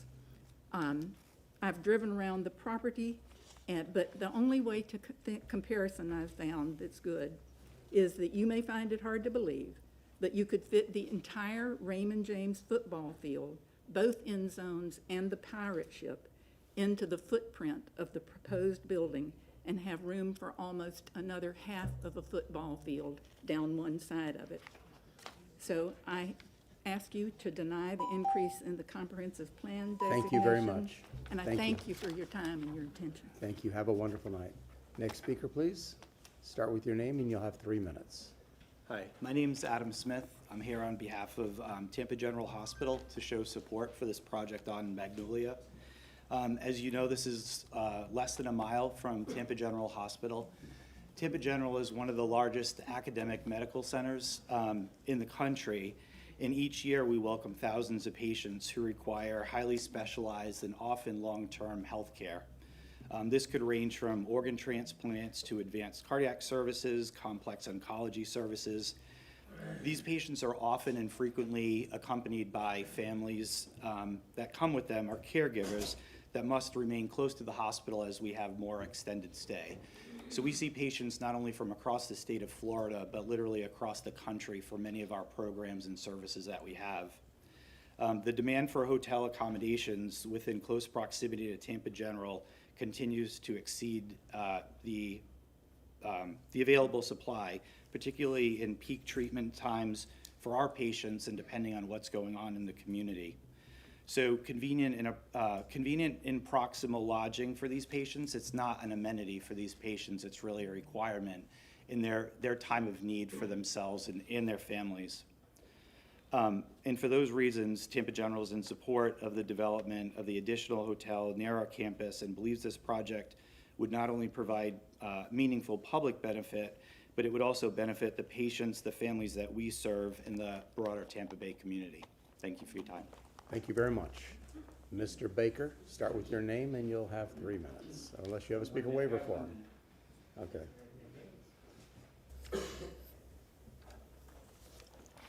Ann Cohn?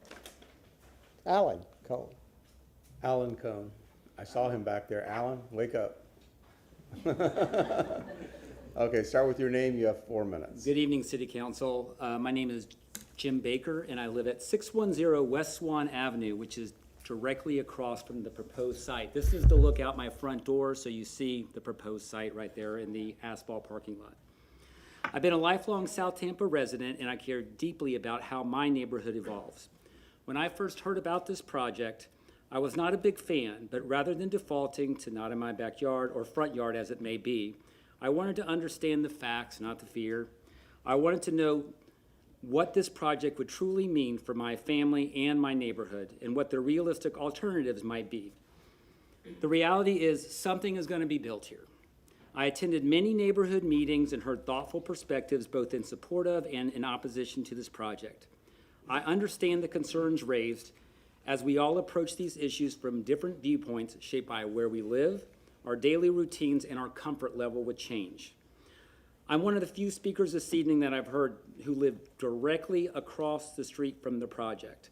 I also work just 4 blocks away, put that up quickly, right over here.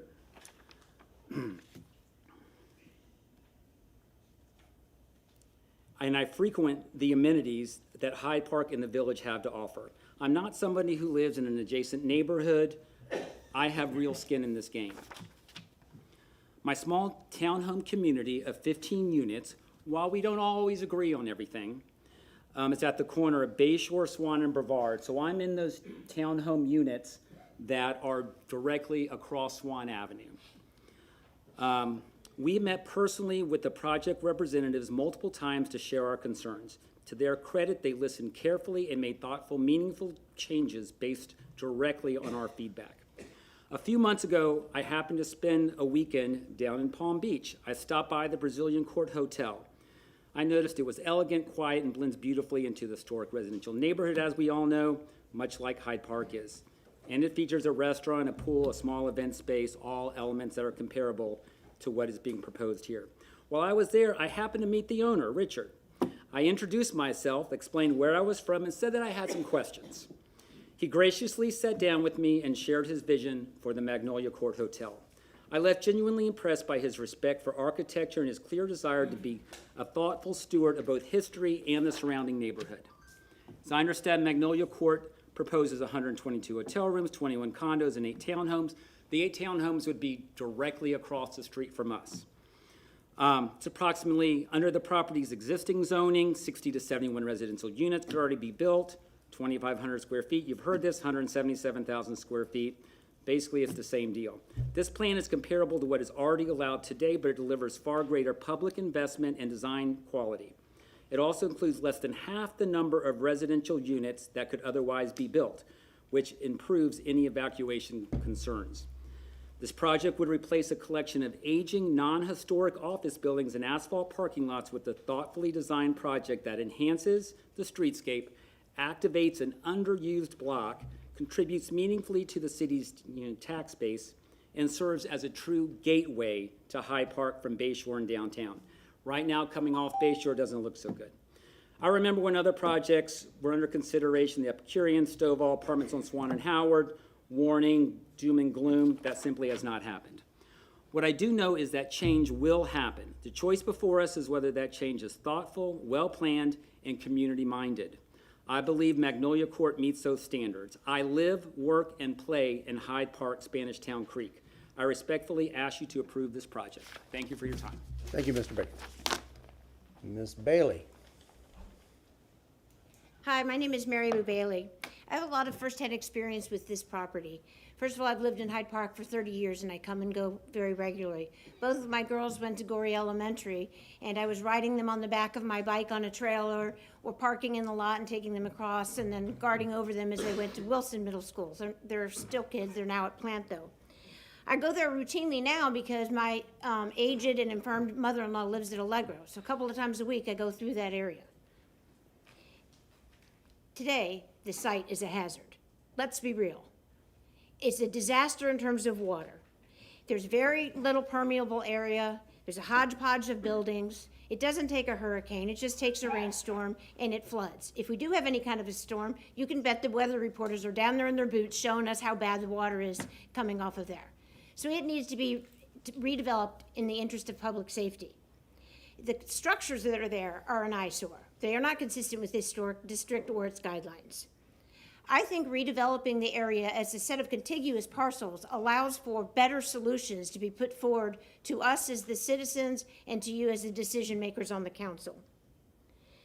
Without any change in the comprehensive plan, a big old multifamily residential thing can be built there. I don't see the need for that, and I think it'll exacerbate the flooding problems that I talked about, and I already said I don't think it'll be attractive. They're proposing a land use change for a boutique hotel. That's compatible with the historic district. You don't have a basis to deny that. We already have one at Pally House. It's not enough. We need more. Commercial mixed use is compatible with the district. Hyde Park Village. For 20 years, I lived directly behind Hyde Park Village. I now rent that house out for income, and I regularly visit it. But for 20 years, I found it to be very compatible with my residential living and raising children. There are a few sites that allow the public to view our beautiful Bayshore Boulevard and its waters. Having something like this is a public benefit. It is an add to the public. In summary, updating the comprehensive plan to allow for CMU and the use of a boutique hotel is in the public interest. The ARC voted to approve it. I believe you should vote to approve it. Keep in mind that what's on the agenda item tonight is, as Alan has reminded us several times, is whether or not we update the comprehensive plan for land use. All these other things will come later, and we'll debate them in the PD, and if we're all still here tonight, that's all fine, okay? Strategic plans should not be set in gold. I was a business consultant for 27 years and a very successful one. Strategic plans are guidelines, but you need to amend them as conditions and facts and needs present. Just like those lawyers in this room. Laws are changed based on case law. Cases come forward. So this idea that we have to bow down on high and not change a single thing in the comprehensive plan is not consistent with my life experience. Please vote to support the amendment. Thank you, Ms. Bailey. Next speaker, please. Good evening, Council.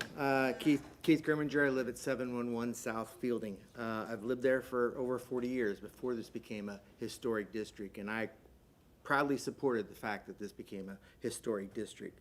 But you all have a very difficult decision in front of you. We're experiencing growth and population expansion. Where is that going to go? We've heard about, staff and the agencies and where this is inconsistent, and I agree. It is inconsistent, but I would argue that possibly the regulations maybe need to be changed, as the young lady just said. The Seville, in the heart of the district, could not be built today based upon these regulations. It was the jewel of Hyde Park. So we have to recognize that there are edges and transitions within our development ordinances. We talked about a 7-story versus a 9-story. 7-story hotel is 10-foot floor-to-floor height. A 9-story office building is 13. So this is actually half the height of the Bank of Tampa, and it serves as a good transition. The proposed uses support greater traffic distribution throughout the day. Hotels tend to come in throughout the day. Residential is AM peak and PM peak, conflicting with the schools and the other parts of the neighborhood. So you have to keep that into consideration. We have to understand what could happen by right, the density and residential inputs, and the fact that this property could be eligible for the live local, where it could be 2, 3, 4 times greater development. Question is, do you want to dance with the devil you know or the devil you don't know? Infrastructure, as I mentioned, the traffic is oriented to the north and east, staying away from the neighborhood, and the stormwater will definitely improve this area. All the pictures of the flooding and the storms, those are rare occurrences. We can't control Mother Nature. That's going to happen. Cooper Johnson Smith has done a great job of and the development team, creating a beautiful historic aesthetic celebration of the historic district. But district lines lie on maps. The general population is not aware of these district areas. The development that provides the best awareness of our historic district is this development? Lastly, you know that Bayshore and Swann is a gateway that can hold this kind of development. It's a great gateway to the historic district with a rich historic aesthetic, but it's also a gateway to the urban core. That gateway goes both ways. So I ask you, doing a little survey here, it's almost a 50-50 split. And I have to admit that my generation and the people that have spoken here are kind of in the past and rejecting this. But you saw the younger generation. The question is, council, do you want to be with the past or with the future? Thank you very much. Thank you. Next speaker, please.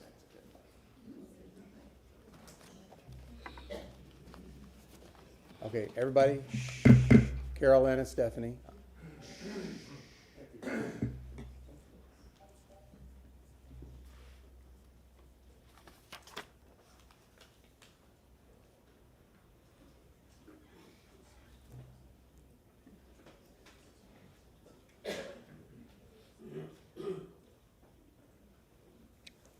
Christopher, forward, please. Thank you. 1 additional minute, total of 4. Good evening, sir. Start with your name, and you have 4 minutes.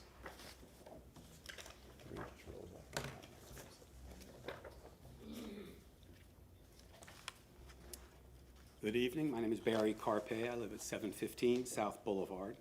My wife and I have been residents of Hyde Park for 25 years. I've been a real estate developer for almost 50 years and a past chair of the Urban Land Institute. I've served on Hyde Park Preservation Board for 2 years as chair of Government Relations. It was through this capacity that I was introduced to the Magnolia Court Hotel project. I began working with Truett Gardner and his team, making themselves available with the neighborhood meetings.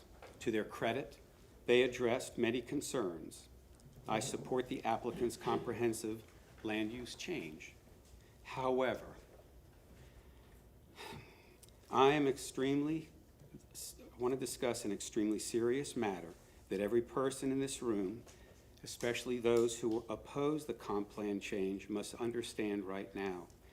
You've heard mentioned the Live Local Act. That was enacted by the state of Florida. It incentivizes affordable rental housing for eligible properties.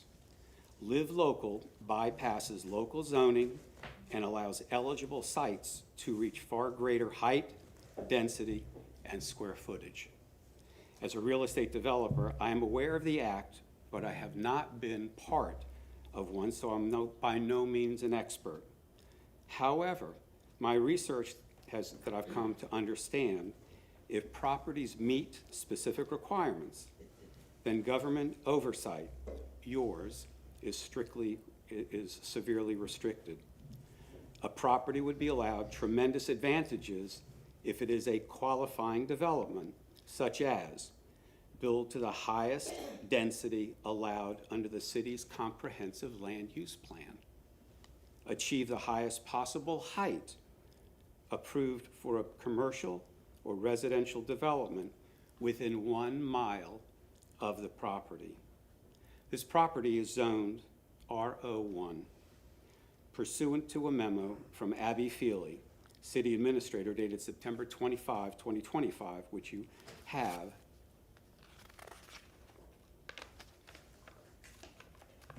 I'm also going to remind you that this is about a comp plan and not a rezoning. So please stick to the comp plan. All right. This site is shown as eligible.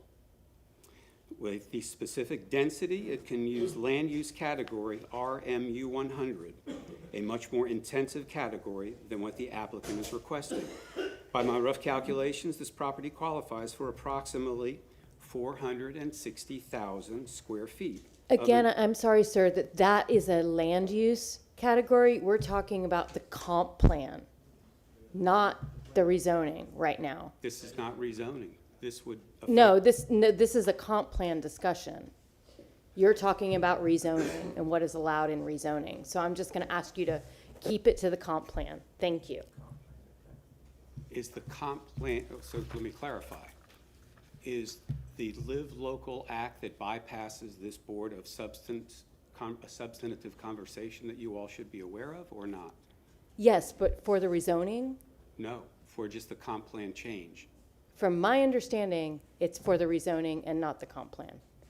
But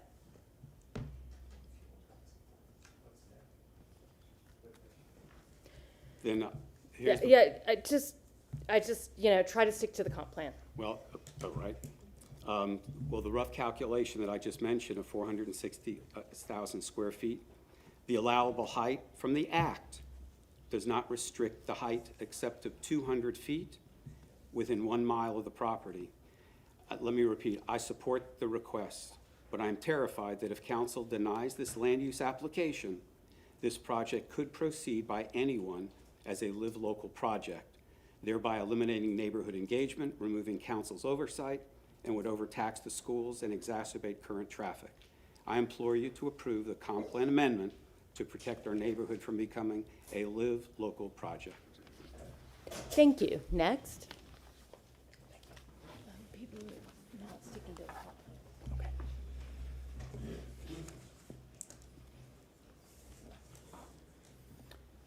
Yes, sir. Start with your name. You have 3 minutes. Good evening, City Council members. My name is James Abbott. I live at 405 West Azeel Street. This is just north of the area we're speaking about tonight. I am here to formally express my concern regarding proposed land use change to allow the construction of the large hotel within the historic Spanish Town Creek neighborhood. This is my neighborhood. On the daily, I walk down Bay Street. My daughter attended Glory. She now attends Wilson. We walk down that street to and from school every day. This is my neighborhood, and these are my concerns. While I understand the importance of thoughtful growth and economic development, this proposal raises several significant issues that I believe are inconsistent with the character, safety, and the long-term sustainability of our one-of-a-kind historic neighborhood. First, the introduction of a large hotel would inevitably increase parking demand, pushing overflow parking onto neighboring streets that are not designed to accommodate such volume. Second, increased noise from guests, events, deliveries, and ongoing operations that are 24 hours a day. A hotel never stops. Would disrupt a residential district that has been long valued for its character and quiet. Traffic congestion is another major concern. The area already experiences challenges, particularly near Gorey and Wilson Middle School. I don't know if you've ever been there for car line pickup. You can't get through. Additional hotel-related traffic, including guests, ride shares, service vehicles, deliveries, would further strain local roadways, creating chaotic traffic flow and raising safety concerns for students, families, and staff. The scale and use of the large hotel proposed are fundamentally inconsistent with the historic nature of this unique neighborhood. The neighborhood's character, architectural integrity, and sense of place are assets that cannot easily be restored once compromised. A 7-story building will dwarf the surrounding neighbors. Finally, the practical realities of hotel operations, including disruptive truck deliveries, garbage pickup, and the use of loading bays 24-foot wide streets, such as Bay Street, pose a serious logistical and safety challenge. These activities would significantly impact daily life for nearby residents and further contribute to congestion and noise. I hope that you consider these thoughts and you vote no. Thank you very much. Okay, pause for 1 second. How many more people that are sitting are planning on speaking tonight? Okay, and if there's anybody downstairs and if that still has not spoken and wants to speak this item, now is your last opportunity to come and get in line, and then I'm going to call it the last speaker. Okay, next, sir. Is it? Okay. Just wanted to make sure. Okay. You don't have to be sworn in on this one. Mr. Kane has three names, Sally D. Sally D? There's Okay. Sally D. Madison Baptiste, thank you, and Melanie Valberg, thank you. 6 minutes. Start with your name, sir. You have 6 minutes. Council members, appreciate the time. My name is Jack Kane. I'm a Tampa resident. I also happen to, I used to work in an office building that borders this property at 601 South Magnolia, so know this area very well. Was here a few weeks ago talking about parking for hotels at a previous hearing. Before getting into that, wanted to start with a couple points that I've heard this evening that, and to be clear, I'm speaking in favor of the plan amendment, but I have not been compensated by anybody. So a few things that I've heard this evening from the Art Center about the 3 street parking spaces and the totally understandable concerns. The developers have made an attempt to offer additional parking spaces inside the parking facility for them. Because the way, if built as intended, this will have surplus parking. This is the first parking project I have seen, mixed use or otherwise, that will genuinely have a surplus of space, bar none. As far as street parking goes, I had original concerns about that as well. I remember what it was like trying to, our parking lot at the office was relatively small and sometimes we had to go and find some street parking. Valet for restaurant visitors and event guests will be free. So if you're going to a high-end restaurant, why would you go and hunt for street parking when you can use valet for free?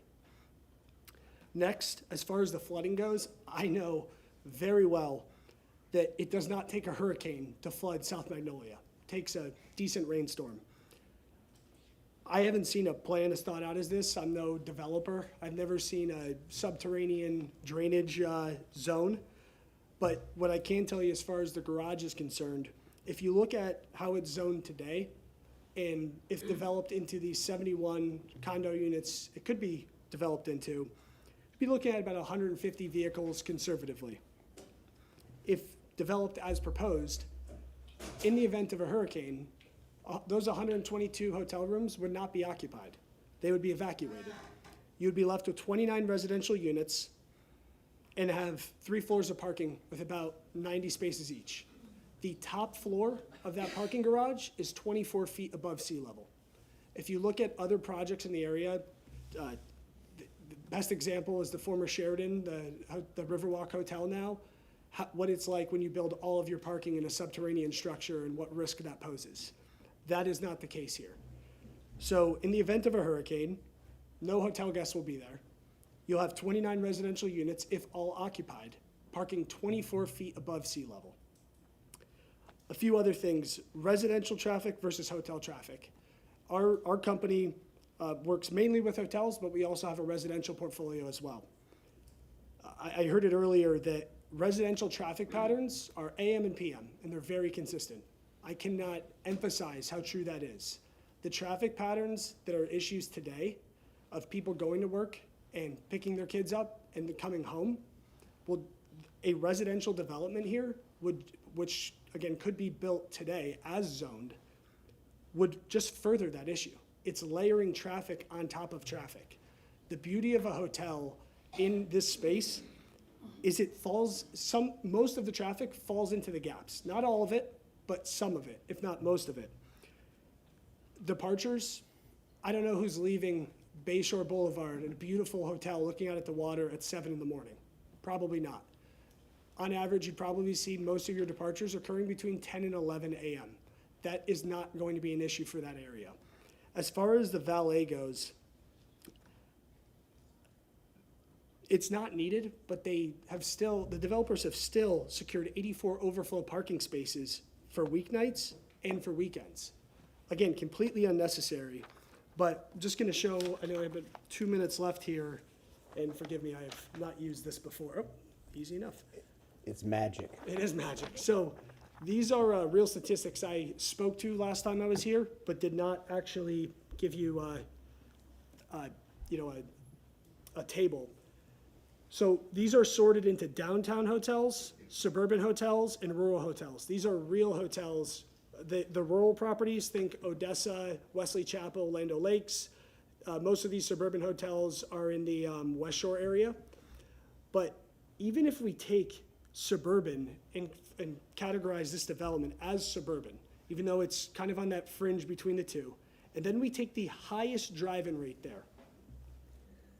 Again, this is data over the previous 3 years. The average drive-in rate for a 122 hotel room property at full occupancy would be about 58 hotel overnight vehicles, at max about 64.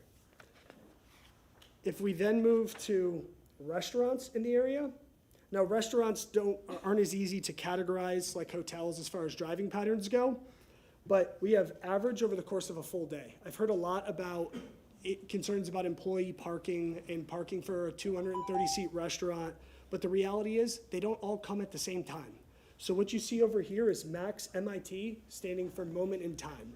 The most we've seen at a hotel like this in a suburban environment is 52 vehicles at the same time.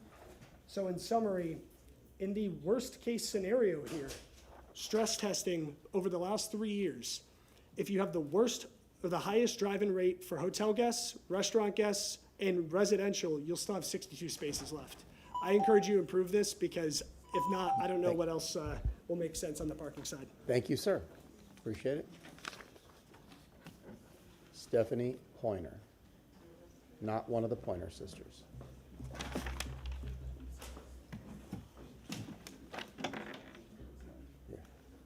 Thank you. Ms. Pointer has 4 names. Liz Kelly, please. Liz Kelly, can you acknowledge you're here? I don't see Liz. Liz Kelly, no? No, she was right there. She's not there anymore. We need the HDMI for the laptop. Mike Miller? Thank you. Christine Proctor? Thank you. And Meg Fernandez? Yes, 3 minutes for a total of 6. Good evening, Stephanie Pointer.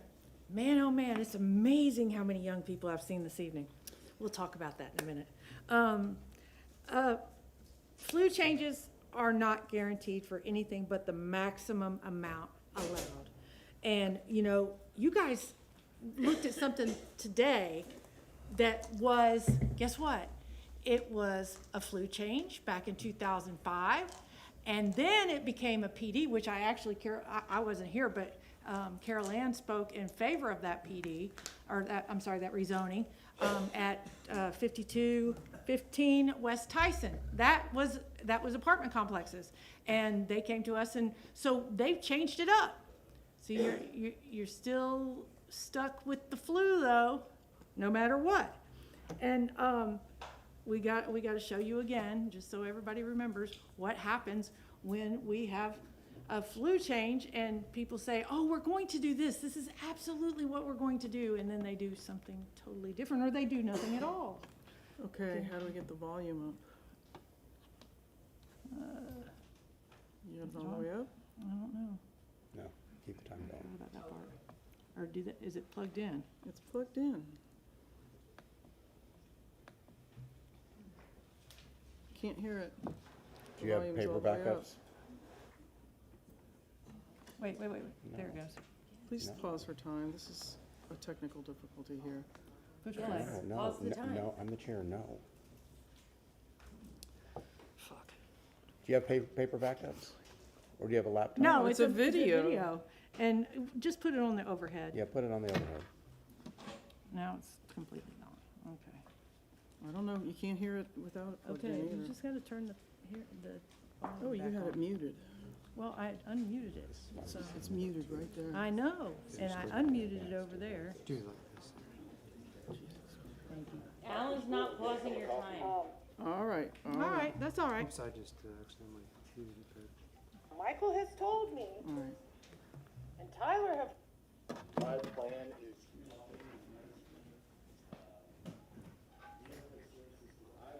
that commercial in neighborhoods makes for better neighborhoods, a place for people to go meet after work or after school and get a cup of coffee.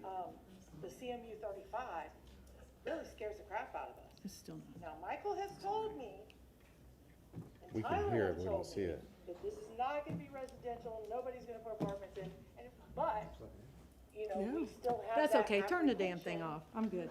Okay, I don't need it. Bottom line is, you can tell us a story all day long about what you're gonna do, but what you're gonna do is not guaranteed. That's all there is to it. I showed you this video 2 weeks ago, and you know what? That same night, 2 weeks ago, guess what? Amazingly enough, the same people showed up in this joint and testified and gave public comment. These people here, I pulled this list for you the other day, it was the orange paper. 3 of these people are here tonight. 3 of these people, one of them gave minutes earlier, and I'm not sure, but I know that all 3 of them have signed in, okay? I have all of these emails that were sent to Sandy D, in addition to sending it to City Council. And I have a list of Miss Sewell, Miss Leach, Miss Madison, who just stuck her head in and gave somebody a minute, Mr. Fadio, Miss Gatz, Mr. Forward, Mr. Von Thorn. These people all work for Playbook Communications, is that what it's called? I don't even know. Is that in their playbook now, that every time we have a meeting? These are all the young people that went to the University of Tampa who are coming here tonight. Surprise, surprise, surprise. You tell me what they're doing here. You ask the applicant if they're getting paid to be here. The last guy who came here wants to get up here, and he did the same thing at the Marisol meeting. He talked about, I don't care about either side, but by God, he had all kinds of documents with no kind. Is he a transportation expert and we just don't know it? Because he sure as hell sounds like one. Now, what is going on in here that we have all these young people decide to show up instantaneously? They show up for 3 different hearings within 2 weeks of one another. 3 different hearings. What's going on here? These are not neighborhoods. These are not neighborhood people. These are not people defending their homes. What's going on? If you're going to get paid to be here, or you're going to be part of the team, you're supposed to be on their time, not on ours. You're not supposed to give minutes to people who are on your team and allow them to speak. And this is becoming a really, really ugly habit, because things are being entered into the record that may or may not be accurate. If people are doing things shadily, can you trust everything that they say when they get up here? Because we're not under oath right now. We are not under oath right now, so they can say anything they want. Where are you going to go? And I always will. You can bet your sweet behind that that's going to happen. Okay, sir, you are the last speaker. Let's bring it home. Start with your name. Hoorah.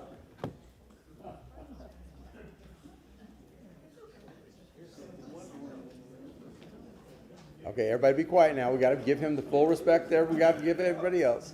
Mr. Roebuck says he has a short list. It's 2 names. Mary Frances Roebuck. Thank you. And Steve Eckstein. Thank you. 2 minutes more for a total of 5. So starting now, everybody be quiet. Sir, start with your name in 3 minutes. Good evening. I'm sorry, 5 minutes. Good evening. My name is Stephen Roebuck. My wife, Mary Frances, and I are lifelong residents of Tampa. We lived on South Delaware in Hyde Park for the past 30 years, and we own 2 businesses located on Swann Avenue in Historic District. You've heard from many about this project this evening, and understandably, emotions are high. Several matters discussed here tonight are not emotional. They were developed by Tampa government. They're the recommendations of the Planning Commission and staff professionals, and some are even commercially known among the public. As you know, the issue at hand is really not about a boutique hotel. It's not really about another cool place to go or the many other amenities that a structure might provide. It's about land use change. And that decision, as you also know, comes with significant responsibility, as it most likely is a reversible decision if we change the comp plan. The Hillsborough County Planning Commission found the proposed future land use designation from R35 to CMU 35, the crux of the whole issue, inconsistent with that comp plan. Of particular note, the Planning Commission stated that the change to CMU 35 would potentially allow adding over 178,500 square feet of residential use within both the coastal high hazard area and evacuation zone A, significantly increasing the density of the site. Such an increase conflicts with the Tampa Comp Plan, Section CM 1.1, which directs future population concentrations away from coastal high hazard areas so as to achieve a no net increase in overall residential density. The Planning Commission further cited, moreover, staff finds public safety concerns outweigh the benefits of pursuing a mixed-use development on this site. Supporting the Planning Commission's issue of public safety, you heard about the concerns of increased traffic and that Goree Elementary and Wilson Middle Schools, Goree slightly to the north, Wilson slightly to the east, are within close proximity to the proposed development. Close proximity doesn't mean within miles. It actually means within approximately 1,060 feet from both schools. Additionally, city staff found the request for CMU 35 inconsistent with Tampa Code Ordinance Chapter 27, A2J, saying it would provide development entitlements that are inconsistent with historic development, and those patterns in that part of Hyde Park District. They further determined the proposed transition would not be compatible with the existing neighborhood and would not preserve the integrity and appearance of the historic district. We heard this evening about what a great thing it would be to have some more hotel rooms near Tampa General Hospital and the dire need for hotel rooms. Currently, there are over 3,000 hotel rooms within a 5-minute drive of the hospital and over 4,000 in total within 10 minutes, all with an average annual occupancy rate of just over 70%. With the addition at Tampa General, there'll be 1,184 beds. The Planning Commission staff, Planning Commission Board, Hillsborough County Community and Infrastructure, City Planning Department, Land Development Coordination all say no. More than 1,556 people have signed the change.org petition in opposition to this project, with 61% of them adjacent to our residential neighborhood. Please say no. Thank you, sir. Okay, that concludes public comment. We are going to take a 15-minute break. It is 10:21. Let's call it 10:40. Be back at 10:40.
Good, is it good morning yet? I don't know. Good, not yet, not yet.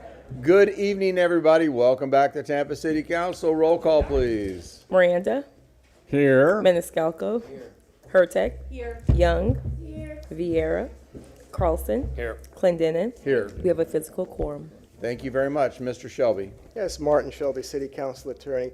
Mr. Chairman, at this point in the process, my recommendation is if City Council has any questions at this time, to please get your questions asked and answered by whoever the appropriate party is, and do that before the opportunity to close the public hearing and then, We have excuse me, rebuttal. we have rebuttal, and then close the public hearing before you. Shouldn't I do rebuttal first?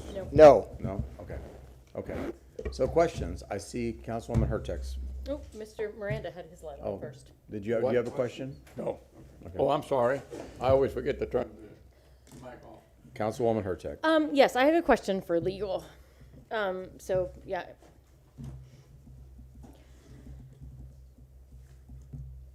And don't go far because I have a question after her. So my question is, we had quite a few people speaking to Live Local, and can you tell us when we should be talking about Live Local? Because I didn't think it was during the comp plan. Can you clarify? Absolutely. Kate Wells with the Legal Department. I actually don't think talking about Live Local is ever an applicable discussion point, whether you're looking at a comp plan amendment or a rezoning. Because the question before council isn't what else could be built here. The question is about the application that is before you. And with an amendment, with a proposed amendment to the comprehensive plan, and this is in Exhibit F to the Planning Commission staff report, it talks about the standard of review and what you're supposed to consider, what City Council is supposed to consider with a comp plan amendment. If I can just read a little bit, it says, amendment of any aspect of the comprehensive plan represents a major policy decision by Tampa City Council. An amendment of the future land use map in particular is a declaration that growth and development pattern initially sought by the city in a particular location through thoughtful adoption of the comprehensive plan is no longer appropriate. And then it continues there. But this is a policy decision for council. And I know when Susan Johnson-Velez, who usually sits with you on the comp plan amendment hearings, she'll always remind council that you really have to look at the maximum development potential of what is being proposed against what can currently be done. And that's when you look at page 2 of the staff report, and it focuses on the fact that with the residential 35 future land use designation, which is the current designation, there's a 0.6 FAR, which allows up to 53,578 square feet of non-residential uses. And then, of course, we know about the ability to have 71 dwelling units under the Res 35.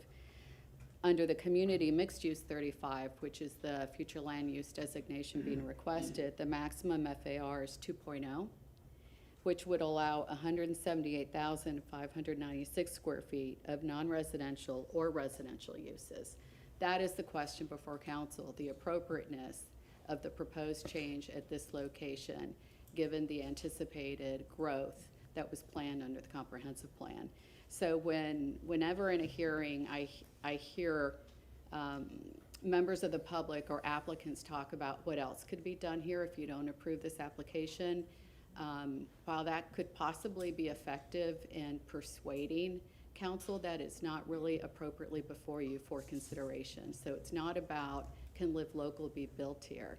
While the current zoning, residential office 1, allows consideration, there's so many other factors that go into a Live Local application that I just don't know how you take that into consideration when this really is a policy decision for council as to the proposed CMU 35 designation.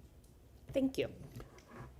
With all due respect, Ms. Wells, how you can say that without considering this is a legislative matter, and when we have to weigh issues in a legislative matter, I think denying the possibility because we have an overriding law on the books pushed down our, I don't like it, by Tallahassee. It acts over the necks of the citizens of Tampa Live Local that this council has no control over. You cannot bury your head in the sand and ignore reality. And while hypothetically, I think what you say, in a clean world without that axe over our neck, I believe that that opinion would be valid. But this council in a legislative matter, now if this was a quasi-judicial matter, maybe I would go with you on that. But this is a legislative matter. It's a policy decision. This council, as policy people, can't ignore the reality of a law of the state of Florida that overrides the city of Tampa. So I think that the evidence that, or the possibility of what could be developed on this property by that overriding authority that supersedes our authority and our ability to control that parcel is something that we absolutely should consider as a city of Tampa policy-making decision makers. That would just not be my recommendation. Councilman Carlson. No, but she also just said, and I don't want to put words back in your mouth, but she also just said that the live local application would depend on the facts of that application. And so, did I say that kind of right?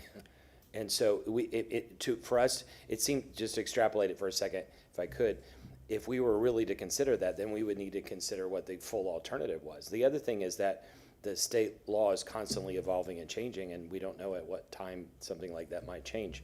But based on what you said, wouldn't it be true that we couldn't just consider it as a very basic hypothetical? We would have to understand the facts of whatever they would put in.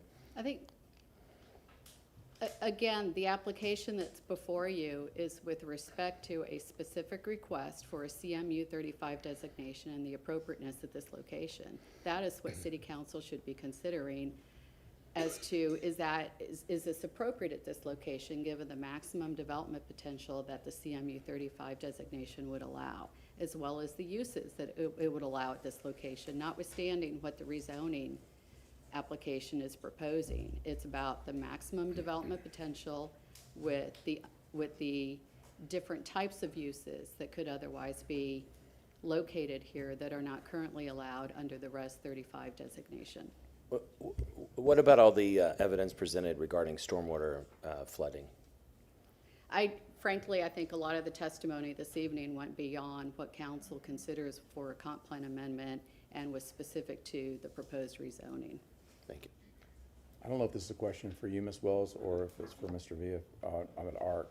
But we had a lot of testimony tonight about the construction of this project, and if you approve this comprehensive land use change, you could do, the worst case scenario. But the interesting thing about this particular parcel is it falls within the ARC rules and regulations. So if that worst case scenario can't happen without ARC approval, is that not correct? Or is that something I need to talk to Ron about? If the comp plan amendment is approved and the rezoning is approved, it would go back to the ARC for a certificate of appropriateness. But there was also a case, City Vest, that was decided, I think it was 2005, where if the zoning is in place, you can't use the design guidelines to further reduce what has been approved for the zoning. Yeah, so we would have to look at that very carefully. I don't want anyone this evening to think that the ARC could have unfettered discretion in reducing the massing of what this council could possibly approve. Bifurcate that question, though, because right now we're talking about the land use, not the zoning. So we talk about the land use, though. So there's a lot of talks about the sky is going to fall if about the land use. But the interesting thing about this parcel is that because it falls within the ARC regulated area, the ARC, not only does most things have to come back before council anyway, even if it's a PD, if they want to change a PD, but the ARC has overriding authority about that they have the last laugh or the last bite of that apple on that approval. So nobody could go in there and build that, like they talk about that FAR, they couldn't build a 30-story building because of the FAR, because they would have to comply with ARC rules. And ARC would not allow a 30-story building there. I think we're now getting beyond the comp plan amendment discussion, which is what you asked me not to do. I know, so. yeah. Well, I mean, except for no, it was directly related to the comp plan because the comp plan increased the FAR. And the concern about the testimony that we heard in the public comment was because of the increase in the FAR, potentially you could build this much larger mass and scale because of the increase in the FAR. But because ARC has overriding authority over like height restrictions and all these other items within the Architectural Review Commission district, that would not be able to occur. Again, I thought I answered that question when I talked about the City of S case. So I'm not prepared this evening to talk about how the ARC could somehow. Well, can I call Ron up and talk to him? No, this is a legal issue. Okay, you're dismissed. Let me call Ron up, please. Thank you. Yes, sir. Ron, ARC regulations on this parcel. What could an applicant, if we were to change this comprehensive land use tonight to the mixed use 35, what could an applicant do on this property without our approval? They would have to come forward with a PD. That is the third leg of what's could possibly be heard tonight.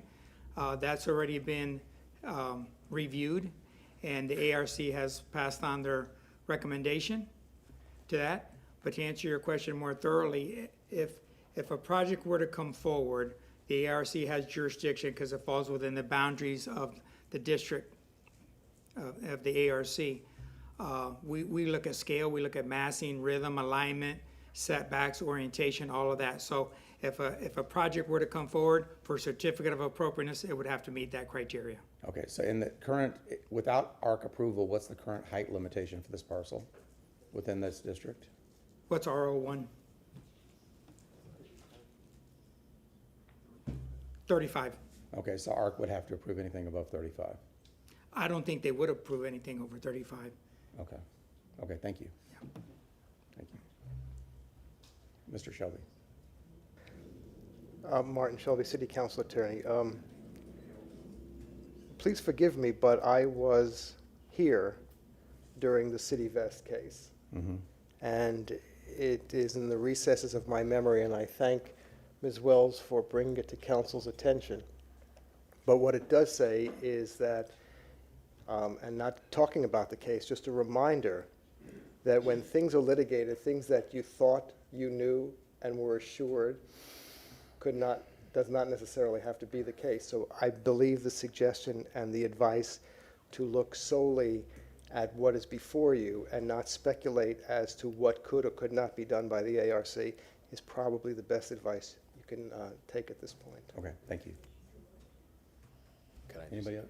Mr. Carlson? Yeah, I was living in Hyde Park when that case happened, and I won't mention the facts of it, but I wouldn't rely on, I would rely on what Ms. Wells said and focus on that. Okay. Any other questions? Any other questions of any of staff? We're going to move to rebuttal. Applicant, rebuttal. Before rebuttal, I just have one point of order. In all due respect, I think I need to say it, and it's important to my client. So I need to say it. You were told that we need to look at maximum development potential. I don't know how you can look at maximum development potential without at least asking the question, is Live Local applicable? And in this R01 category, the answer to that is yes. So I don't know how you separate those two because it transcends zoning and it transcends our comp plan. So do with that what you will, but I think that is a real consideration that should be contemplated because that takes you out of this process altogether. What we are trying to do is engage the community to get a CMU 35 designation for a hotel development. So not go that route. But I think that route is applicable. Mr. Shelby? Especially with the underlying zoning. May I inquire, Mr. Chairman? Yes, Mr. Shelby. Just a question, if I can. If this, in and of itself, is approved to CMU 35, does Live Local still apply? Correct. So applies either way. It applies either way. Understood. But it let me say this. Please. It mostly applies with the current zoning of R01. I've got the memo here from the city of Tampa saying R01 is a qualifying category for Live Local. That is not all the categories in the city of Tampa. That's very limited. And just so everybody knows, R01 qualifies. That is our underlying zoning. And so, before you go to rebuttal, I do have another question then of staff on live local, and because of the separation between this parcel and downtown, if live local was applied, what the highest density, who's our land use person to speak to live local? LaShawn, are you a subject matter expert on this? Okay. Christopher DeMonch, Development Coordination. Yes. Mr. Chairman, could you ask that question again? Yeah, because of the proximity to downtown, what's the highest density could be, if this does qualify as live local, what is the highest, what is the biggest, or whatever they can develop, the highest density they can develop on this parcel? Well, they would be using the RMU 100 future land use designation, and that allows up to 100 dwelling units per acre by right. Okay. And per acre, and how many acres is this parcel? This is just over 2 acres, 2.0. Yeah, Danny Collins with the Planning Commission staff. So the RMU 100 would allow up to 100 dwelling units per acre or up to a 3.25 FAR. This site's approximately, I think it's 2.05 acres. And how high would that be? The height is determined by zoning. It's not determined by future land use.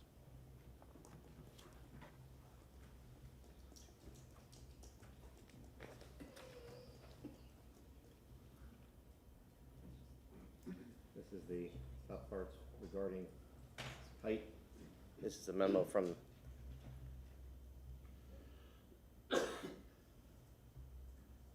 So as high as anything downtown? Okay. So, and that also means they do not have to retain the historical structure? ARC standards are no longer applied in Live Local?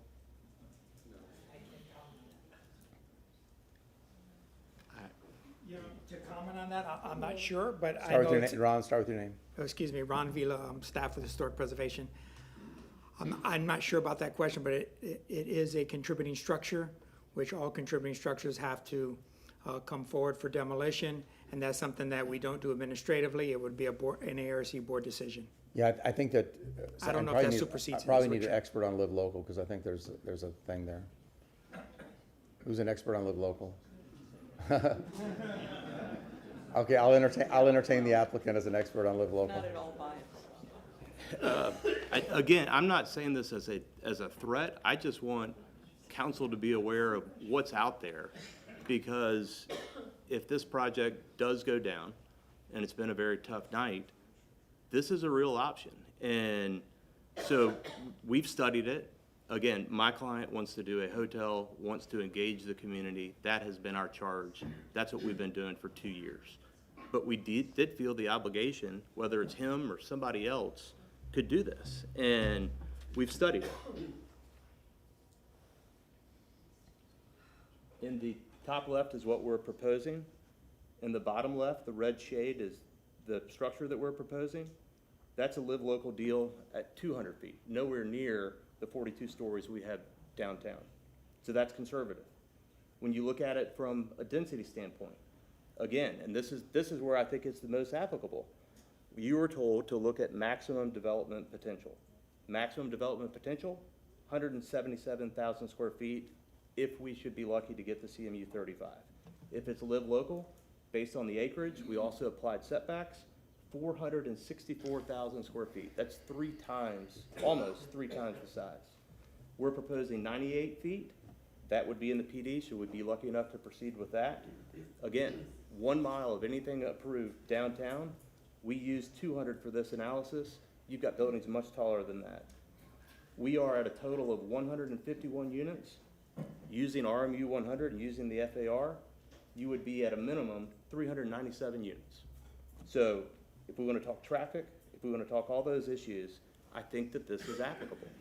And again, R01, and it was in the memo that was just put up, you saw it right there, is a qualifying category. I think that's the gateway in to Live Local. Okay, do you have an answer on that question from a staff perspective? Christopher DeMonch, Development Coordination. Using the same memo, I can provide the examples that are listed on this memo. Okay. So, looking at it, local, requires local governments to administratively approve development projects where at least 40% of the residential units are rental units for a term of at least 30 years and are affordable. Or if developed as a mixed-use project, at least 65% of the square footage is used for residential purposes, of which 40% are affordable as defined in, and it gives a section, and provide at least 10% as non-residential. So, and it also mentions, and are located within commercial, industrial, or mixed-use zoning districts or within any portion of a planned development for commercial, industrial, or mixed use. Do you have the other side of that memo? Does it continue? Yes. And then it kind of goes in. We can keep going. I can.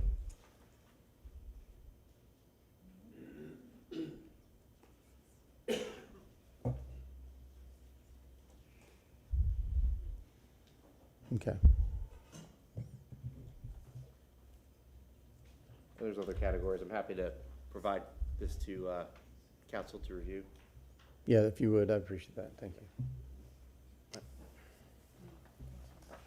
Councilman Carlson. I wonder if I could ask legal, before you get up, I'll ask the question. Is it appropriate or allowed for applicants to issue essentially a threat? And are we able to use the evidence that's presented in what sounds like a threat? Kate Wells, Legal Department. My advice previously was to try to refocus the discussion on what council always considers when an application to amend a future land use designation is before you. So if evidence is presented outside that, we should not consider it. Is that your recommendation? It really gets back to the policy decision on the appropriateness of changing the comp plan designation for this location that would allow an FAR to go from 0.6 to 2.0. And I'm not going to speak to alleged threats. Certain council members look at that a little differently. I've given you my best advice. Okay, thank you. Any other questions before we go to rebuttal? Okay, now we're really going to go to rebuttal.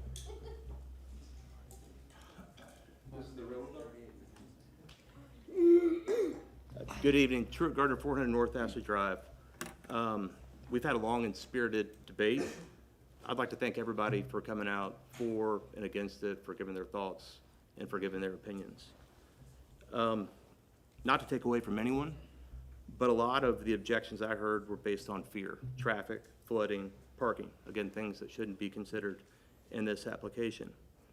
Much was also made of a petition with a bunch of signatures, including by the last public speaker. I would like to just put that up.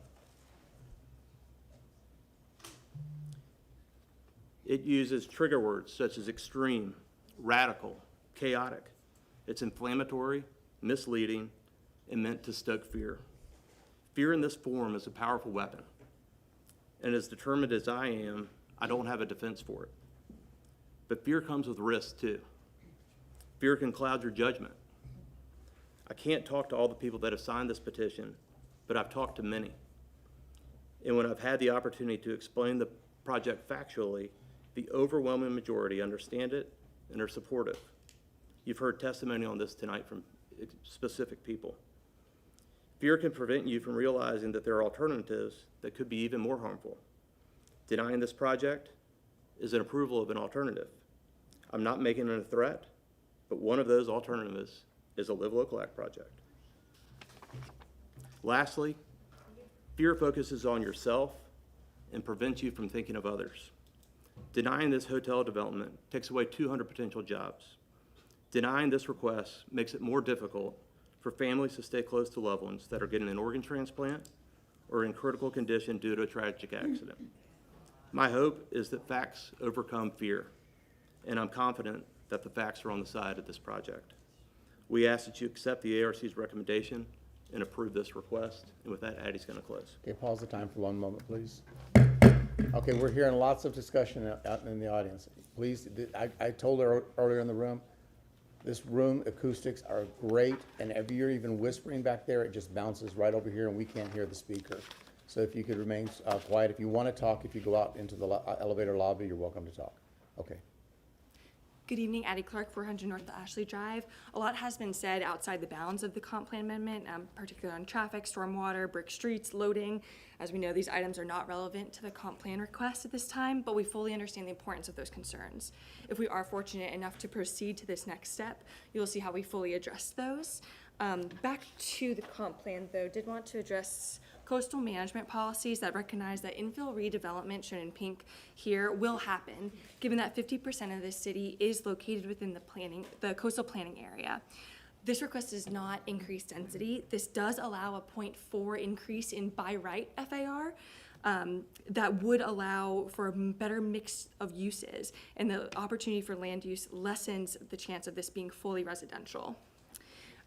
Back to Planning Commission, they really deliberated this, and this wasn't a unanimous decision for them.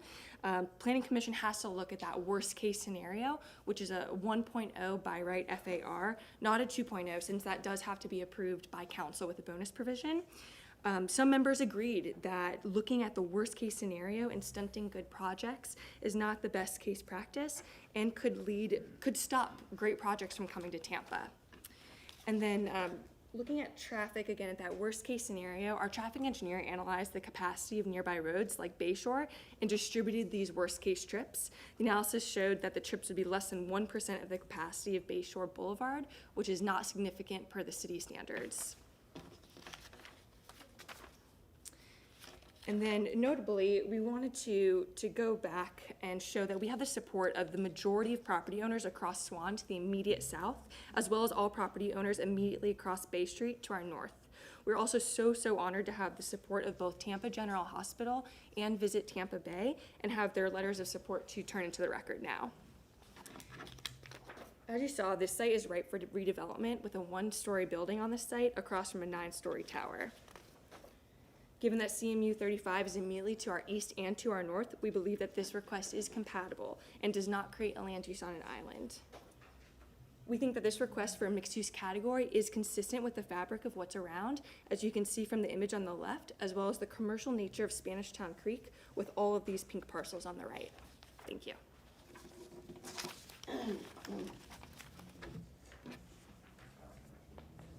Does that conclude your rebuttal?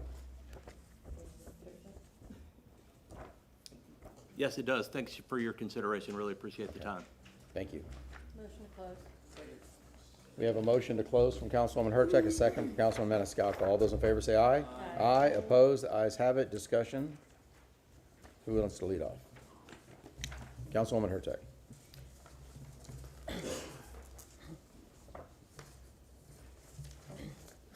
Wait, there's more. Oops. Oh, they're different. Oh. Yeah, they're all different. If you want to take a second.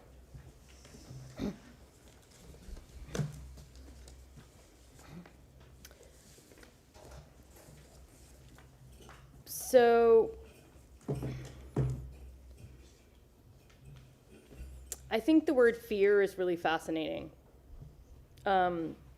I think there is fear of what's to come, and the idea of putting fear into council of what could possibly come. But ultimately, we're tasked with deciding, is that sort of intensity and density appropriate in the location? So I move to deny TACPA 24-11 because it doesn't, basically following the recommendations of the Planning Commission, our staff, and the Planning Commission staff. Nothing I heard said, hey, this intensity is appropriate here. And honestly, I do believe we need to have a boutique hotel ability in a lower density, in a lower comp plan category. This is not the first time we've had this, but I also don't think a boutique hotel is 122 rooms. To me, boutique is a small space. I've stayed in multiple boutique hotels, and they're never giant. So I think that as we're looking at our comp plan and at our land development code, we really do need to figure out where this could be. If this was 2 blocks north on a corridor, it would be a different story for me. But the coastal high hazard area is just something that we can't ignore. May I add to the? We have a motion from Councilwoman Hurtak. We have a second from Councilman Carlson. Councilman Carlson, you're recognized. Yeah, just to specifically add to what she said, I would ask that the recommendations of city staff be added, as well as the Planning Commission staff, the Planning Commission, and the Hillsborough County Community Infrastructure Planning Analysis. Yes. Yeah, just to add all those, and then just as a comment, the plan. I've said this before, but the comprehensive plan is a multi-year plan that's put together. It includes hundreds of meetings in the public. We're 3 years or 3.5 years into updating it right now. That is a consensus of development, business, industry, and schools, hospitals, all kinds of groups. And we update those things regularly. It's a chance for the public to weigh in. It's a chance for everybody to weigh in it. And so when someone comes and wants to change that, we have to have a really good reason to change it, because as someone said, and as the Business Journal always says, investors want predictability. They want predictability of what a land use is going to be. So you have business owners, property owners, schools, other things near this, and they want the expectation that the city is going to hold with its promises of what's in the comprehensive plan. And because an applicant has been unable to come up with something that is acceptable to the public, doesn't mean that we should somehow be guilted or scared into approving something. We have a duty to the public to rely on the extensive public input from all the different parties that resulted in the comprehensive plan, and I haven't seen any reason that we should change it right now. Well, you want to go? You can go if you want to. Just briefly, I'm tired, but a couple of things I wanted to comment on, which is number one, with regards to the live local issue, I do not see that as a threat. I don't think that a statement of legally vested rights that somebody has and simply stating them as a statement of fact is a threat. The law was passed. I think we all disagree with it, but it's just a statement of legally vested rights. I know Ms. Wells has obviously talked to us about the relevancy that can have in this decision, but just for whatever that matters for me. You know, I take a look at the density requested in this move. Councilman Hurtak talked about potentially the need for a hotel or something of that nature here. I do think that the density is something that is more manageable in this area for such an endeavor. But again, with regards to the live local issue, I don't see that as a threat whatsoever. It's a statement of fact. That's it. Yeah, it's interesting because one of the last things I wrote was this intensity isn't appropriate here. The funny thing is, I mean, I look at this every day, right? So I mean, this intensity. I look at the Bank of Tampa. I look at 345. I looked at Christenstead. I look at Allegro. I mean, the whole area, this is my backyard, is very mixed use of various intensities. And literally right next to a building that's going to be, is 2 stories higher than this building. And then you've got another, I don't even know what it's called, another tower a little bit further down that's quite high. And all the businesses, I mean, it's all, the only residential really is we're on the south side of Swann, and on Bay Street, on the other section of Bay, because everything on Bay that faces this proposed property is all commercial. There's no residential on that section of Bay. The residential, you've got one strip of townhouses, and then you've got those new townhouses, those $2 million townhouses they talk about, and then you've got some apartments on that side. And then you've got my good friends that live on the corner, which I'm very empathetic with the 2 corners, Brevard and Swann. I mean, I think they were the most compelling testimony tonight, because they're probably the most, other than us on Swann, are probably the most adversely impacted on this. But again, it's as far as like intensity, I mean, if not here, then where? And I've stood hard on defending South Tampa on like lot splits and all these other things because of schools and all, but this is only 29 residential units So it's only 20 versus maybe 75. May I remind you, we are in a comp plan, we are not talking about But we're talking about rezoning. intensity But because we're of not future land talking use. about the rezoning. I know, but we're talking about the intensity of changing to a hotel versus residential. Because, Why not? well, We don't know what it will be. well, I'm going to give the applicant the benefit of the doubt that what they're coming forward is what they're going to build, because they are hoteliers and they operate an operation down south that they're going to bring here. But it's, okay, stop, I'm talking now. I'll give you the opportunity in a minute. Jobs. The applicant said 200 jobs. There was some public comment about jobs for UT students. We all know that's important, and we've talked about this in a previous case. At least it's important to me to make sure that we have economic opportunity and jobs. The current circumstance of this property there's zero flood control. I mean, the water, literally rainstorm water just sheets off of this property. I mean, just sheets off of this property. There's zero flood control. And I believe Mary Lou Bailey in her testimony talked about if these parcels if they didn't have site control and these parcels were individually developed, it would be very difficult to manage flood waters as individually developed parcels versus one large project where you could build the vaults and contain the water on property. I'll end with a couple of things. One, reference to the live local issue.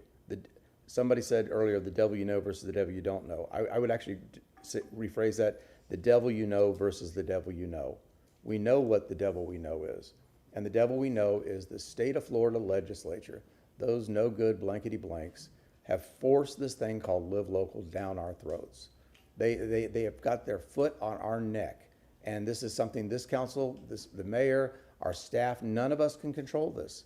So if somebody's looking for the highest and best use of the property, if they don't have a passion project that they're putting first, and they're just looking for get the last penny out of the property, they're going to go for live local, and they're going to build the highest and best. And I'll leave it with this last thing because I think this is the most important. And it was something that somebody said during public comment. I can't remember who it was, but good people can disagree. And I think that's the thing on both sides. Good people can disagree. We can have strong opinions on either side of this issue. It doesn't make somebody good. It doesn't make somebody bad. We just see things from different perspective. Some of us see things from my perspective is urbanism, walkable neighborhoods, bicycle neighborhoods, having mixed use development where the public can enjoy things. Other people want to live in suburbia. That's not my thing, but they're all still good people. So we all have a different vision and a different look at where we're looking at these projects. Good people can disagree, and I will leave it at that. Anybody else? Councilman Miranda. Thank you, Mr. Chairman. Very intensely, everybody's different, everybody's the same. We all want to do things differently, but we also want to do things the same way. When you look at life, life is a cycle of the same thing turning over. And as you grow, whether you get younger, sometimes you look at a baby and you say, well, he's going to be a doctor. All of a sudden, he's a football player. But what I'm saying here is when you talk about live local, I talk a little different than the rest of the council members because I understand, or I think I do, what's going on. When you look at that live local, it's the same thing as somebody in real high office coming here and telling me and telling us, the city of Tampa, that they're going to knock down a building because it's 50 years old and it should be removed. Well, I didn't realize that till I got home. I said 95% of the city buildings, they should be removed because they're all over 50 years old. Building something in somewhere else in a college. I know I'm trying to go around because I don't want to get sued by the governor. But what I'm trying to tell you is that these things, is it a need for it? I believe there is. Is it the right place? That's the question. So what are we going to do? We either pass it or reject it. What happens if it fails? What's coming next? No answers. You know what you have in front of you, but do you know what's coming? No answers. That's how most of us feel right now. That hand went up too late. So what I'm saying is that everyone that comes before us, no matter how big or how small, there's always something right and something not so right with that project. I don't care if it's a one building house or two building duplex or lot split. Lot splits in South Tampa do not sell. Guess what? North of Kennedy, they all pass. You don't believe me? Look at the record. What about that lot split? It doesn't sell south of Kennedy, but it will sell. The same people that vote against it vote for the ones north of Kennedy. How you like that? So this is a very difficult decision. This is not something that we take for granted. This is something that you have to think, not what you have today, but what's coming tomorrow, thereafter, or forever day. How long is it going to last, and what is it going to do to the neighborhood? That's all. Thank you. Any other council have questions or comments? Hearing none. Okay. We have a motion and we have a second. Councilwoman Hurtak, would you read your motion again, please? My motion was to deny TACPA 24-11. Okay. Roll call, please. Hurtak, Yes. Young,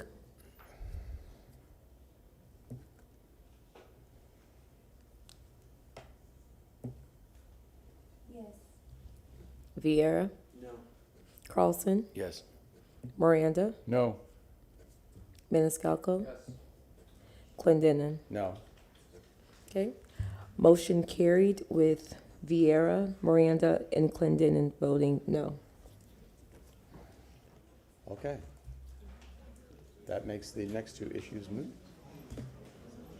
Council, I would just remind you that there is an appeal period, and if you are presented by questions from anybody regarding this, just be reminded that this case is has not been fully vetted.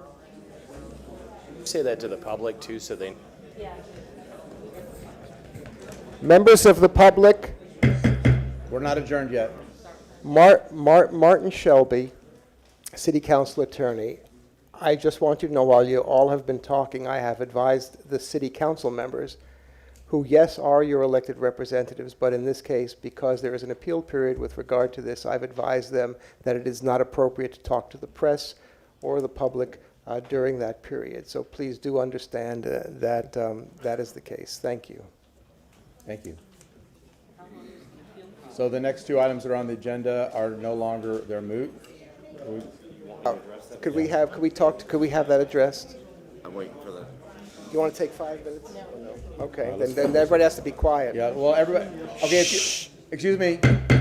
If you want to talk, we're still actually having a meeting, so you guys can go out to the elevator lobby, please, or remain, you can stay here, but if you have to stay quiet.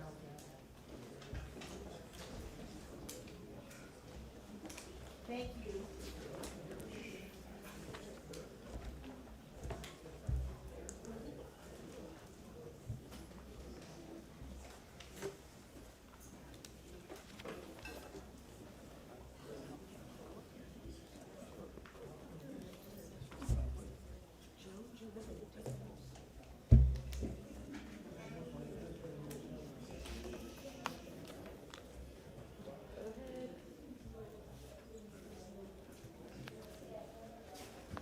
We can hear you. Start with your name.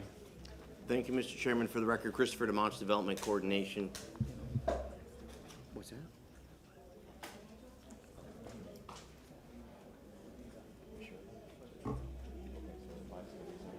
Okay. My apologies for the, Mr. Chairman, for the record, Christopher DeMonts, Development Coordination. Regarding Agenda Item 5, which is REZ 2548, Section 27150 D would apply to withdrawal of a zoning application when related to a comprehensive plan amendment application. A rezoning application that is contingent on a request to amend the comprehensive plan shall be deemed withdrawn and no further effect where the requested amendments to the comprehensive plan is denied by City Council. No further proceeding of action by council shall be required. Okay, very good. So want to address that with item 5. Item 5 is hereby withdrawn, and what about the vacation? Did the applicant want to proceed with the vacation? Yes, we did. Okay. So this is item number 2 on the vacation.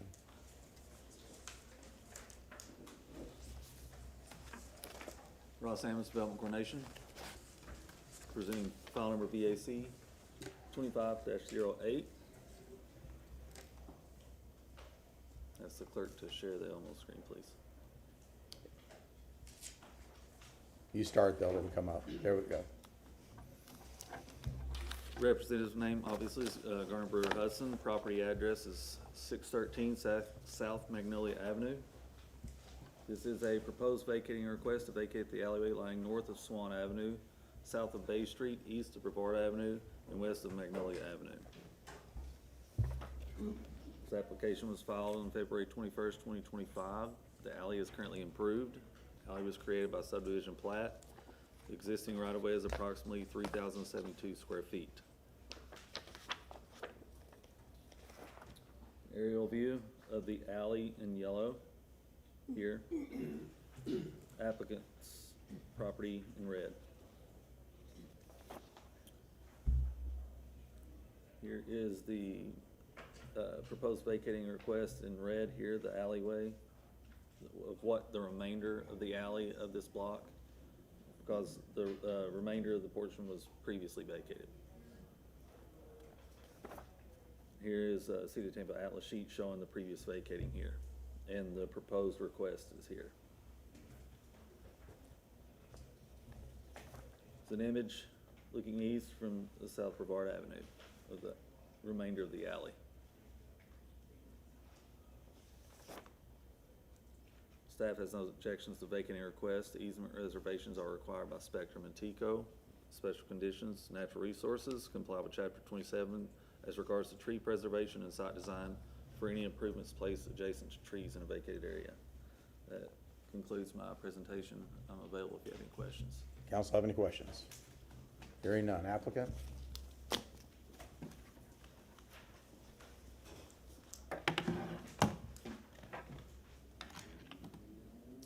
True Gardner, 400 North Ashley Drive. I believe this will be far less controversial than our last request.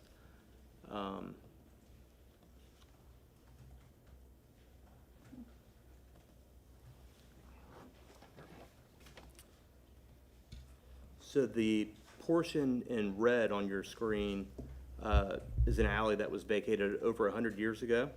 Ironically, the property appraiser actually had the portion in blue shown as already having been vacated, which we operated under that assumption. We pulled title, turned out it had not been. It's a remnant piece that we're proposing to vacate, clean up, to remedy basically an existing dead-end condition. Every time that we've gone forward with this, I don't think we've had any objections at all from staff or from neighbors. And I think we got, correct me if I'm wrong, but unanimous support of the ARC, it's their purview to protect the grid in the historic district. So with that, I think has a few words too, but happy to answer any questions you may have. Good evening, Addie Clark, 400 North Ashley Drive. So as Stuart mentioned, this is a remnant alley. It really fixes the part of the eastern alley that was vacated over 100 years ago. The current alley actually creates the dead end, and so we are actually becoming more in compliant with Section 22 of the LDC. It says current alley creates dead end, and we are actually fixing that condition. So again, we're happy to have staff and ARC's staff full support, and we're happy to answer any questions. Does council have any questions? Okay. Hearing none. Is there anybody in the public who wishes to speak to this item? Start with your name, please. Bobby O'Brien. My alley is just on the other side. I know why they vacated half of that. That actually was a putt-putt course, believe it or not, 100 years ago. That I found that on the Sanborn maps. My concern with closing that part of the alley is where is the garbage going to be picked up? That is one of the main problems that I saw. Pardon me? No, you're good. Oh, okay. The garbage pickup, because Swann is so crowded, where you're going to put your dumpsters on Bay Street, they're in, again, a fragile 24 wide brick street that can't handle heavy traffic. It has cave-ins. Or you're going to put it on Magnolia. Again, another brick road. Brevard, that's the side properties, and part of it I don't, that's what mystifies me. I don't mean to be contrary at all to the property owner. It's just that that's a logistical question I'd like to know. My garbage is picked up in the alley. That's part of the charm, at least that I like about Hyde Park. It might be a dead end, but it's a dead end they've been living with for 100 years. Close it off, you have more property to sell if you want to cut it up and sell it off. I understand that, and I can be sympathetic, but I just would like an answer on how the garbage is picked up twice a week, and where are those bins going to go? Thank you. Thank you. Next speaker. Oh, I didn't realize there was a line. Hi, I'm Mary Lou Bailey, still live in Hyde Park. Council should approve this alley vacancy. It's a stub, to put it bluntly. I'm an advocate for preserving the functional alleys of Hyde Park, very much an advocate for them.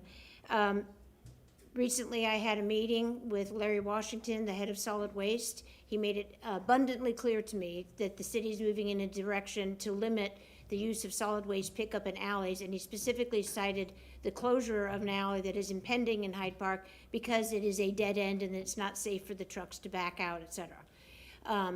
I hope in most of the alleys we can preserve the solid waste, and it's a fight that my board is fully advocating to prepare. But when there's a dead end alley like this, it's a stub. It's a stub, it's a stub, it's a stub. Somebody made the decision hundreds of years ago. All you're trying to do is clean it up so someone can make some use of that property, which is a dead end stub that solid waste is going to discontinue service anytime. Thank you. Next speaker. Hi, Joe Hafner.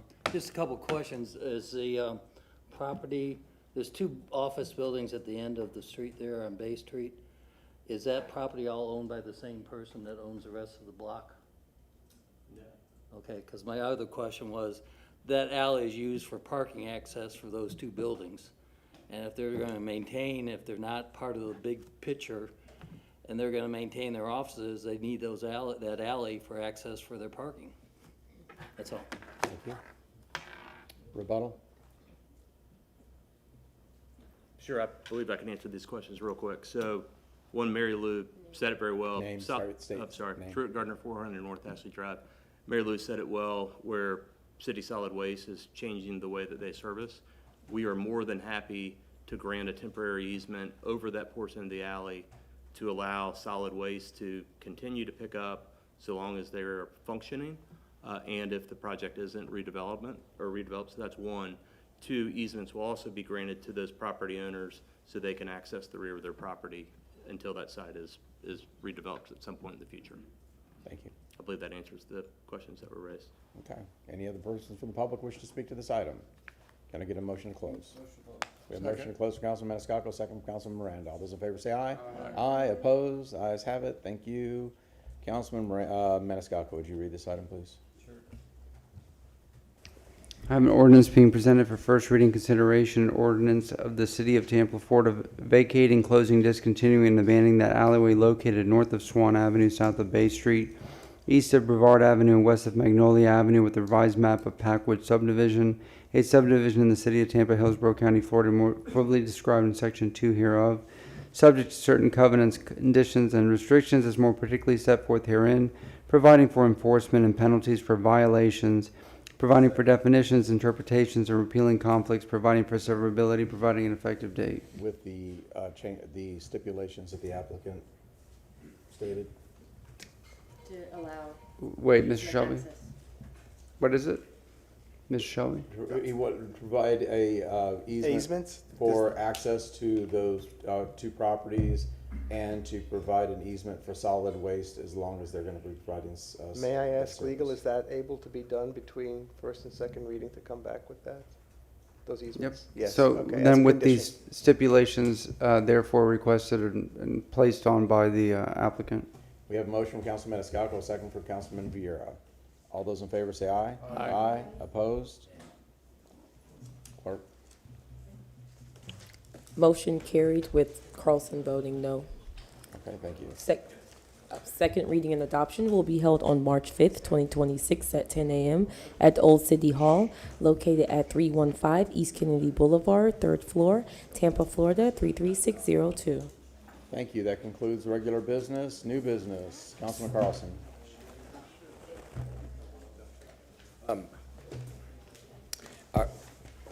Switching gears, hard switch. Are you guys is somebody else gonna talk about what happened at the Charter Review Commission and leading up to it?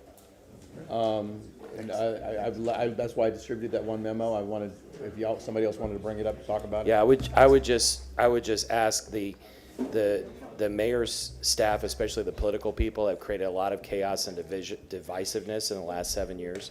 I would ask them to stop. If the mayor wants to send a memo to the Charter Review Commission, she has every right to do that. But using the city attorney to threaten and having her staff bully people is not acceptable. The idea of a Charter Review Commission is they're supposed to be independent. Anybody has the right to give them information, but heavy bullying and in effect legal threats are not acceptable. Thank you. Councilman Vieira. Yes, sir. If I may.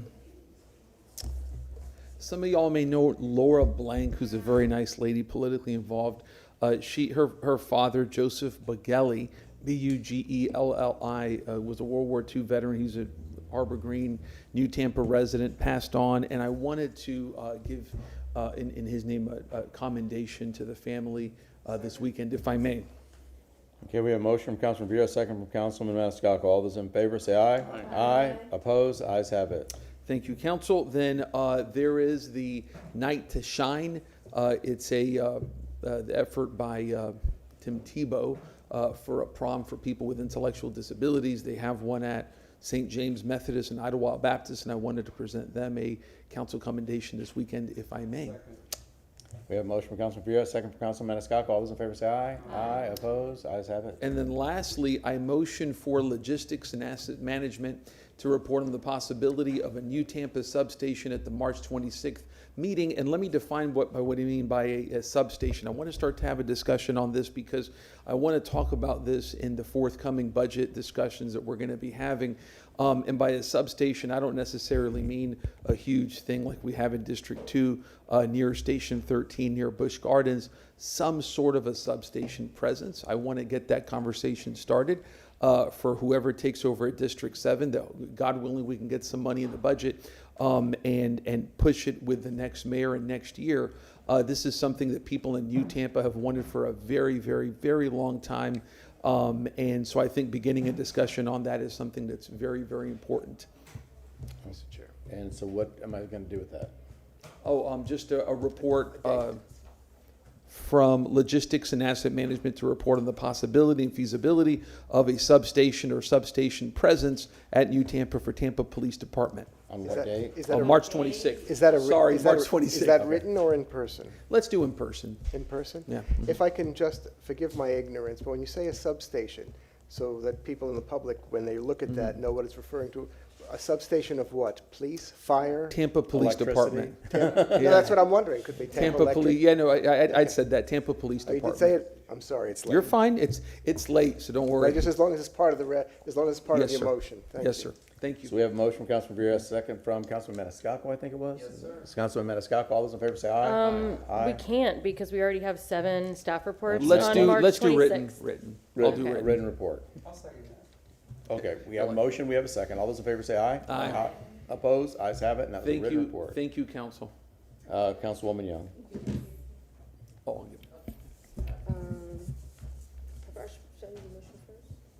Whichever you want. Okay, It's your time. thank you. You forgot something? I'll go later. Don't worry. No, go for it, I haven't please. started. Nope, go ahead. He's used all of his favors. Okay. Well, first I'm going to make a motion. A request by the Planning Commission setting adoption hearings for TAC CPA 26-01 and TACPA 26-02 on June 25th, 2026 at 5:01 p.m. and direct the legal department to provide the city clerk with a form of notice for advertising the public hearings. We have a motion from Councilwoman Young, a second from Councilman Maniscalco. All those in favor say aye. Aye. Opposed? Ayes have it. Okay, and I had the opportunity to go to a Black History celebration I forget the name of the nonprofit is escaping me, but they hosted their 8th annual Black History Gala where they recognized local African American educators. There are many trailblazing educators in Hillsborough County, but there were just a few that were recognized. So we had Henry Shake Washington, who was recognized for his 42 years of service. A guy that I know very well by the name of Owen Young, who just happens to be my dad, for 30 years of service in education. Otis Kitchen, 23 years, along with his mother, Vivian Kitchen, who wasn't being honored that night, but several of the honorees recognized her for her commitment and impact as an educator for 34 years of service. We also had Aisha Colbert, who got a Champion of Excellence Award, Dr. Yolanda Capers for Beacon of Resilience, Stella Prince, a Legacy of Educational Excellence, and Chad Freeney Muhammad with Inspiring Future Generations Award. It was a very awesome celebration, so I just wanted to share that. I also had the opportunity to do a ride-along with the firefighters at station number 18, and that was a lot of fun.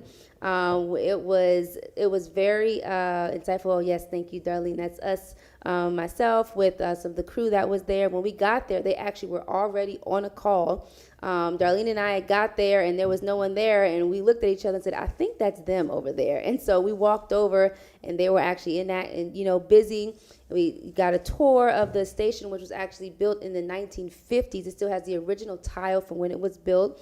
And they gave us kind of a tour of their where they lived. They were actually cooking while we were there. I got to try on the uniform. That's me. That is my face after I put the tank on. No, Darlene, don't move it down. That was actually my face after I put the tank on, because you realize just how heavy it is. And I didn't even have the helmet or anything. And so it went through my mind. I said, oh, wait a minute. So you're inside of a burning building. You're wearing all of this. You have a helmet on. You may have to go through walls. You may have to pick someone up that is maybe unconscious.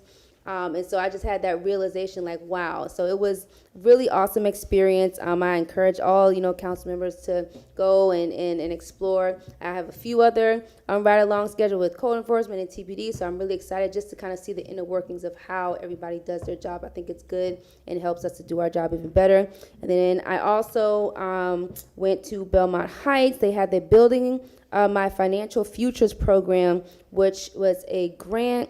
It was given by the United Way Suncoast, but was written by Positive Spin, and with their program coordinator, Shakira Parker. It was absolutely awesome. The kids, they had gone through 6 weeks of this program, so they were getting their final certificates, and we got to hear their stories and hear about what they, want to be. They're all seniors in high school, so it was really cool. And then lastly, I learned today while we were on break that a gentleman in Sulphur Springs who was riding his bike was actually hit and killed today.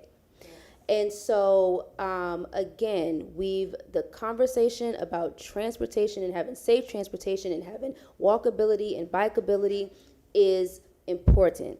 And I did some work in Sulphur Springs when we were doing the Sulphur Springs Neighborhood Action Plan, and one of the things that came up consistently was the traffic on Nebraska and how unsafe it is when you are walking. And there are a lot of people that walk and bike in that area. It was right in front of the Springs Theater. So I just urge at 11:44 p.m. that we continue to just talk about the importance of just having safe streets and having, alternative routes of transportation, but also safe alternative routes of transportation, because no one should be losing their life for riding the bike, which is something that we promote as a city.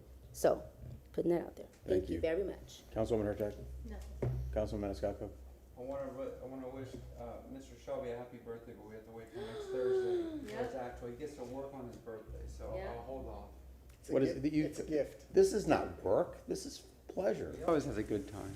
Do you want to have to hand the motion in for the TAC? Oh, yes. Councilman Miranda?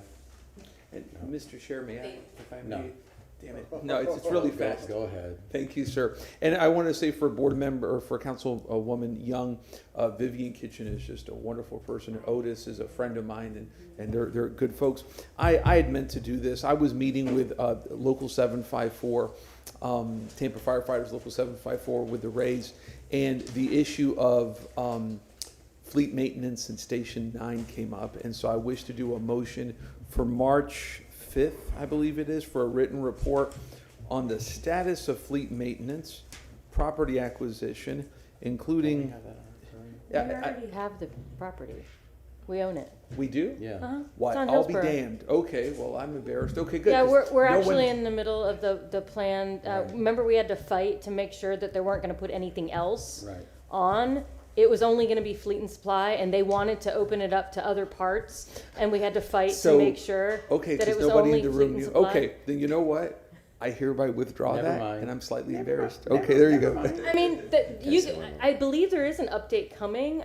You should, it's- you might wanna look through the count. So. Then do an update, might as well, but, I'll re-educate myself on it. You have a do-over next Thursday. Yes, I do. I'll get them all. Councilman Carlson. Yeah, I just want to say quickly, we usually say thank you to all the staff for staying so late.